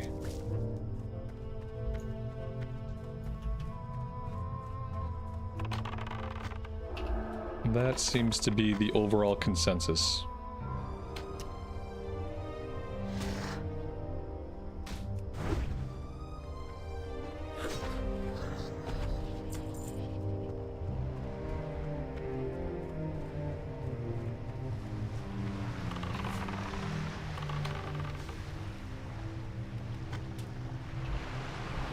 The only way I would ever try Baldur's Gate 3 on this channel is if I play it on my Xbox first, and I do like either a full playthrough or like a big, maybe not a full playthrough, but if I do a big beefy playthrough in private. What I have found about games is that games are not fun to play on stream or to record content for when you don't know what the f you're doing. When you don't know what the f you're doing, it's not fun to stream a game with an audience, and it's not fun to make YouTube content and deal with all the comments afterwards. So the only way that I will ever play BG3 on this channel is if I have played it on my own, and I have learned a bunch about it. And if I feel like I have acquired some kind of competence, that's what it is. I have to feel like I am semi-competent, otherwise it's not fun for me to play for an audience. Recorded or streamed, it just is not enjoyable unless I have some base competency with the game. And with BG3, I am an idiot. I don't really like D&D very much. I don't know the D&D battle rules, and it seems like BG3 basically requires me to have some rudimentary understanding of things like armor classes and stuff that I know nothing about. It's like it's all hieroglyphics to me, and so that's why I stopped playing BG3. Story was good, characters seemed cool, like the world seemed brilliant, but the combat was awful. It was awful for me. It wasn't fun because I didn't understand what the hell was happening. So yeah, it probably won't happen. I probably won't revisit it on this channel, especially since it's you know, as far as these things go, it's an older game now and they're not planning any DLC for it, so I don't think there's a lot of interest in watching some dumb noob play a game that's been out for multiple years already, you know? If people are going to watch a replay of Baldur's Gate 3, they're going to watch a replay of someone who is like good at the game and has played it before. They're not going to watch some scrub play the game who doesn't know what they're doing. Not in 2025.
The release of Neverwinter Nights 2 Enhanced Edition is July 15. Oh no. That's way too soon. That's way too soon, and it like basically directly overlaps within a couple of days with Mop. Maybe I'd have a few days to check it out, you know.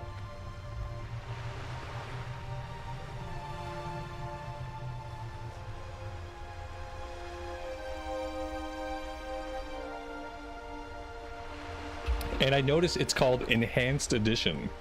That's not a remaster. I'll have to look at it. We've established that I'm a very shallow person and that aesthetics matter. So I'll have to look at it. I'll have to look at some, like, a trailer or something. Because I thought it was a remaster. But Enhanced Edition is not a remaster. Enhanced Edition is a little bit less than a remaster. There's like Enhanced Edition, Remaster, and Remake. And Enhanced Edition is at the very low end of that, so I don't know. We'll have to see. It's an older game, so unless it has a particular like charming art style to it, which some older games have, we're playing an older game that has kept its charm through multiple decades. So unless it's like that, my eyes might not appreciate it. Since the whole like shallow aesthetic based personality thing.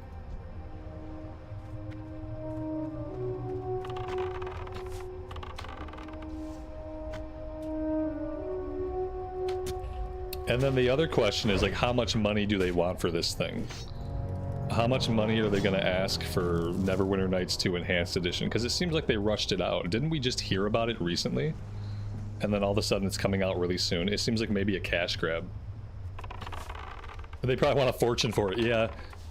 Because I thought we heard about it really recently. It was like at one of the game shows that happened a few weeks ago, I thought. And like for them to turn around and pop it out right away, it seems like kind of a cash grab. Especially if it's not a remaster or a remake, if it's an enhanced edition.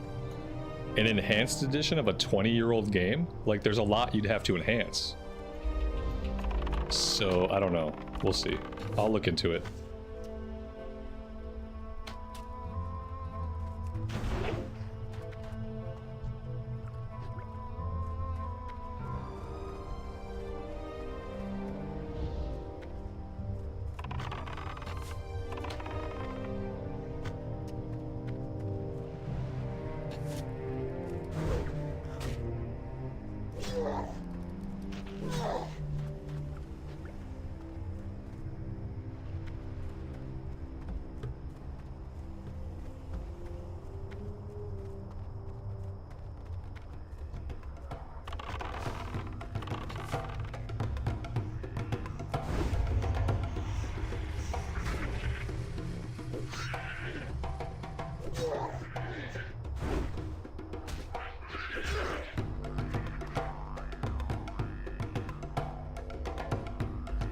They've been working on it for a long time, though. Okay. I will look into it, including how much they want for it. I would not pay full like AAA price for an enhanced edition of a 20-year-old game. If it was a full-on remake or remaster, then maybe I would consider like full price, but no, it's gonna have to be like $39 or $49.99 for me to even look at it twice. If they want 59, 69, 79 USD, it's a deal breaker for me. I can't spend that kind of money without a guarantee that I'm gonna like the content. And there is no guarantee, unfortunately. Okay, so, man, anything we do right now is gonna be pretty tough. I'm gonna go after the Centaur. We're gonna go grab the, yeah, we have the Centaur quest. Let's go after the Centaur and just hope for the best. That's really gonna be the most approachable quest we have right now. 27 USD for Xbox. I don't know. I guess like maybe $29.99 for like standard like PC. It's cool that it's going to be on the Xbox. Maybe if it's not a game that I play on the channel, maybe I can play it on my Xbox in the evening time.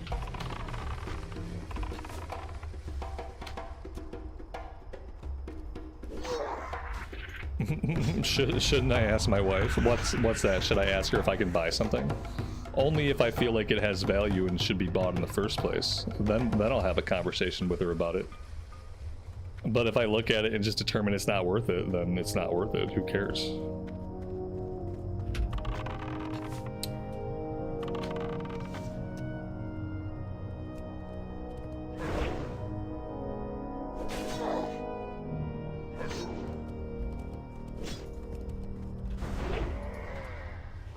Kind of a snarky thing to say. Empathic Nightwalker, you doing okay? The past couple days you've seemed a little bit off. I just want to make sure you're doing okay. You've seemed a little bit bitter and a little bit off for the past couple days. I haven't said anything about it yet, but I figured I'd say something about it now.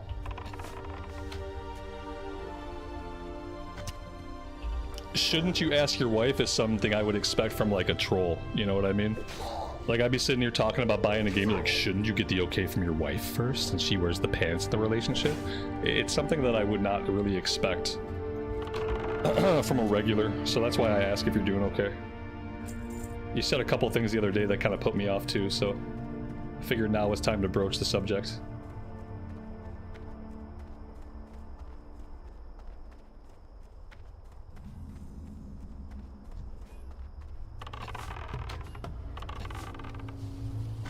You also super chatted me the other day, which I really appreciated, but even within the super chat there was like a it was like a self-loathing thing. You were like, I know this isn't anything and not enough. And I always am put off when people are generous but they insert like a self-loathing part to their comment. It was just a really weird thing, so I thought I'd ask you. If you're fine, then great. That's great that you're okay. I'm glad you're fine. I would say if you're okay, watch your tone. That's all I would say.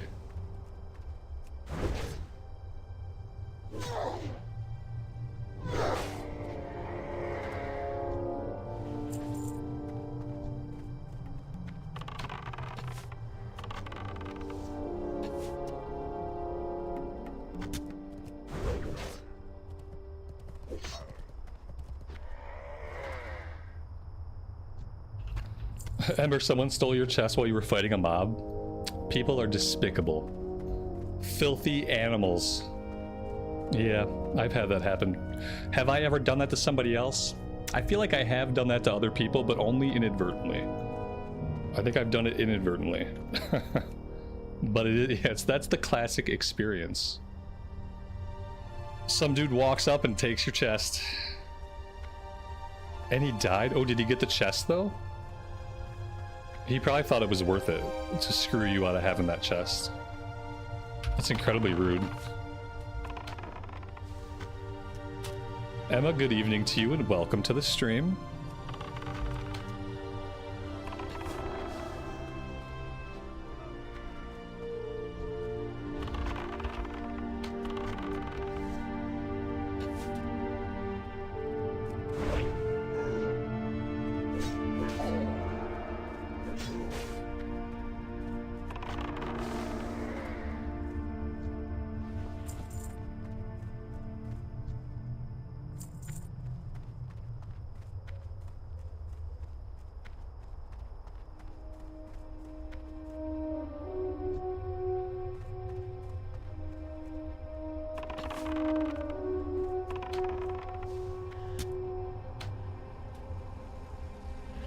Oh, I love this. This is perfect. We should fight more ranged guys. With ranged guys, at least I can just stand here and shoot them while I get shot. That's beautiful.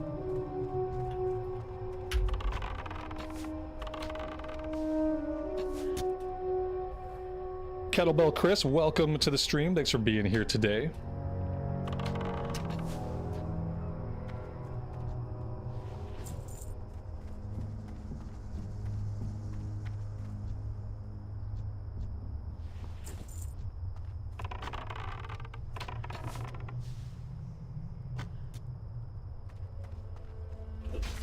Yeah, Marlena, we're gonna go for a boar, at least to start. Because the boar has charge, and I like me a pet with charge. Eventually, we're gonna catch Ekiyaki, and maybe we'll pull Ekiyaki out for a while. Just because he looks cool. But yeah, the boar is really good. The boar is beefy, and he charges. And he taunts. I'm not sure, does every pet have taunt? I don't think they do. Like, I don't think cats or wolves come with taunt, do they? I know very little about classic pets.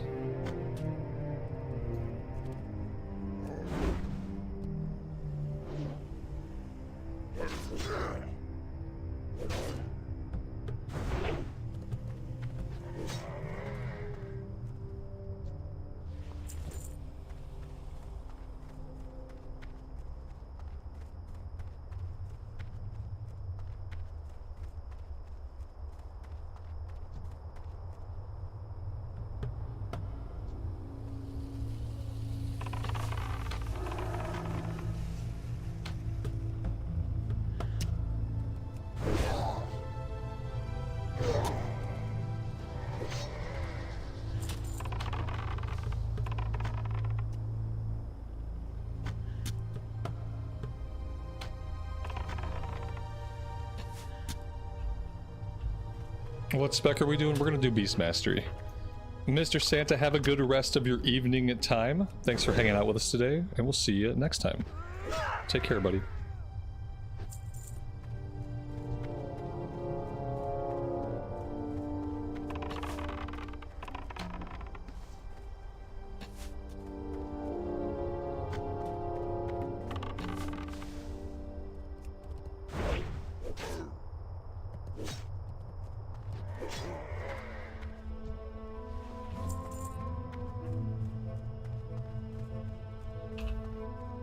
Alan, what's the worst and best feature I'm expecting in MoP? I don't know. Because I don't think I know about all the system changes. I don't mind the talent changes. The talent changes are fine. I don't think I have a problem with anything in MoP. There's stuff in Cataclysm I don't like. Like, I basically hate all of the Cataclysm talents. I think the talent trees are just garbage, basically. And so, like, I'm really happy to see the revamp. And yeah, I don't think they're changing anything that I care about for the worse. You know what I mean? I think all the changes that they're doing are fine with me. I don't really know. It can't be worse than Kata. So, you know, I think if they change anything, it's probably just going to be an improvement over Cataclysm.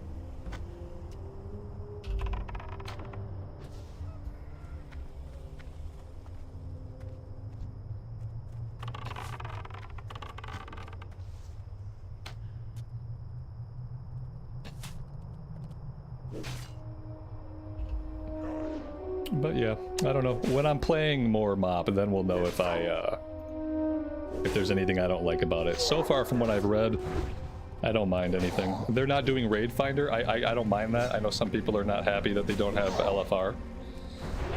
But I don't really mind, but that's only because it's not going to affect me. And if it's not going to affect me, I don't mind it.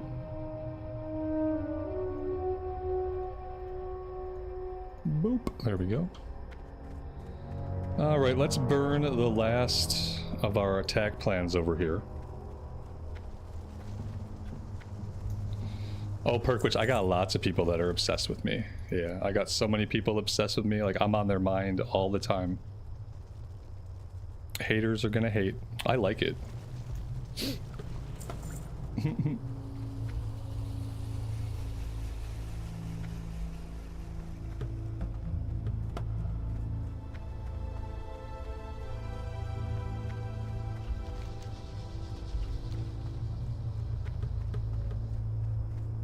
Colonel Boomer, LFR was how you raided in MoP. Yeah, they're not gonna have it. They felt like, I guess they looked at SOD, and they looked at the raiding community in SOD, and the raiding community in SOD was really thriving. It was like, it seemed easy to get pugs, and the pugs were able to clear content.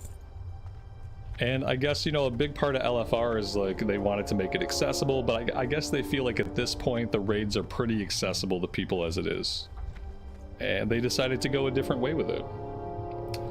I don't think some people on the classic team like what LFR did, like overall to the raiding community, and I think they just want to do a little experiment to see if the raiding community is different without LFR. It's basically their one chance to like have a version of the game that's further along that doesn't have LFR, so they can see like what is the raiding community like when we don't have this. So yeah, I feel like it's fine. Also keep in mind, like Mists of Pandaria Classic is probably going to be the last of the classic progression servers. So you're probably not going to see like a MoP Classic, so even if they don't have LFR, if it negatively impacts you, it's only going to negatively impact you for a while anyway.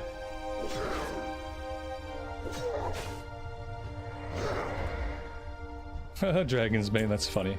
I'm sure some of the hatred does have to do with my physical appearance, yeah. I'm sure some of it does. Not all of it, but definitely some of it. People just, the people that hate, some of them just wish they were me. For probably like varied reasons. If they were me, they would regret that instantly, but I think some people wish they were me. I think they wish that they could do what I do and look how I look. But they don't, and they can't. And that angers them.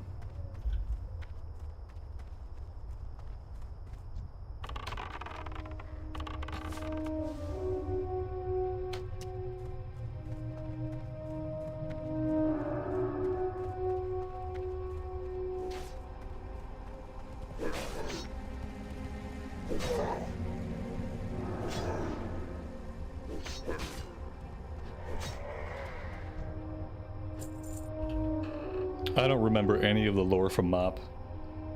My experience with MoP is power leveling pandas, monks with my friend. We leveled as quickly as we could.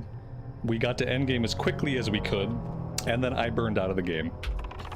And then shortly after we got to endgame, I took a break and I didn't come back to Warlord, so I don't really remember. I didn't read the quests back then. I didn't really care about the lore back then. I was just trying to raid in a raiding guild because I thought that was a really fun thing to do. So I didn't really get into a lot of the stories or the quests. Not the way I have in recent years. So I don't know anything about the lore. Or how the story felt to play through it. I'm gonna find out. We're gonna see.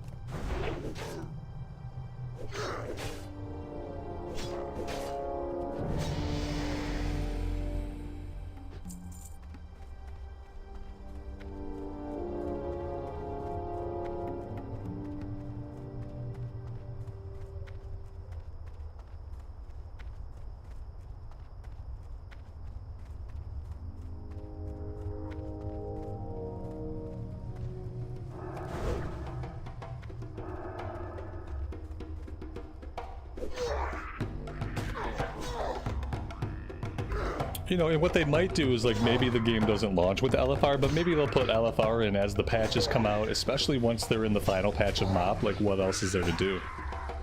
So maybe it'll be a thing where they put LFR in eventually. You know what they did instead? They're gonna do harder 5-mans.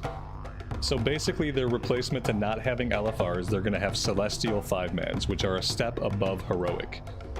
And the Celestial 5-mans, that's where you're going to get all the gear that you would have gotten out of the Raid Finder. Like, all of your Raid Finder loot, all of that stuff, you're still going to be able to get it. But instead of queuing up and doing, like, a trash raid that just plays out like absolute slop, instead of doing that, players are going to be able to do challenging 5-man content where they actually have to play the game.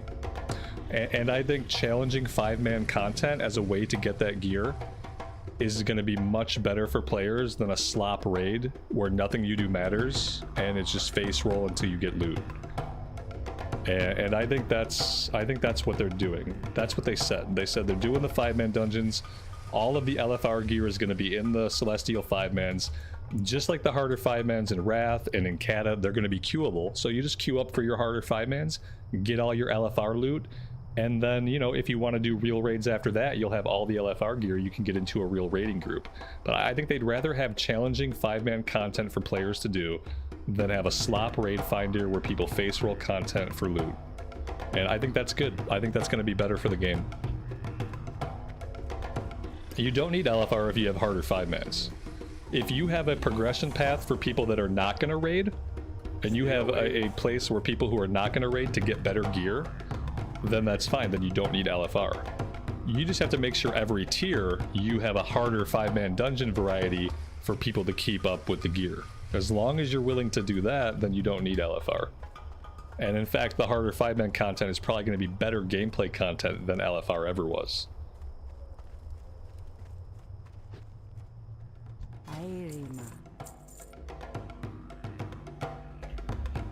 Have I been on my Kata characters lately? I mean, yeah, like 11 days ago. You know, it was like 11 or 12 days ago we were playing Kata like every day. So that's pretty recent.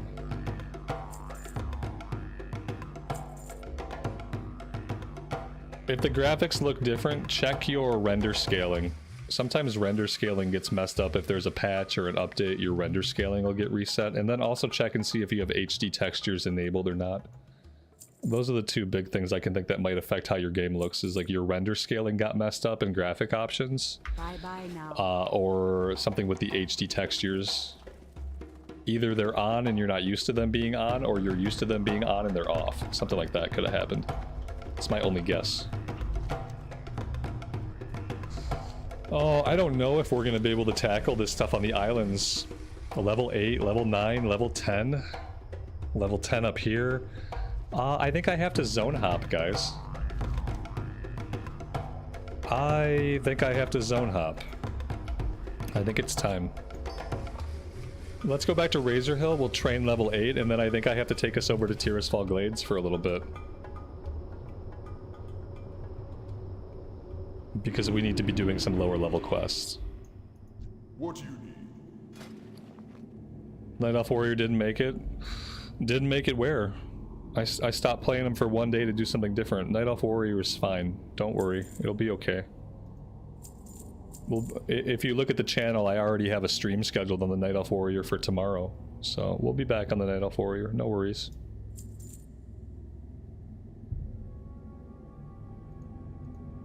Be safe.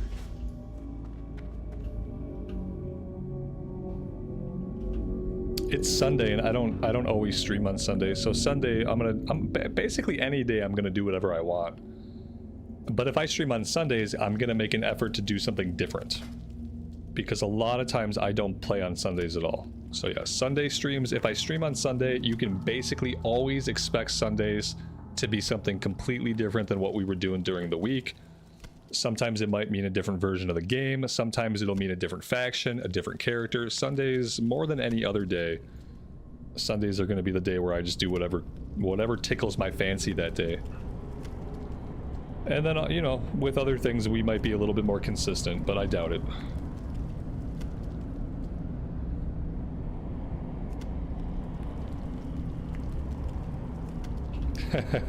I have a permit. This just says I can do whatever I want, and then you signed it yourself. Exactly, yeah. Yeah, I guess the fact that I'm the one that puts the stream live, I guess that's my permit to do, like, whatever I want. And then the, you know, the burden is on anybody else, whether or not they want to watch the content that I'm streaming, and then that burden is on you guys. Sometimes your answer will be no, and I respect that.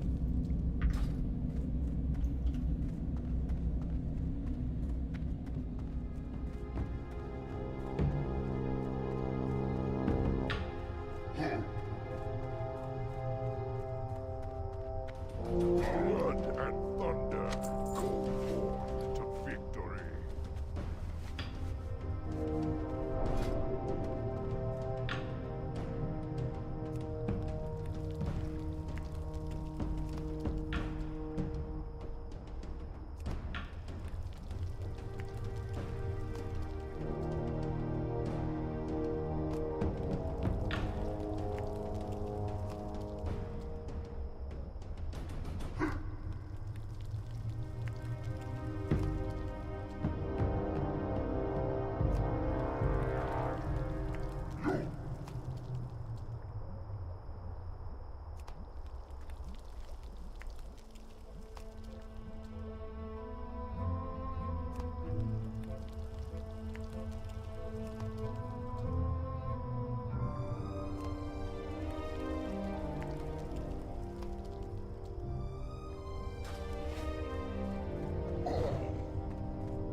What do you need? For the Horde.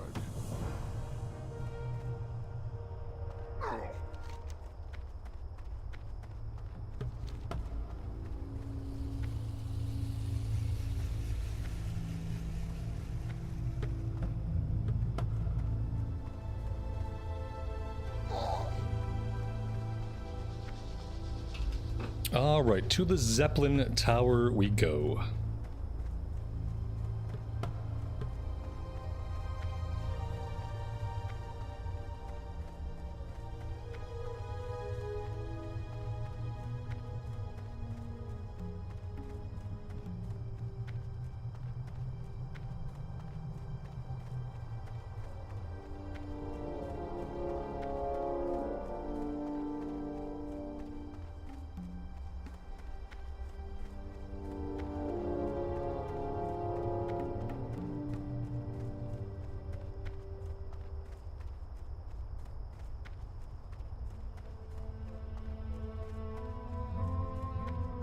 Train level 8. Dun dun dun. I didn't train level 8.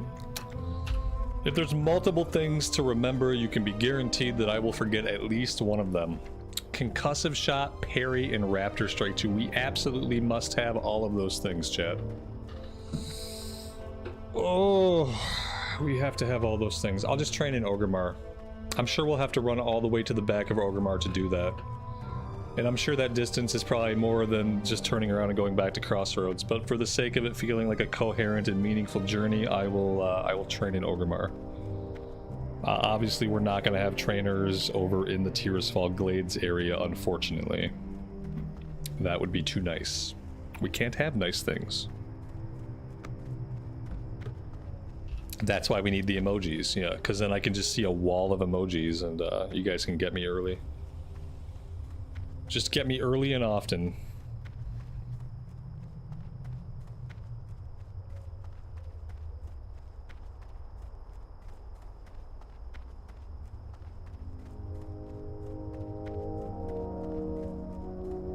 How's the weather up here? As in up here in Michigan? It's hot as hell.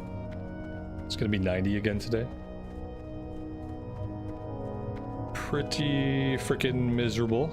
And it'll probably be miserable until the end of August. At least that's what I'm settled in. I'm settled into just, it's going to be miserable outside, and sometimes it'll be miserable inside, and that's going to go on until the end of August. So yeah, I'm just trying to pass my days smoothly and just survive the summer. Because summers have become something not to enjoy, but to just survive. Like, I have to survive the weather, and I have to survive the fact that my kid doesn't have school. And so he has, like, nothing going on most days, unless he can go outside and play. Like, today his friends are outside. But I'll tell you, kids do not go outside as much as they used to. Like, he goes outside a lot, but out of, like, 5 or 6 days, he'll get to play with his friends, like, one of those days. Because kids just don't go out as much as they used to. So it's gonna be a boring-ass summer.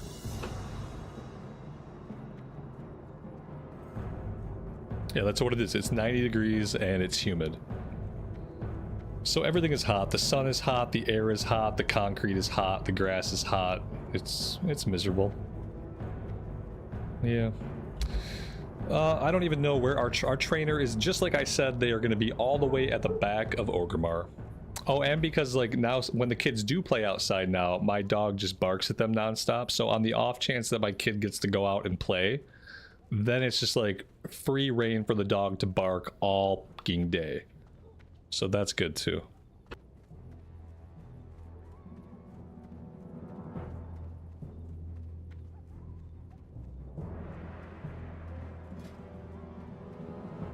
Oh, look at that. We can train skinning. That was a good catch. We are 72 out of 75 skinning. So we needed to come here anyway. I don't feel as bad now, because we needed to come here anyway to train skinning up.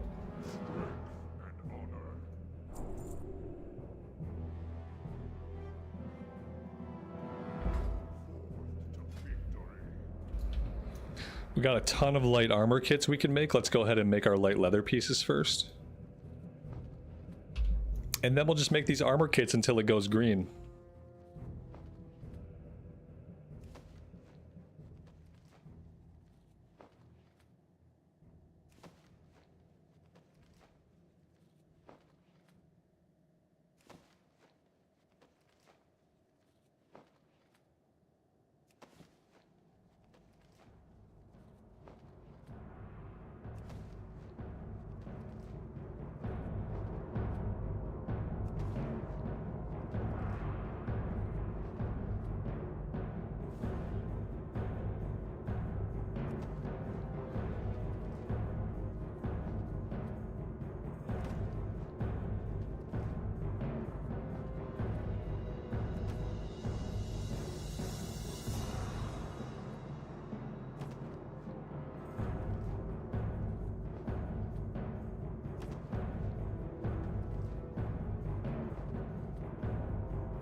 John, any news on the car situation? Nope.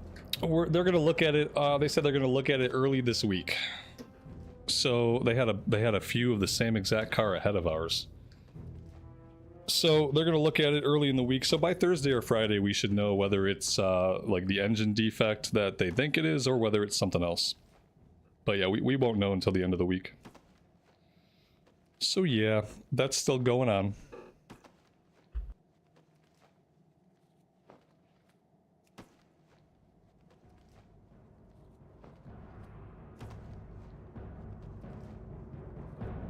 Cars suck, yeah. Cars don't suck, but living in a place where you absolutely have to have a car to do the things that you need to do in a day, that sucks. Cars are fine. Like, I like cars when they run. But yeah, being in a place where you have to have one to just do daily stuff kind of sucks. I mean, we're really lucky because both of us work from home. So 2 of us work from home. Our kid is homeschooled, so we got lucky. Like, it happened going into summer break, so... You know, these days you can get groceries delivered, you can get basically anything you want delivered. It just sucks to not be able to go do stuff, you know? Yeah, everywhere in the US is pretty dependent. Unless you live in a downtown area. Like, we lived in Kansas City for a while, and we lived within walking distance of downtown, and they had public trans. So we could walk downtown from our apartment, we can get on public trans. There was a ton of stuff we could do without a car. But living back in Michigan, we absolutely have to have a car here, because here we live out in the suburbs. Because everything in Michigan is suburbs. There really is no, like, downtown in the same sense. What makes me want to play on EU servers? If you really care about why I play on EU servers, you can watch that short clip. That is me explaining why I have moved my gameplay over to EU servers. Alright, that is our leather working. Pretty sure that's all we can do for now. We have a ton of these armor patches. I'm going to keep 1 stack. I'm going to sell the rest of them. And now we are good. Alright, to the hunter trainer we go. I guess we can also train fishing while we're back here.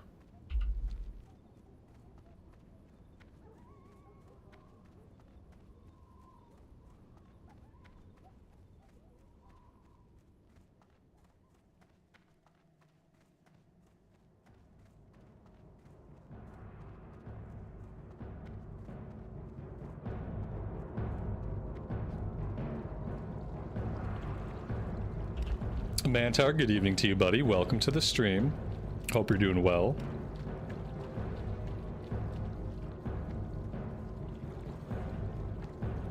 What can I do for you? May your blade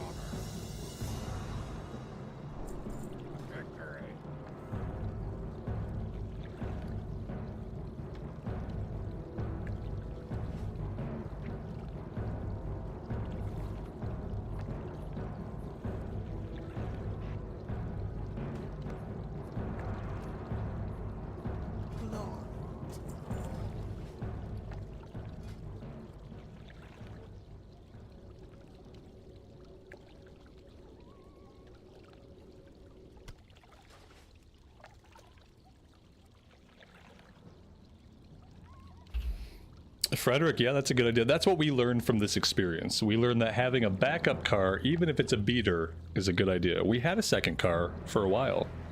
We had an old Nissan Versa. And we had it parked for a while in the yard. It was parked. We never really had a reason to use it, so eventually we gave it away. We gave it to a friend's daughter. Because we thought, you know, she's 18, she probably needs a car more than we do. It's a second car, we don't use it. It needs a little bit of work, so let's give it to her. So we did, we donated the car to her, and you know, here we are 2 years later, really wishing that we still had that car in working condition, because it would have been a great help to have a second car. So we learned our lesson. The lesson is 2 adults, 2 cars. You got 2 adults, you got 2 cars. That's it. If you don't use one of the cars, tough shit. Car just sits there, it sits there and sits there until you need it, because one day you will need it. And yeah, so that's a mistake we're going to rectify. As soon as we figure out what's going on with this car, we're going to fix the whole only having 1 car situation.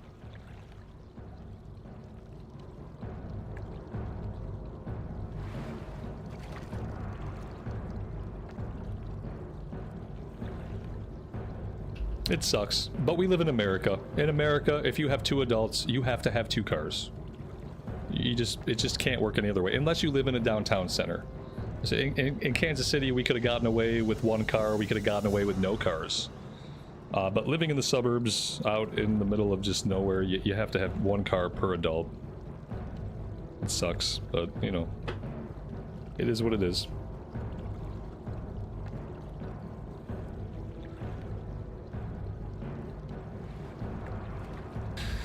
Why is my fish getting away? I put a bauble on so my fish would not get away. So I don't really like that these fish are getting away from me.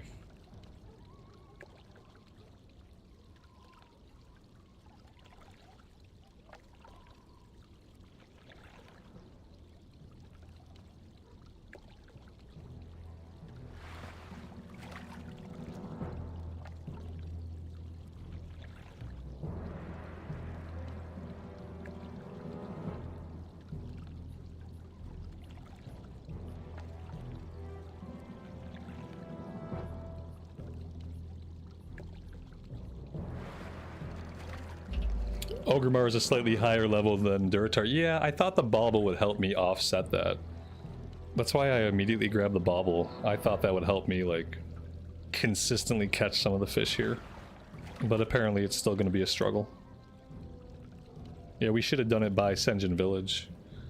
That's what I said I was going to do originally, and then I forgot. But yeah, this is probably... I'm going to try a few more times, but this is obviously not going to work out for us. We will have to get our fishing going another time. Yeah, that's way too many missed fish in a row. Let's just move on.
Hunter players have told me that Beast Mastery is what I should go. So, we are going to do Beast Mastery.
Is this a new character? Well, it's level 8. Mm-hmm.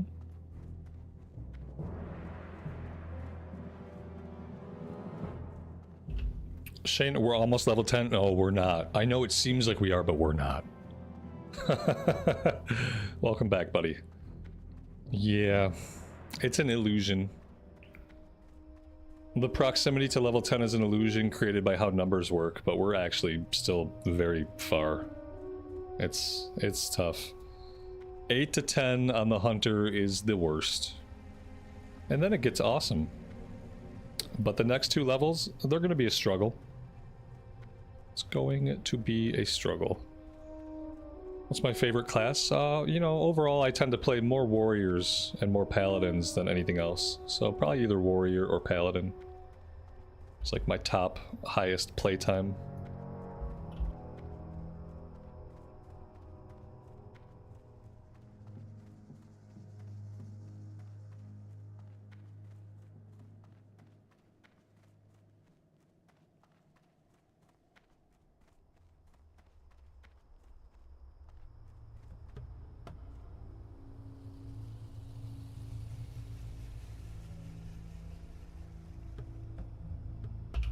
Wolfstrom, good evening to you, buddy. Welcome to the stream. Hope you are doing well today.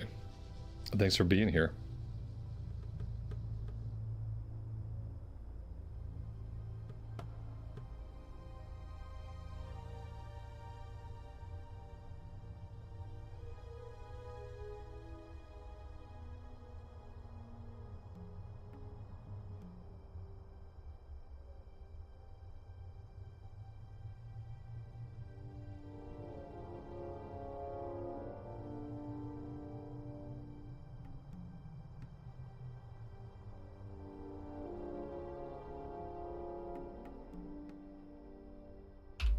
We must have just missed the Zep. Because not only is there no Zep, there's no one waiting for Zep.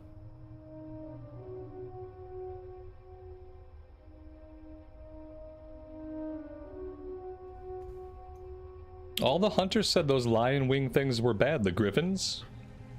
Every hunter was like, they're garbage. And I was like, but they look cool, and they were like, but they're garbage. So I don't know. We could get them, but apparently maybe they're not good.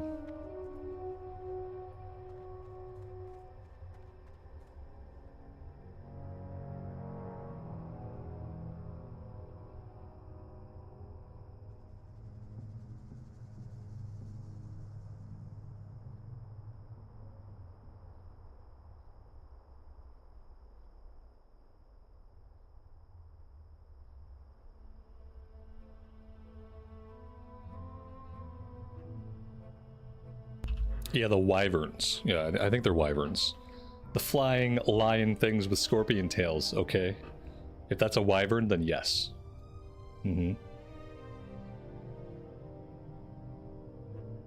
Alright, our ride is coming. I'm gonna put myself on the Zeppelin as soon as it arrives. Cape Breton, that sucks, man. Yeah, I will do my best to tell the universe that it should make that show back up for you. Because that's a bummer. Alright, I'm gonna bio, I'll be right back.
Hello.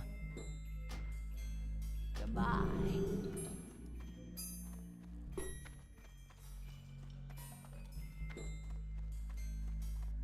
What do you require?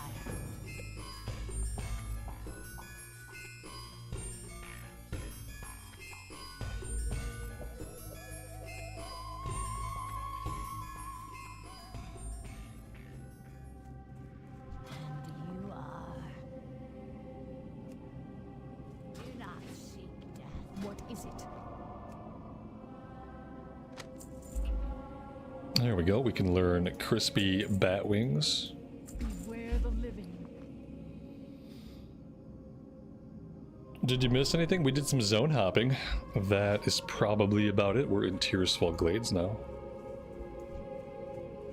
This had better be good.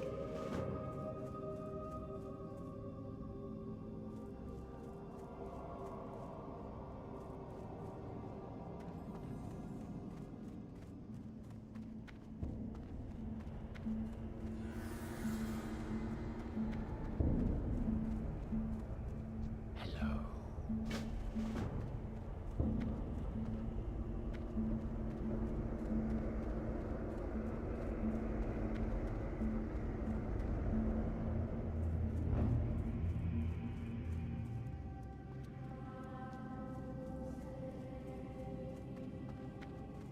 Speak quickly.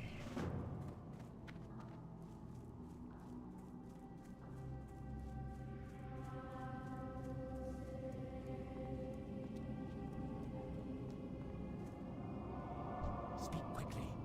Beware. Our enemy is abound.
We get the pet at level 10.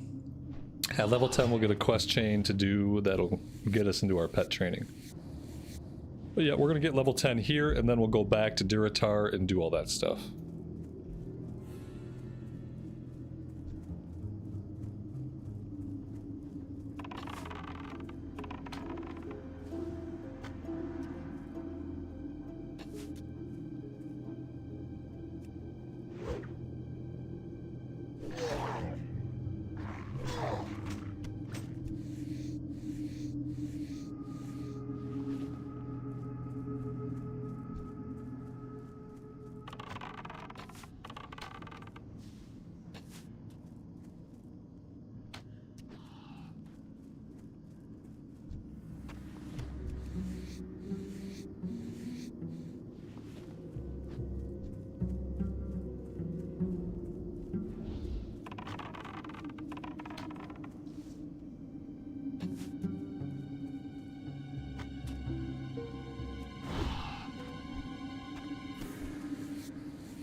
Pink Bunny, good afternoon to you and welcome to the stream. Hope you're doing well today.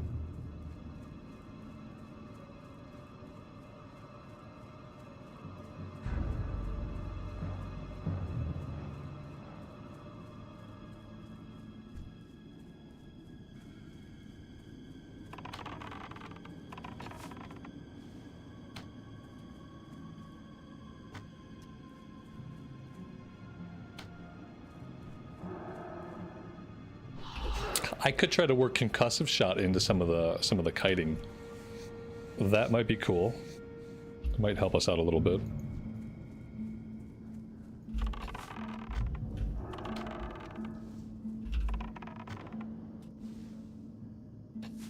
Oh yeah, that works out beautifully.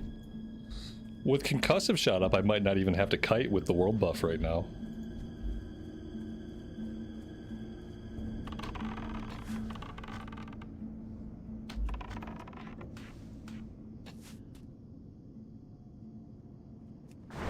So that's how you get through the Hunters 8 to 10. You get through the Hunters 8 to 10 by getting yourself a world buff. Yeah, now I understand. The same is probably true on the Druid. I bet Druid 1 to 10 is probably much better if you just get yourself the world buff. Every time you lose the world buff, go back and get another world buff. And if you do it like that, then it's probably going to be much easier than doing it without. Which sounds obvious, but I've never gone after world buffs, especially at low level. I don't often think about it, but for classes like this that are a struggle to get through, it's definitely worth it.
Let's go turn these in before we do anything else.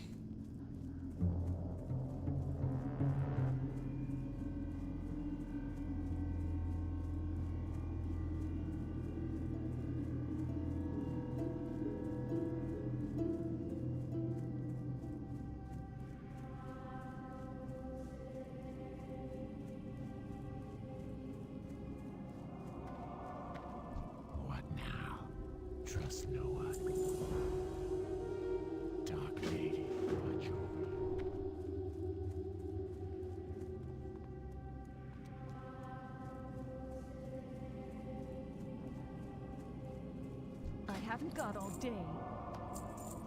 Trust no.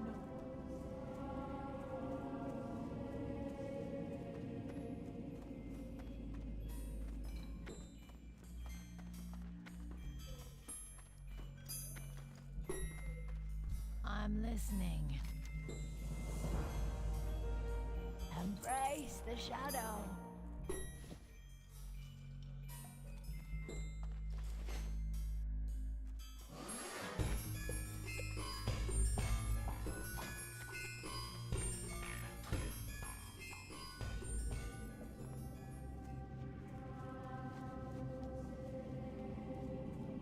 Hello.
Why are we not talking? As in, why am I not talking? Because I talk when I want to.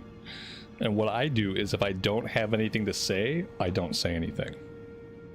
For immersion, there you go. Also, if you're around the stream a lot, you'll notice that like in the later afternoons, chat gets really quiet and I get really quiet, and I kind of like that. We do a lot of talking early on in the stream. But by the afternoon, when you guys are chill, I'm chill. If you guys are quiet, I'm gonna be quiet. Because I'm not just gonna make up shit to say. But yeah, a lot of times in the afternoon it gets this way. It just gets really, really quiet and chill, and I don't mind.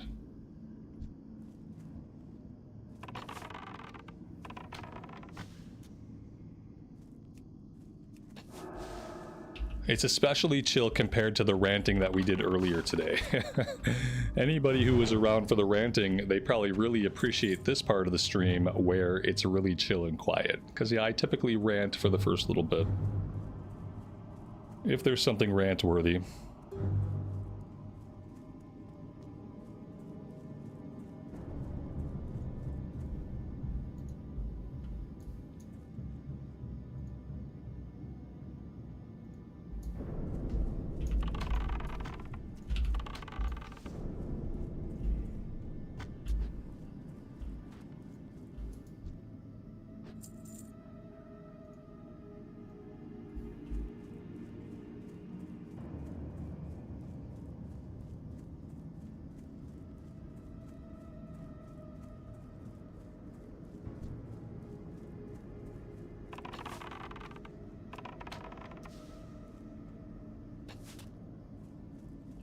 Yeah, that's true. Also, a lot of the audience is EU, and in the EU, it's night time. It's getting pretty late for the EU people. A lot of them are probably trying to wind down. Maybe they're already in bed.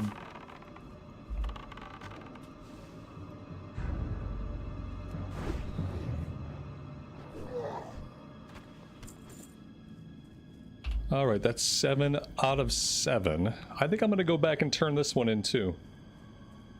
And after that, maybe we'll head all the way out to the west. We'll go after Scarlet Warriors, we'll do the Pumpkin Quest, and we'll try to find the Abomination guy. The Abomination guy has a quest for us.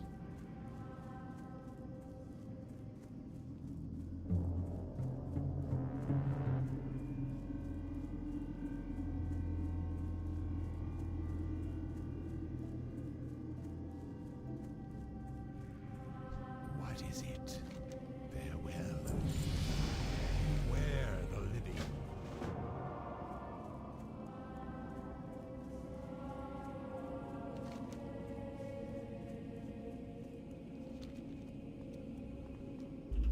That was level 9. We got one more level to go, guys. One more level to go and we can get our pet.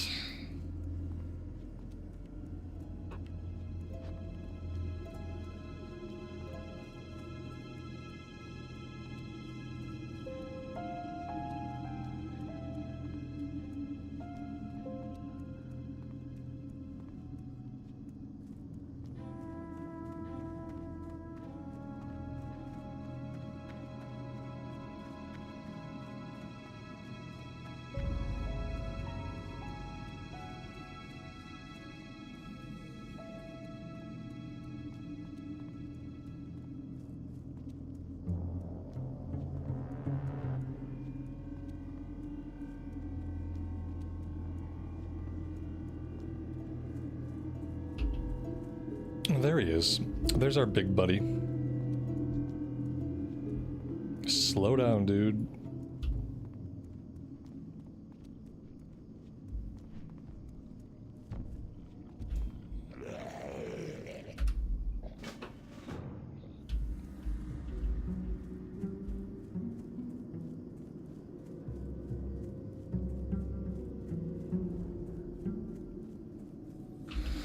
Am I planning to get a specific pet? Right now, all I know for sure is that we're going to have a boar. We need a boar for charge, for taunt. And then as we go, maybe we'll look at other options later on. I'm going to tame Ekiaki just to have Ekiaki because he looks cool. Beyond that, I have not thought about it.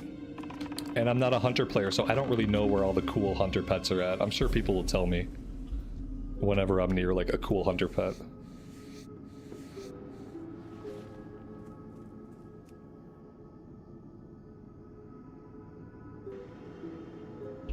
Sounds boring. The good news is you don't have to watch it or play it. That's the good news.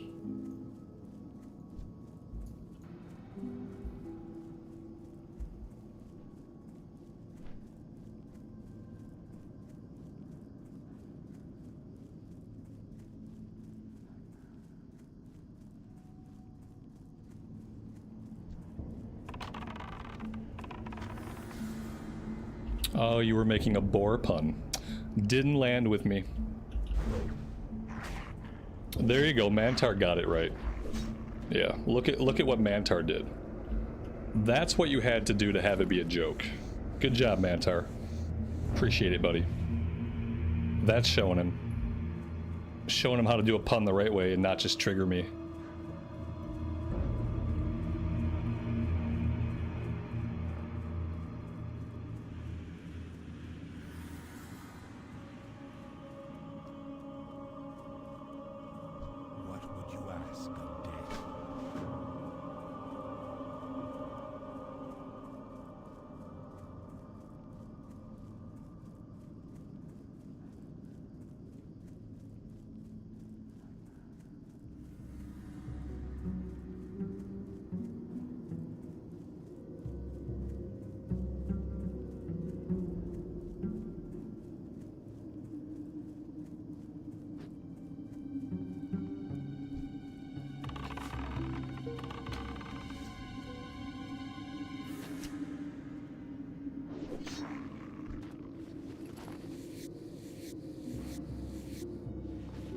There's another good one. I don't seem to be on board with these jokes. That's true. Zenkai, I will probably never have another guild in my life, buddy. Not a guild that I make. No, I had a fun experience with the Cataclysm Guild. I learned some lessons, and the biggest takeaway was that I don't need to have a guild that's associated with me, made by me, has me in it, is related to the channel, or anything. It was just, it didn't work out. And I will not repeat that history. Yeah. I might have to pass.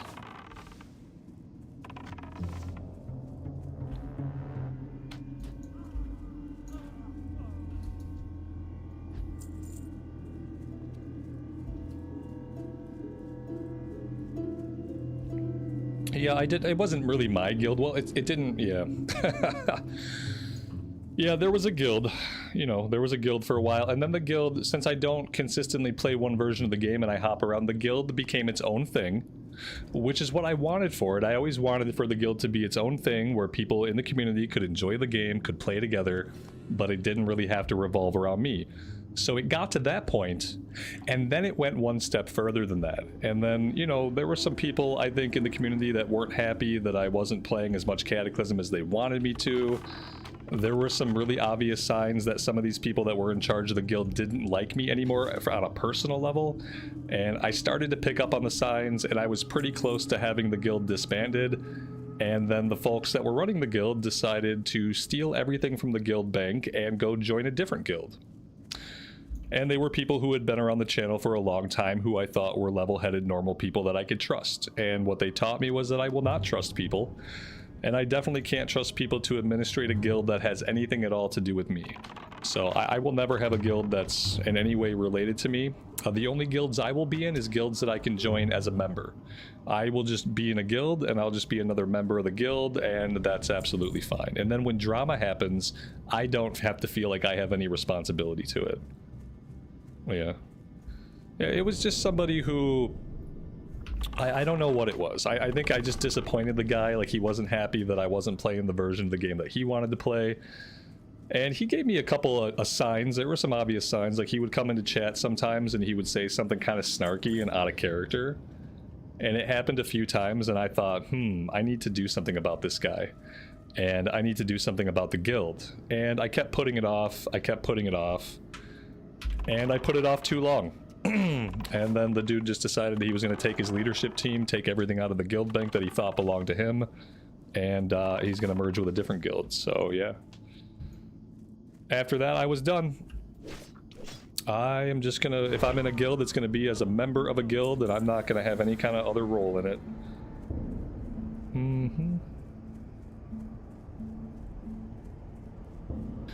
And that's when I learned you don't trust people you meet on the internet, kids. You can't trust anybody, even WoW players. You can't even trust WoW players. I know it's hard to believe, but it's true.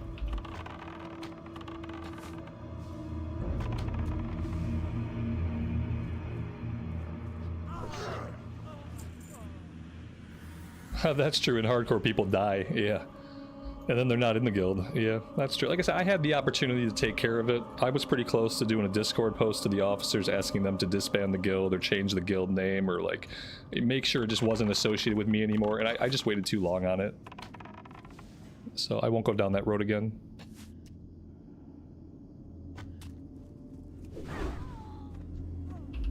Fool me once, shame on you. Fool me twice, not gonna happen.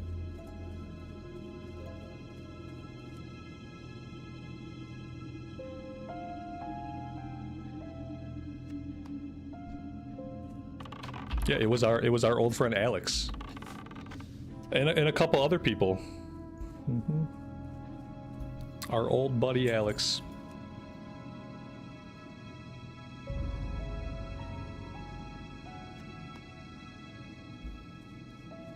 That's why you don't have friends. Yeah, can't trust anyone. Yeah, I mean that's a good point. I don't have friends either.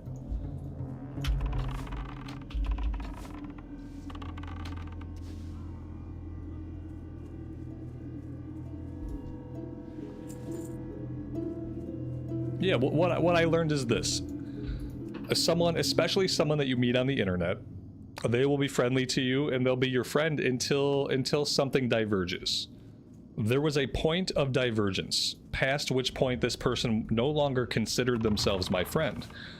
And the problem was, I didn't pick up on it fast enough. You know, but there came a point when this person knew in their heart that they were not my friend anymore, that they didn't like me anymore. I didn't know that yet. I found out that the hard way. And so, you know, it's not worth it. I've many times thought about shutting my Discord channel down completely. Because I don't administrate my Discord. I have other people administrating my Discord. He was one of those other people, and I have many times just thought about not even having a Discord. So the fact that I still have a Discord that runs is actually amazing, and it might not last. Because I just will no longer trust humans. Not any further than I have to trust them, which isn't very far at all. It's serious talk. It's not really serious talk. Ultimately, it's just an in-game guild, but it just speaks to human nature. This person was my friend as long as I was doing what they liked.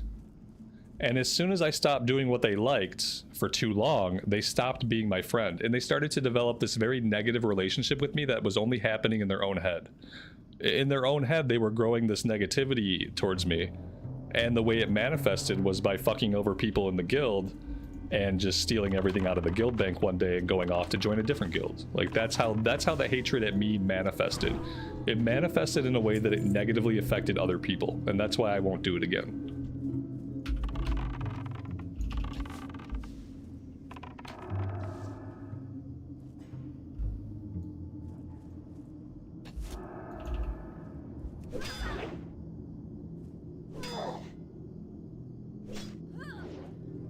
It was pretty wild. I never expected it. It was not something I ever expected. That was the other thing. Even when I sensed this person was like I said, they'd come into chat, they disappeared for a long time. And then sometimes they'd come to the stream and they'd say something kind of snarky about what I was doing.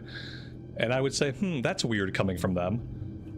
And so, you know, I had a small chance to pick up on that stuff. But I never suspected that this person would steal everything out of the guild bank and just like run off with it. That was not something that I ever thought. So yeah, you don't know people. You know a little bit of a person, but ultimately you don't know what someone is capable of. You just know what they show you. They could be capable of anything.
Yeah, it's just that online you can get away with more. There's no accountability, you know. There's no accountability, and ultimately there's no repercussions. So it leads to a lot more of that sort of behavior, I think. Do I want to go down here now and get these? I think so. I think we're okay to kill these guys. Level 9? Level 9 Murlocs. Yeah, we seem to be doing okay. All praise the world buff. The world buff is getting us through this in a way that we would not be getting through it otherwise.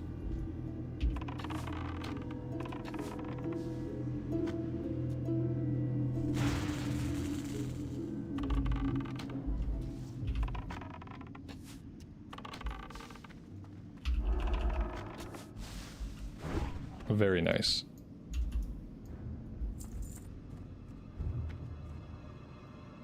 I mean, it's depressing. It is kind of a depressing topic. I was depressed about it when it happened, but I was like, yeah, that figures. It's old news though. That stuff happened a long time ago. Months and months and months ago, that stuff happened. That stuff happened before I came to the EU. The funny thing, and the only amount of like karmic payback I got is that this person was an EU person who came over and switched all their gameplay to US because I was playing on US. So this person moved all their gameplay over to US to play with me and to play with the community, and eventually they got stuck on US because that's where they did all their Kata gameplay. And so that's like, you know, kind of karmic. Like I ended up over on EU and this random person who stole everything from my guild is now stuck on US servers because that's where they've been playing the whole expansion. I thought at least that was kind of funny.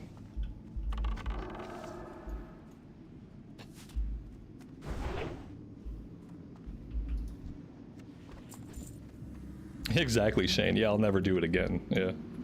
Once was enough. Like I said, I barely want to keep my Discord running. Because I never go in my Discord. I don't look at what's going on in Discord. Thankfully, Discord is basically dead now that there's no guild. So, like, not a lot happens. But, like, every day I just think about shutting the Discord server down.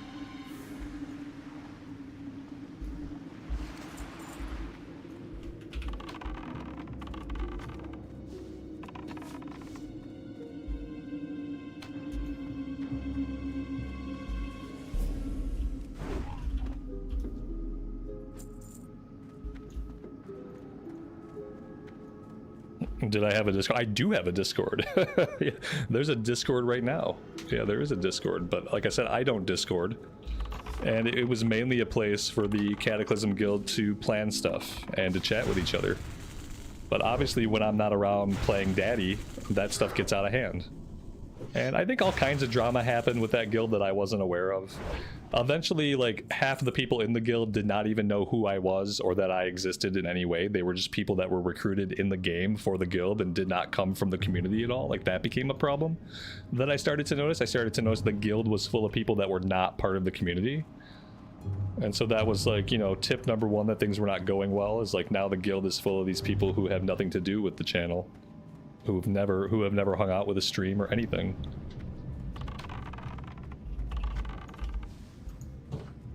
Pink Bunny, you remember Alex? Yeah, Alex used to help me all the time. Like, Alex was a real bro. Alex was a total bro. He helped me a lot, and that's why, like, I just thought, like, wow, like, what a surprise. But like I said, it was a thing where, like, I wasn't doing what he wanted, and because of this parasocial relationship, he started to develop an animosity towards me that just kept growing and growing inside of his own head. Until it had really nothing to do with me at all. That's the thing.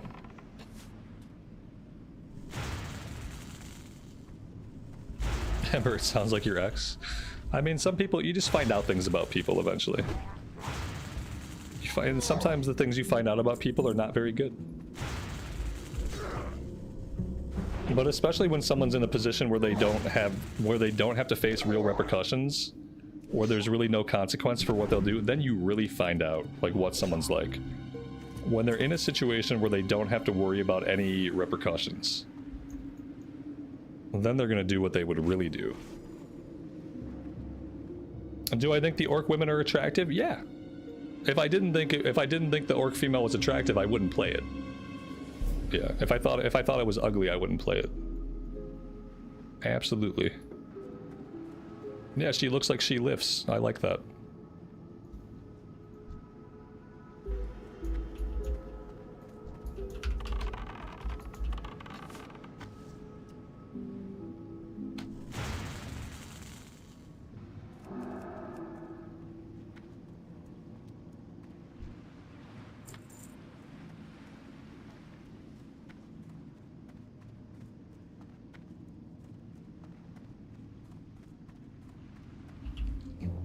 Did he tell me he wasn't happy with me not playing it? No, he never communicated directly to me. about any of his unhappiness or his plans to steal everything out of the guild bank and join a new guild. Now, he never said anything like I said, he would sometimes pop into the stream after long absences and he would say something snarky. You know how like people say like, oh, I see, so you're playing Era again, huh? How's Era going? How's that going? Like, just kind of like snarky bullshit things. And then he would disappear. That's all that would happen. That was the way he voiced his unhappiness. Was just like popping into the stream, saying a semi-snarky thing, but not bad enough that I could really call him out on it. Nothing to like really raise a red flag and address it. Just something kind of snarky, and then he would vanish. And he did that like 3 or 4 times. And then he ninja looted the guild bank.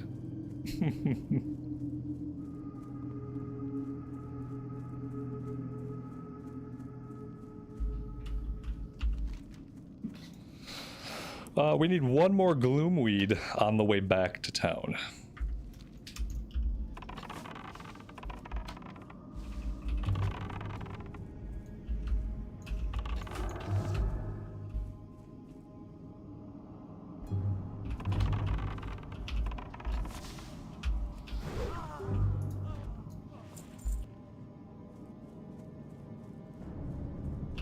Ted, thanks for being here, man. I appreciate that.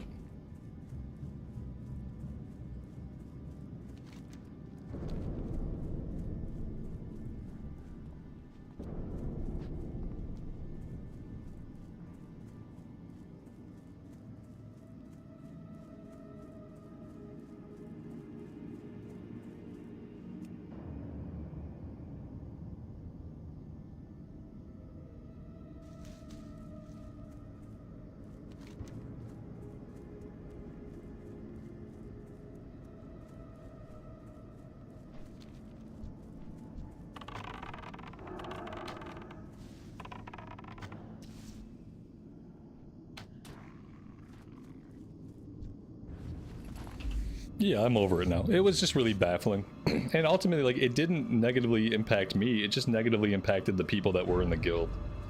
So it was kind of like I let those people down by letting it happen. But ultimately, like I said, 50% of the people in the guild were people that had nothing to do with me. So ultimately, it just didn't really matter. By the time it all went down, it really didn't matter. Realistically.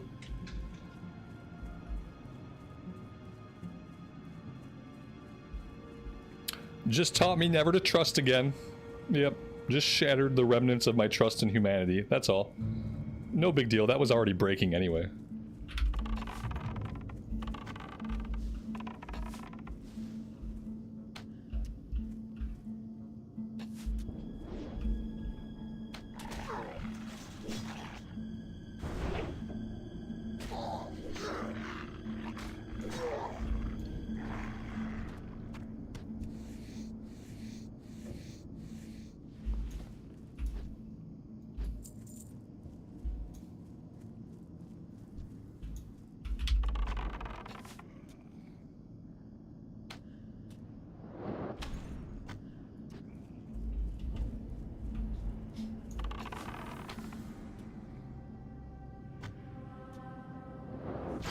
So concussive shot doesn't do anything for casting, right? It doesn't slow down the cast, it doesn't interrupt the cast. So on casters, I don't need to concussive shot.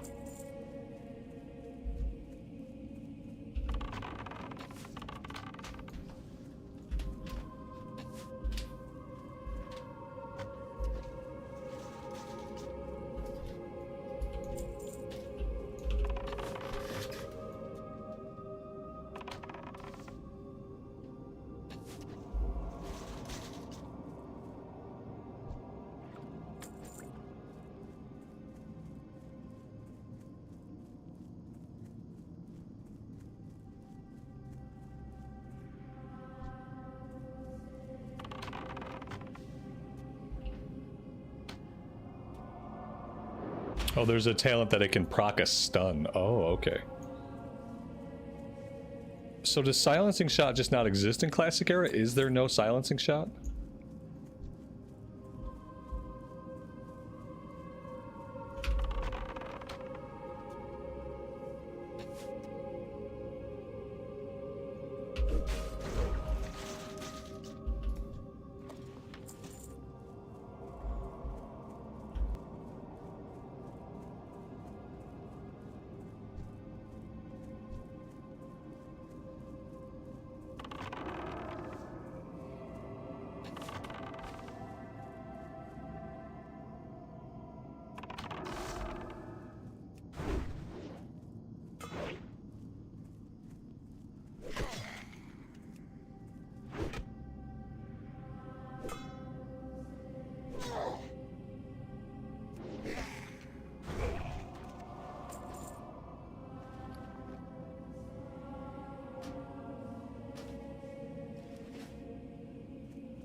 My camera's way too close. Your camera's way too close. Is this better? Is this better? Is this better? Is this better?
Vincent, did I say that it was a problem?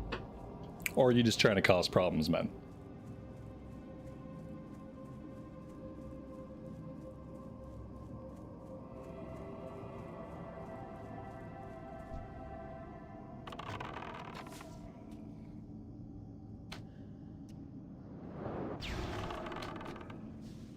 How about this?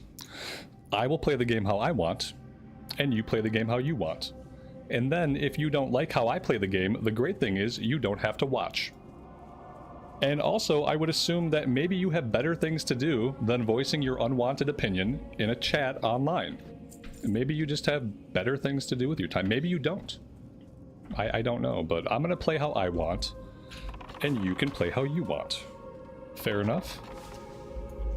And I will also criticize, complain, and bitch about anything I want here on my stream. And like I said, the great thing is you can just go do something else with your time.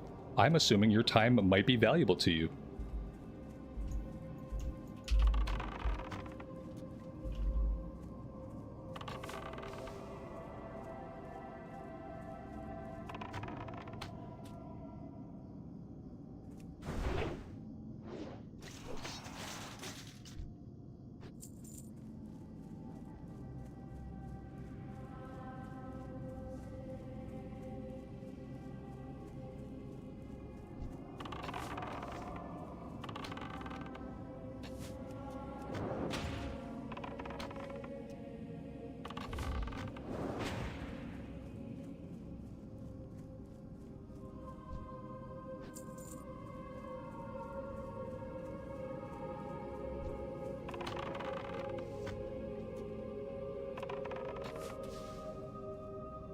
I mean, you can give me shit, but if the shit you give me is horse shit, I'm gonna give you horse shit back. If you come at me with something valid that makes sense, then I'll always listen. But if you come at me with your opinion and it's just something that I don't give a shit about, then I'm gonna let you know.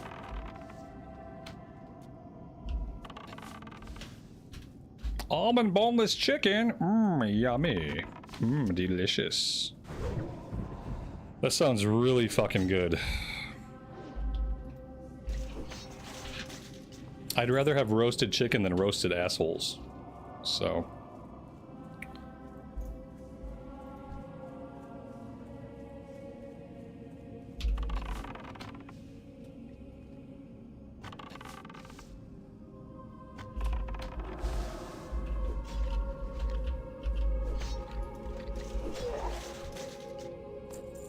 Who is the guy adjutant? Just a rando who wants his 5 minutes of fame on the stream? It might be. He challenged me to a duel and I / ignored him. Yeah, challenging me to a duel is a fast way to get ignored. I don't. He might have just been a random person. He might have had nothing to do with the stream. It's hard to tell.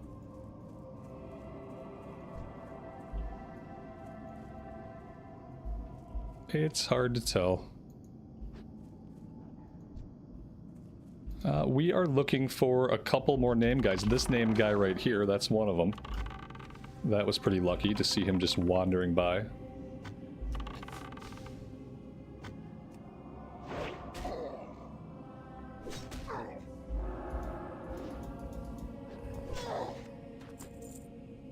Galarak, you have a mod that auto-declines duels. That's awesome. That is awesome. I need a mod that will auto-decline duels and then / ignore the person who tried to duel me. That's what I need. Just auto-ignore. I want it to ignore anybody who invites me to a guild and anybody who tries to duel me. Just automatically puts them on ignore.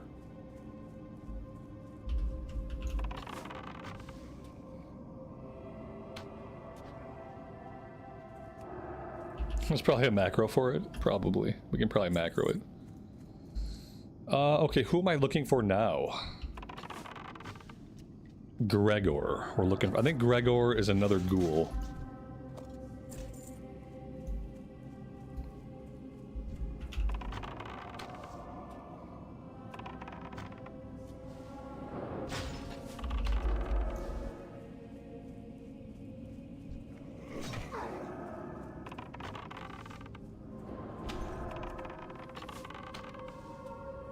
There he is.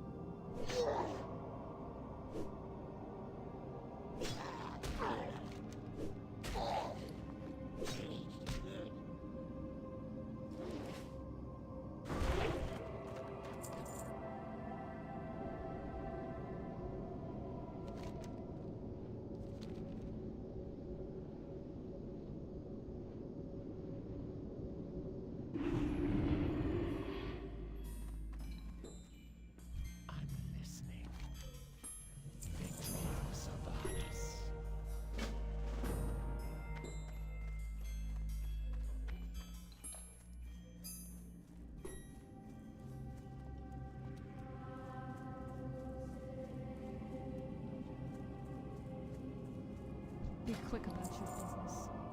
Watch your back.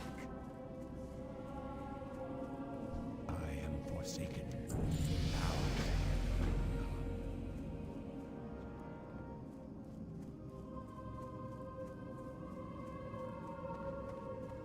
This had better be good. Goodbye. Beware the living. I am forsaken.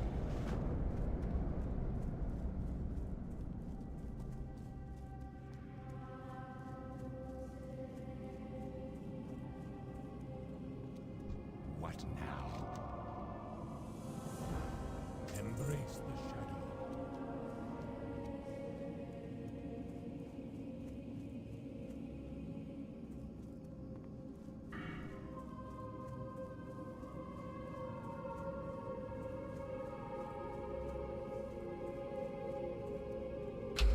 I'm assuming I want to go endurance training.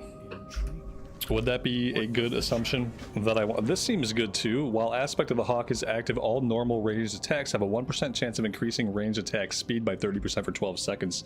This seems good. Also.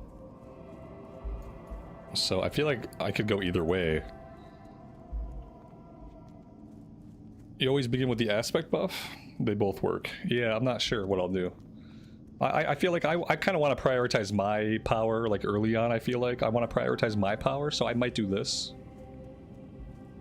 So it has a 1% chance, though. Like, that's not a very high chance, to be fair. That's a pretty low chance, whereas the endurance training is a guaranteed increase in the health pool. Maybe I'll go endurance training first, because I feel like it's something that's guaranteed over something that like has a low % chance to proc. I don't know. Maybe I'll take the guaranteed one first.